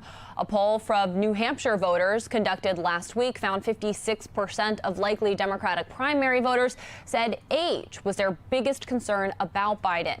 New Hampshire does hold the first Democratic primary in January. The White House continues to defend his stamina and points to his record as proof that he is able to do the job. But he's not the only politician where age is a concern. Donald Trump not far behind Biden at 77 years old, and Mitch McConnell's age also under scrutiny after several concerning freezes during interviews earlier this year. Kayla, this morning, the United States also mourning the loss of former First Lady Rosalynn Carter. We know she led an extraordinary life. How is she being honored there? Well, she was the wife of 39th President Jimmy Carter and was actively involved in her husband's politics. She was also a strong mental health advocate. After his turn, they spearheaded Habitat for Humanity and the Carter Center to help promote human rights. In a statement, Jimmy Carter said Rosalynn was his equal partner in everything he ever accomplished. She died at the age of 96 yesterday at her home in Plains, Georgia. Former President Donald Trump said Rosalynn earned the admiration and gratitude of our entire nation. When asked about the loss, President Biden reminisced about knowing the Carters for so long. Biden saying he was the first to endorse Jimmy Carter in his run for president. Biden said the Carters were a happy family. Rosalynn Carter had dementia, and she had entered hospice earlier this month. Her husband, Jimmy Carter, is 99 years old, and he's been receiving hospice care since February. Absolutely. Thank you, Kayla. We cannot turn back, and that's why I am running for re-election to continue to be the mayor of Baltimore City. Mayor Brandon Scott announcing he is running for re-election in 2024. Topping our next half hour, the back and forth already happening between him and another mayoral candidate. Run for a great cause. After the break, where you can register to participate in this year's Turkey Trot 5K. You're watching Fox 45 Baltimore. Are decorating for Kennedy Krieger's Festival of Trees and, of course, competing against one another. This is mine and Patrice's tree right here. Coming up, we're going to show you Tom and Patrice's. We're going to show you Mark and Taylor's, and we're going to show you who wins. You'll see the results live later this hour. It's 9:12 on Good Day Baltimore.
All right, we're back with some breaking news this morning. The Baltimore County Police Department is saying there's been a report of a bomb threat at Owings Mills High School.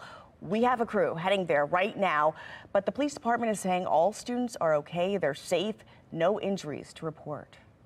This Fox 45 news segment is sponsored by the Y of Central Maryland.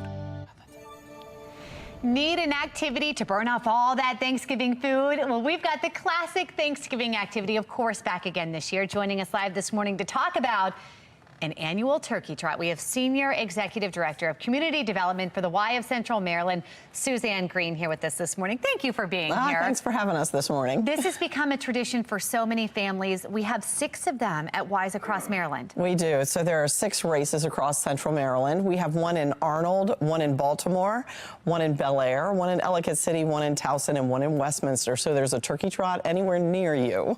A lot of families I know plan on doing this, and then there's some that are kind of just like, maybe we should do this. Can you show up on Thanksgiving morning? You absolutely can. Registration is still open. Okay. So you can register online all the way up through Thanksgiving morning. No excuses. No excuses. And look how fun. You encourage costumes, outfits.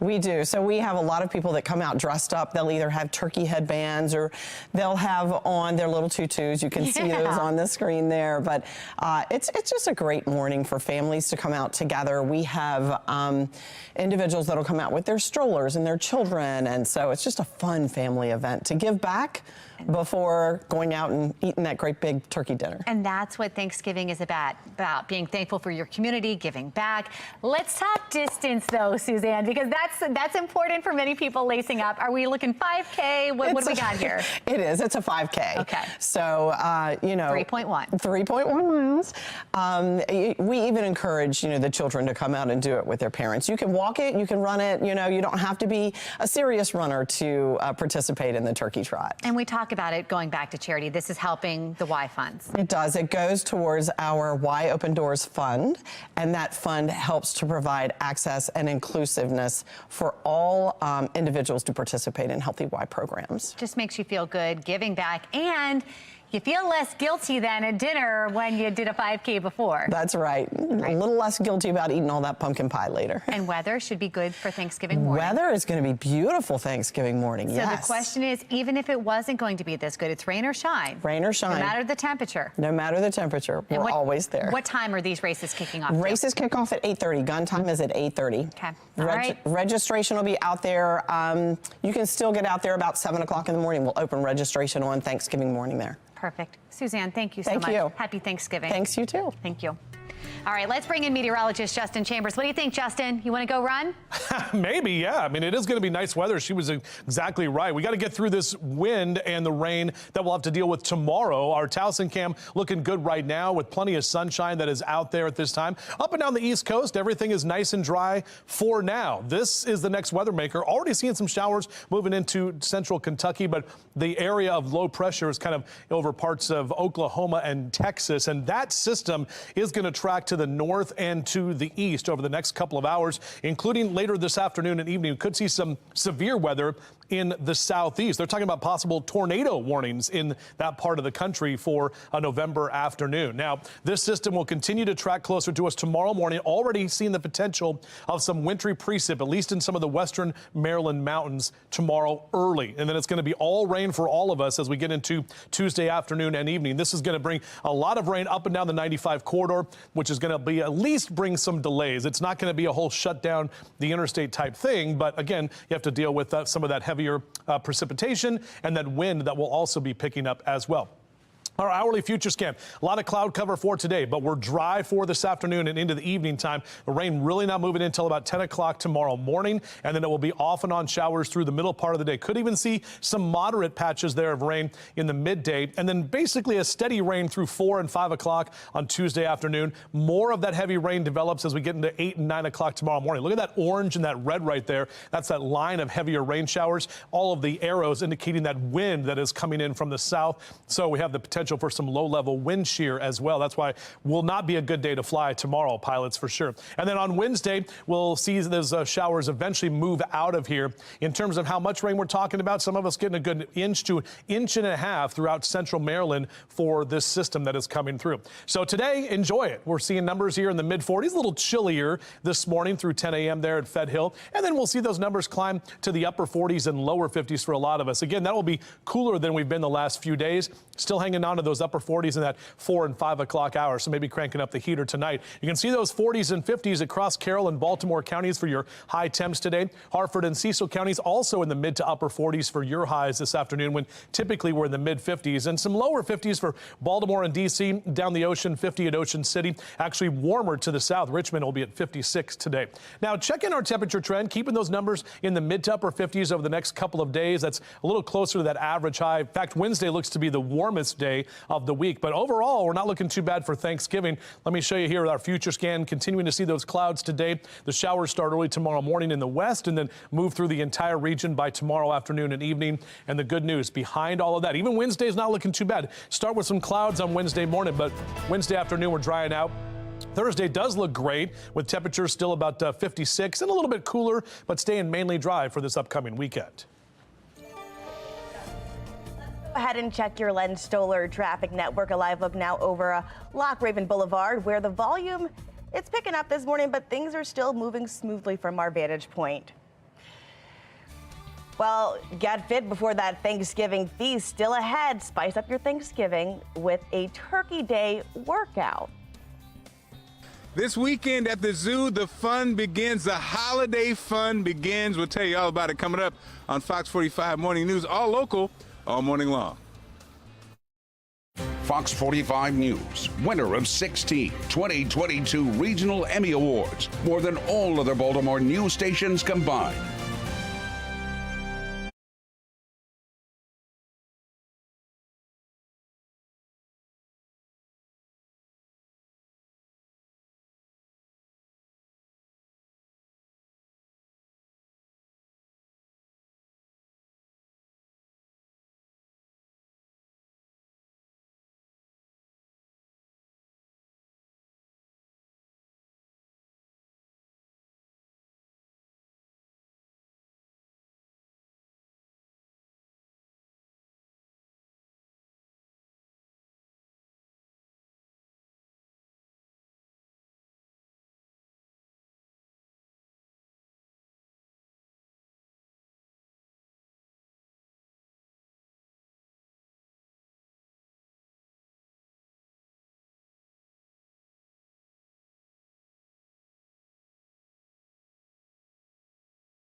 The animals need to get in on the festive spirit too, and Mark Clark has been hanging out with the Maryland Zoo for a look at their holidays.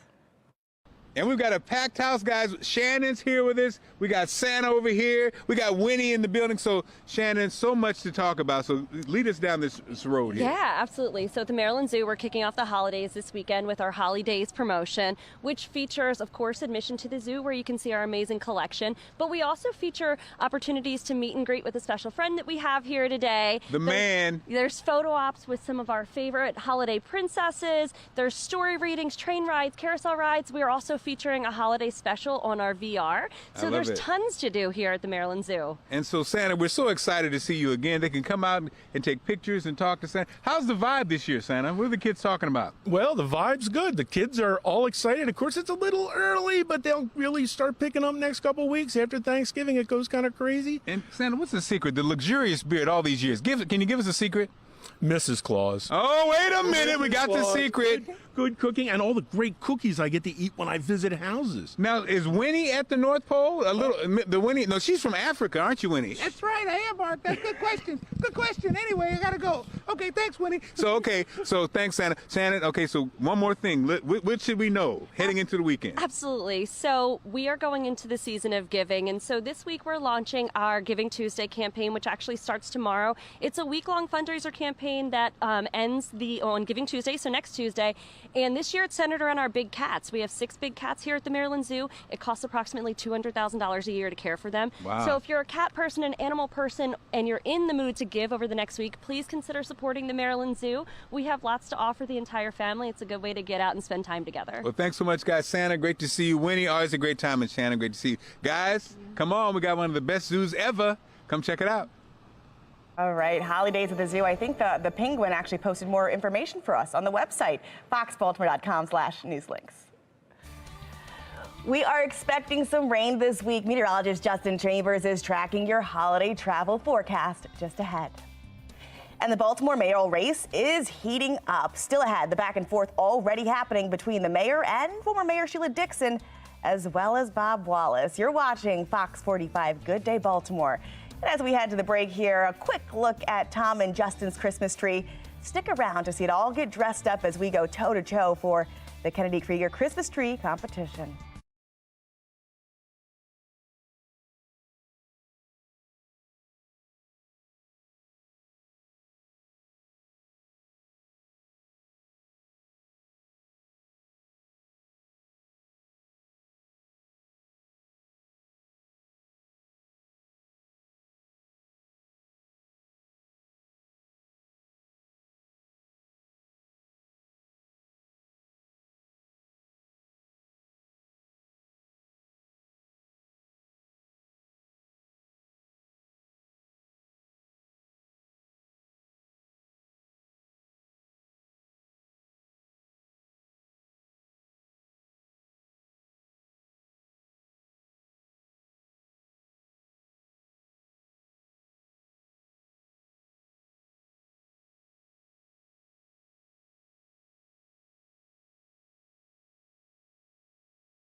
Live from WBFF in Baltimore, this is Fox 45 Good Day Baltimore. Oh, it's game time now. We go from all being friendly and nice to competing for a great cause. No, Taylor started out being rude right away. Really? She was like, I'm taking you guys down this year. No more friendly Well, competition. It was her first year last year, so now she's game She's ready. like, I went out and bought a couple things, and she's like, I got blown away. Not this year. She's like, and their put tree, some time into it. Hers and Mark's look good.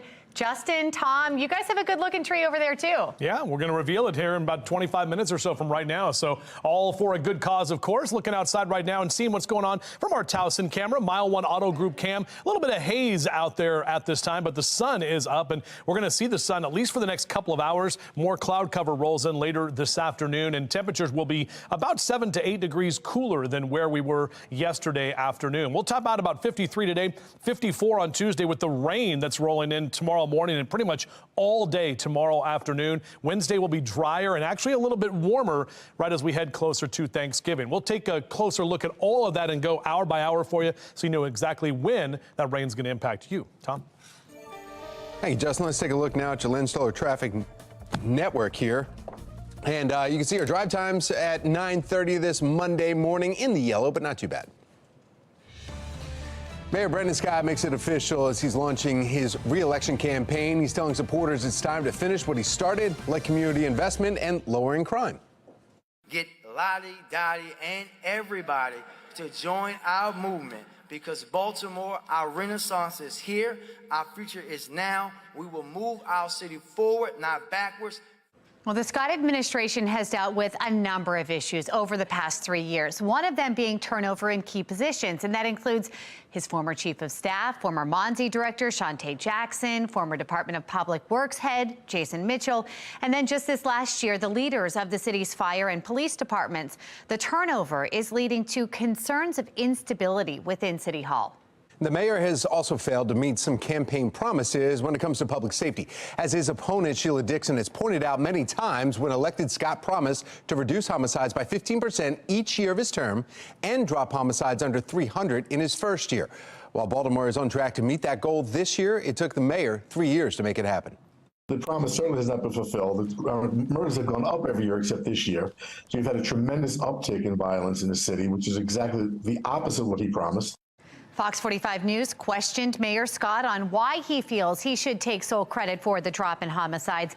He doubled down on that claim. Olivia Dance joining us live with a look into a number of changes in Baltimore that could be contributing to the decline in homicides. Olivia. Well, Megan, that's right. Mayor Brendan Scott credits programs like Monzi and Safe Streets for the reduction in homicides and non-fatal shootings. But the data shows there is actually a significant drop in those crimes when U.S. Attorney Eric Barron made this announcement. Take a listen to what he said. This Al Capone model of prosecution is designed to take violent people off the streets by any appropriate legal means necessary. Mayor Scott standing in the background during that announcement. And a reduction in homicides and non-fatal shootings also comes around the same time as when City State's Attorney Ivan Bates was sworn into office, who has a much tougher approach to crime than Marilyn Mosby, who Mayor Scott also worked with. Since Barron and Bates took office, homicides are down 20% and non-fatal shootings are down 9%. But the mayor's doubling down, saying he's the one responsible for a safer Baltimore. I love them both dearly. Their cases are made by police officers that work for Brandon Scott, the mayor of Baltimore City.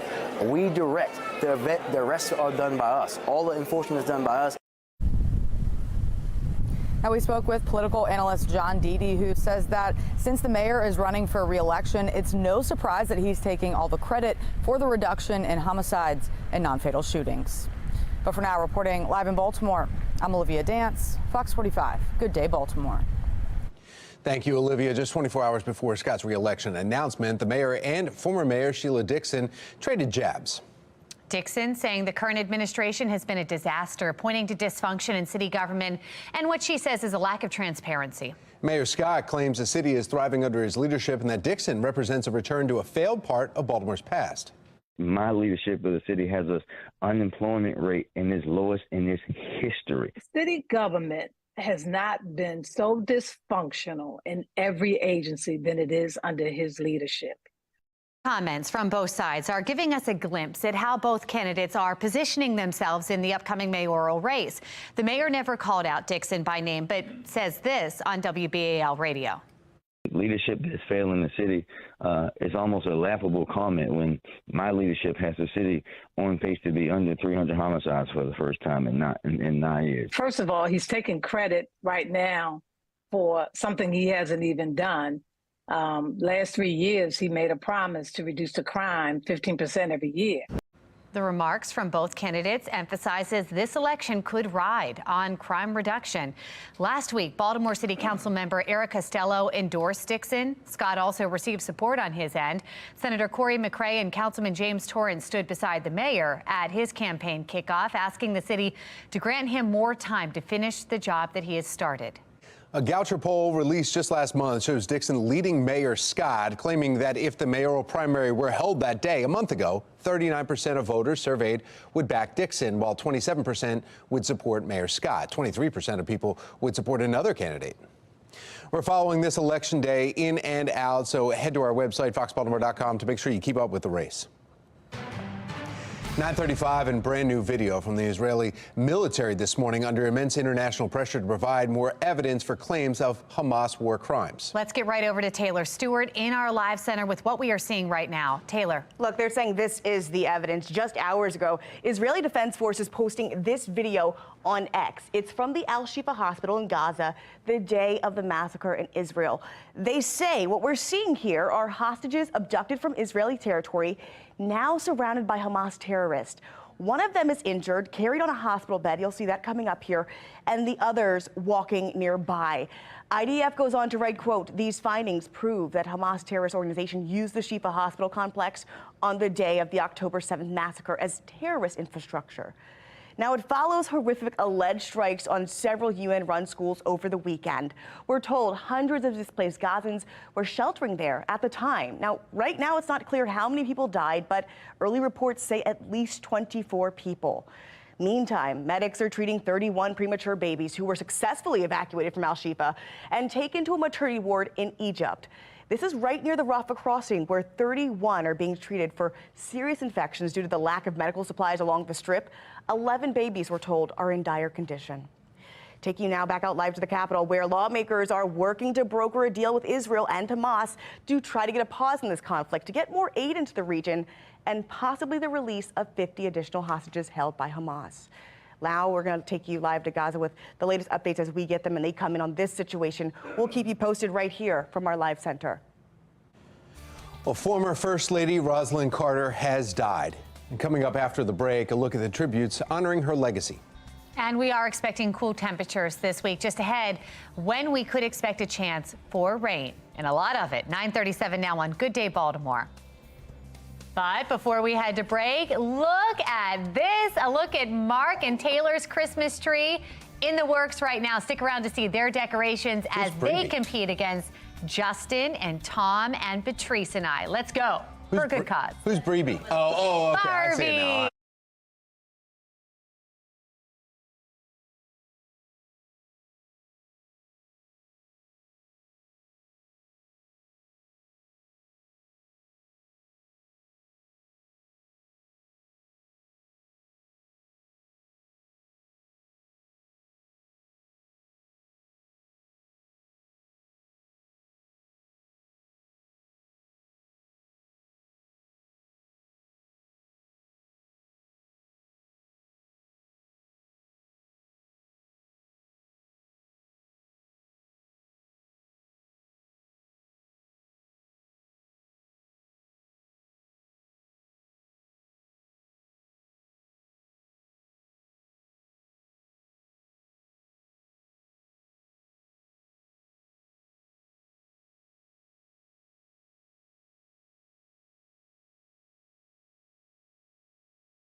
Making headlines this morning, former First Lady Rosalynn Carter dies peacefully with her family by her side over the weekend. The Carter Center saying that it was just 2 days after she entered hospice care.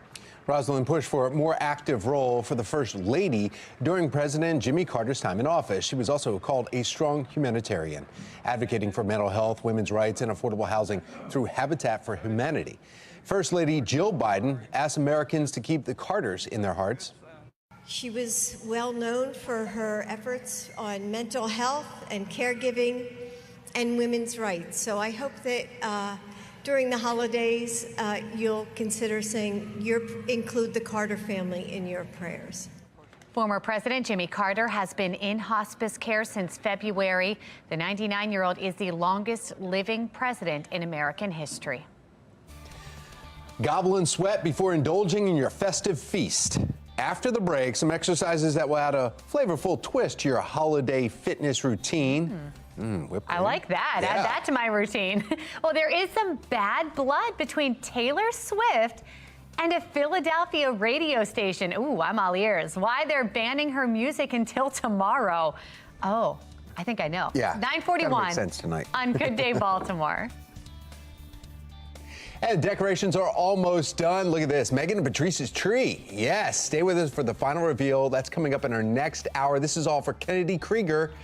And we're starting to get a little idea of what's going on right here. Nagasaki Tower. You got it.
Oh, here we go. When we think Thanksgiving, we think food and turkey, obviously, but we got to do some work. We got to burn off those calories before we get into that. Obviously, our family's a part of that day, so we're doing our partner workout today. Yes. We have national lead trainer for Planet Fitness, Teddy Savage, along with his wife, his beautiful wife, Jessica Savage, joining us. Thank you for coming in. Thank you for having us. So you're going to give us an idea of what we can be doing Thanksgiving morning before we eat all that good food. Absolutely. And just like you said, Megan, the feast is coming, but while you're cooking things up, keep your fitness mojo going, and let's show them what we like to do. I want to see what you guys do in the kitchen. So the first partner exercise is going to be a squat toss. So I'm going to squat down with the bird and then toss it to Jess. She'll squat down and toss it back to me. A great compound movement, lower body, upper body, and we're passing that bird back and forth. After it's thawed, because I mean, if it's still frozen, that's going to be a lot heavier. That's going to add some intensity to that workout. You might as well add that, right? So this next one is going to be called an angled exchange, and we're really going to be twisting and using our oblique muscles that support our spine. So this is really good for stability and throughout your core. Now, Megan, as you're doing this, in my mind, I'm thinking, okay, I got to twist this bird. I got to put it on 350. I got to cook it for, what, like 30 minutes per pound. What am I thinking about? But while I'm doing that, I'm also working my body, right, Meg? Absolutely. And when you're doing it together, both of you are smiling. It's fun. You're holding each other accountable, and you're holding a turkey. I mean, to do this before you put it in the oven, get it going. Yeah, and I think that that's tenderizing it, right? I agree. Is that bird feeling good? Super tender. All right, so stuff inside, twist, pass. Stuff inside, twist, pass. So let's go down into a 3/4 squat. Jess is going to twist, pass it to me. I'll pivot, twist to my right. She's going to pivot to her left. And this is really good to keep time and attention on the lower body and twist, getting lateral movement. And the last one, gobble, gobble, goblet squats, right? Because we're gobbling it up. And all of the juices, I promise I won't drop you. So we're going to go down into this goblet squat, pass it at the bottom of the motion, stand right back up. And this is that good time and attention, making sure that we get extra sauce on our bird. That's what we like to do at the Savage household. We like it saucy, we like it spicy, and we like to do it together, right? Boom. Always. That's Always. right. That's right. It's way more. You married into this. You knew that you were going to be doing this on Thanksgiving morning, right? Absolutely. Yeah. So how long? 10 minutes? Is that enough? 15 minutes? What do we need to do? So what I would say is while you're prepping, try to do it for at least 10 to 12 minutes. And then every time you come back to check on how the bird's looking, do a couple more, right? Yes. You can never do enough. She says That's the thing. You can never do enough. And now you guys have kids too. Are you getting the kids involved in this? Oh, 100%. They're running to do the errands too. Yeah. Sometimes I just send them on different things. Go outside, get some sticks for the fireplace, come back in and do some gobble, gobble, goblet squats. And it's going to give you more energy throughout the day too. This is, it's just healthy fitness. Yeah, and while you're watching the football games, it's really important to keep your body in motion. It helps with digestion and it helps you to sleep later on that evening. Some good advice. You should come back every time. It was wonderful having you. Always good to see you as well. Pleasure's always mine, Happy Megan. Thanksgiving to your family. Happy Thanksgiving to you guys. Meteorologist Justin Chambers, can you see Jess in the kitchen with you doing this? Absolutely, yeah. And it's funny too because Jessica Savage, my wife's name is Jessica, and that's her superhero name. Oh, Jessica Savage. So it's just like you. It's just like her. I love it. Yeah, good stuff. We need to get the Jessicas together. Absolutely. All right, that's good stuff. Happy Turkey Day to both of you and to all of you as well as we look outside from our downtown Baltimore camera. Overall, a little bit of haze out there, but we will see more cloud cover rolling in later today. The rain is not here today. It's tomorrow that will be an impact for a lot of us as a lot of folks are trying to travel. Just being outside doing anything, you're going to have to deal with rain tomorrow. But up and down the East Coast, we're dry right now. That next weather maker getting set up in the Central Plains. That's going to be moving here from the west to the east throughout the afternoon. Could see some severe weather in parts of the southeast later this afternoon and evening. Just be aware of that if you're trying to travel down to that part of the country. Could be talking about tornado warnings in November. Meanwhile, our next weather maker here setting up tomorrow morning with some showers in parts of western Maryland. We could see some wintry type precipitation. Winter weather advisories for Garrett and Allegheny counties, so just be aware of that. And then all of us will get in on the rain as we get into tomorrow afternoon. That warmer air will be with us. So anything that has the chance at any kind of wintry precip will turn over to all just rain for pretty much the entire area as that warmer air kind of nudges in through Tuesday afternoon into the evening time. Still could see some snow showers in parts of the Northeast late Tuesday into Wednesday. And that's going to just mess things up with all of the airports up there. But we're dry today, and our hourly future scan showing us the rain not really an impact until tomorrow at about 10 o'clock in the morning. Through about noon tomorrow, we'll see some more of those moderate rain showers. The heaviest rain, steady rain throughout the afternoon. But after about 6, 7, 8 o'clock tomorrow night, that's when we'll see that line of showers and heavier rain showers that'll be moving in as well, as long as the wind that's going to be picking up also. So our rainfall totals, it'll be a good drought-busting rain. We definitely need it as dry as we've been. Nice to see about 1 inch to 1.5 inches total. I know we had a little bit of rain on Friday and into early Saturday, but it wasn't really much to put a dent in that that drought. Upper 40s and lower 50s across the region for your highs today. Even some lower 50s from Baltimore down through D.C. Those are your numbers for today. And you can see on our 7-day forecast, after we get to Wednesday, we'll start off with some cloud cover, but we'll be drier as we head toward the afternoon. Turkey Day looks great. Black Friday does as well. We'll be dry and a little cooler as we head into the weekend. That's good, Justin. Thank you. In your entertainment news, the Hunger Games prequel tops the box office at home this weekend, but below expectations. The Ballad of Songbirds and Snakes debuting at $44 million at domestic box office sales. Ticket sales for the film expected to be at least $50 million. Globally, the film brought in more than $98 million in the first weekend. The prequel, 5th movie of a Hunger Games franchise. Philadelphia radio station will not be playing Taylor Swift songs until tomorrow. I noticed that today. green. I noticed Did you that notice green. my socks?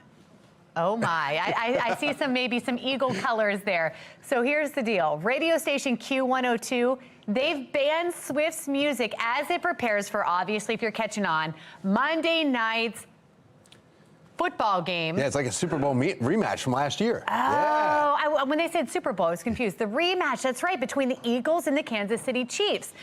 Even though Swift is a native of the Philly area and a noted Eagles fan, she's obviously dating, I don't know if you know, Chiefs tight end Travis Kelce, if you've heard that around town. Win or lose, the station will shake it off, and come Tuesday, listeners will be enchanted, hint, hint, by Swift's music again. Q102, I don't know if they really play Swift music anyway. Really? But yeah, I mean, maybe. I guess they're top stand. 40, so maybe, yeah. We're expecting some cool temperatures this week. Meteorologist Justin Chambers letting us know how your Thanksgiving week is shaping up.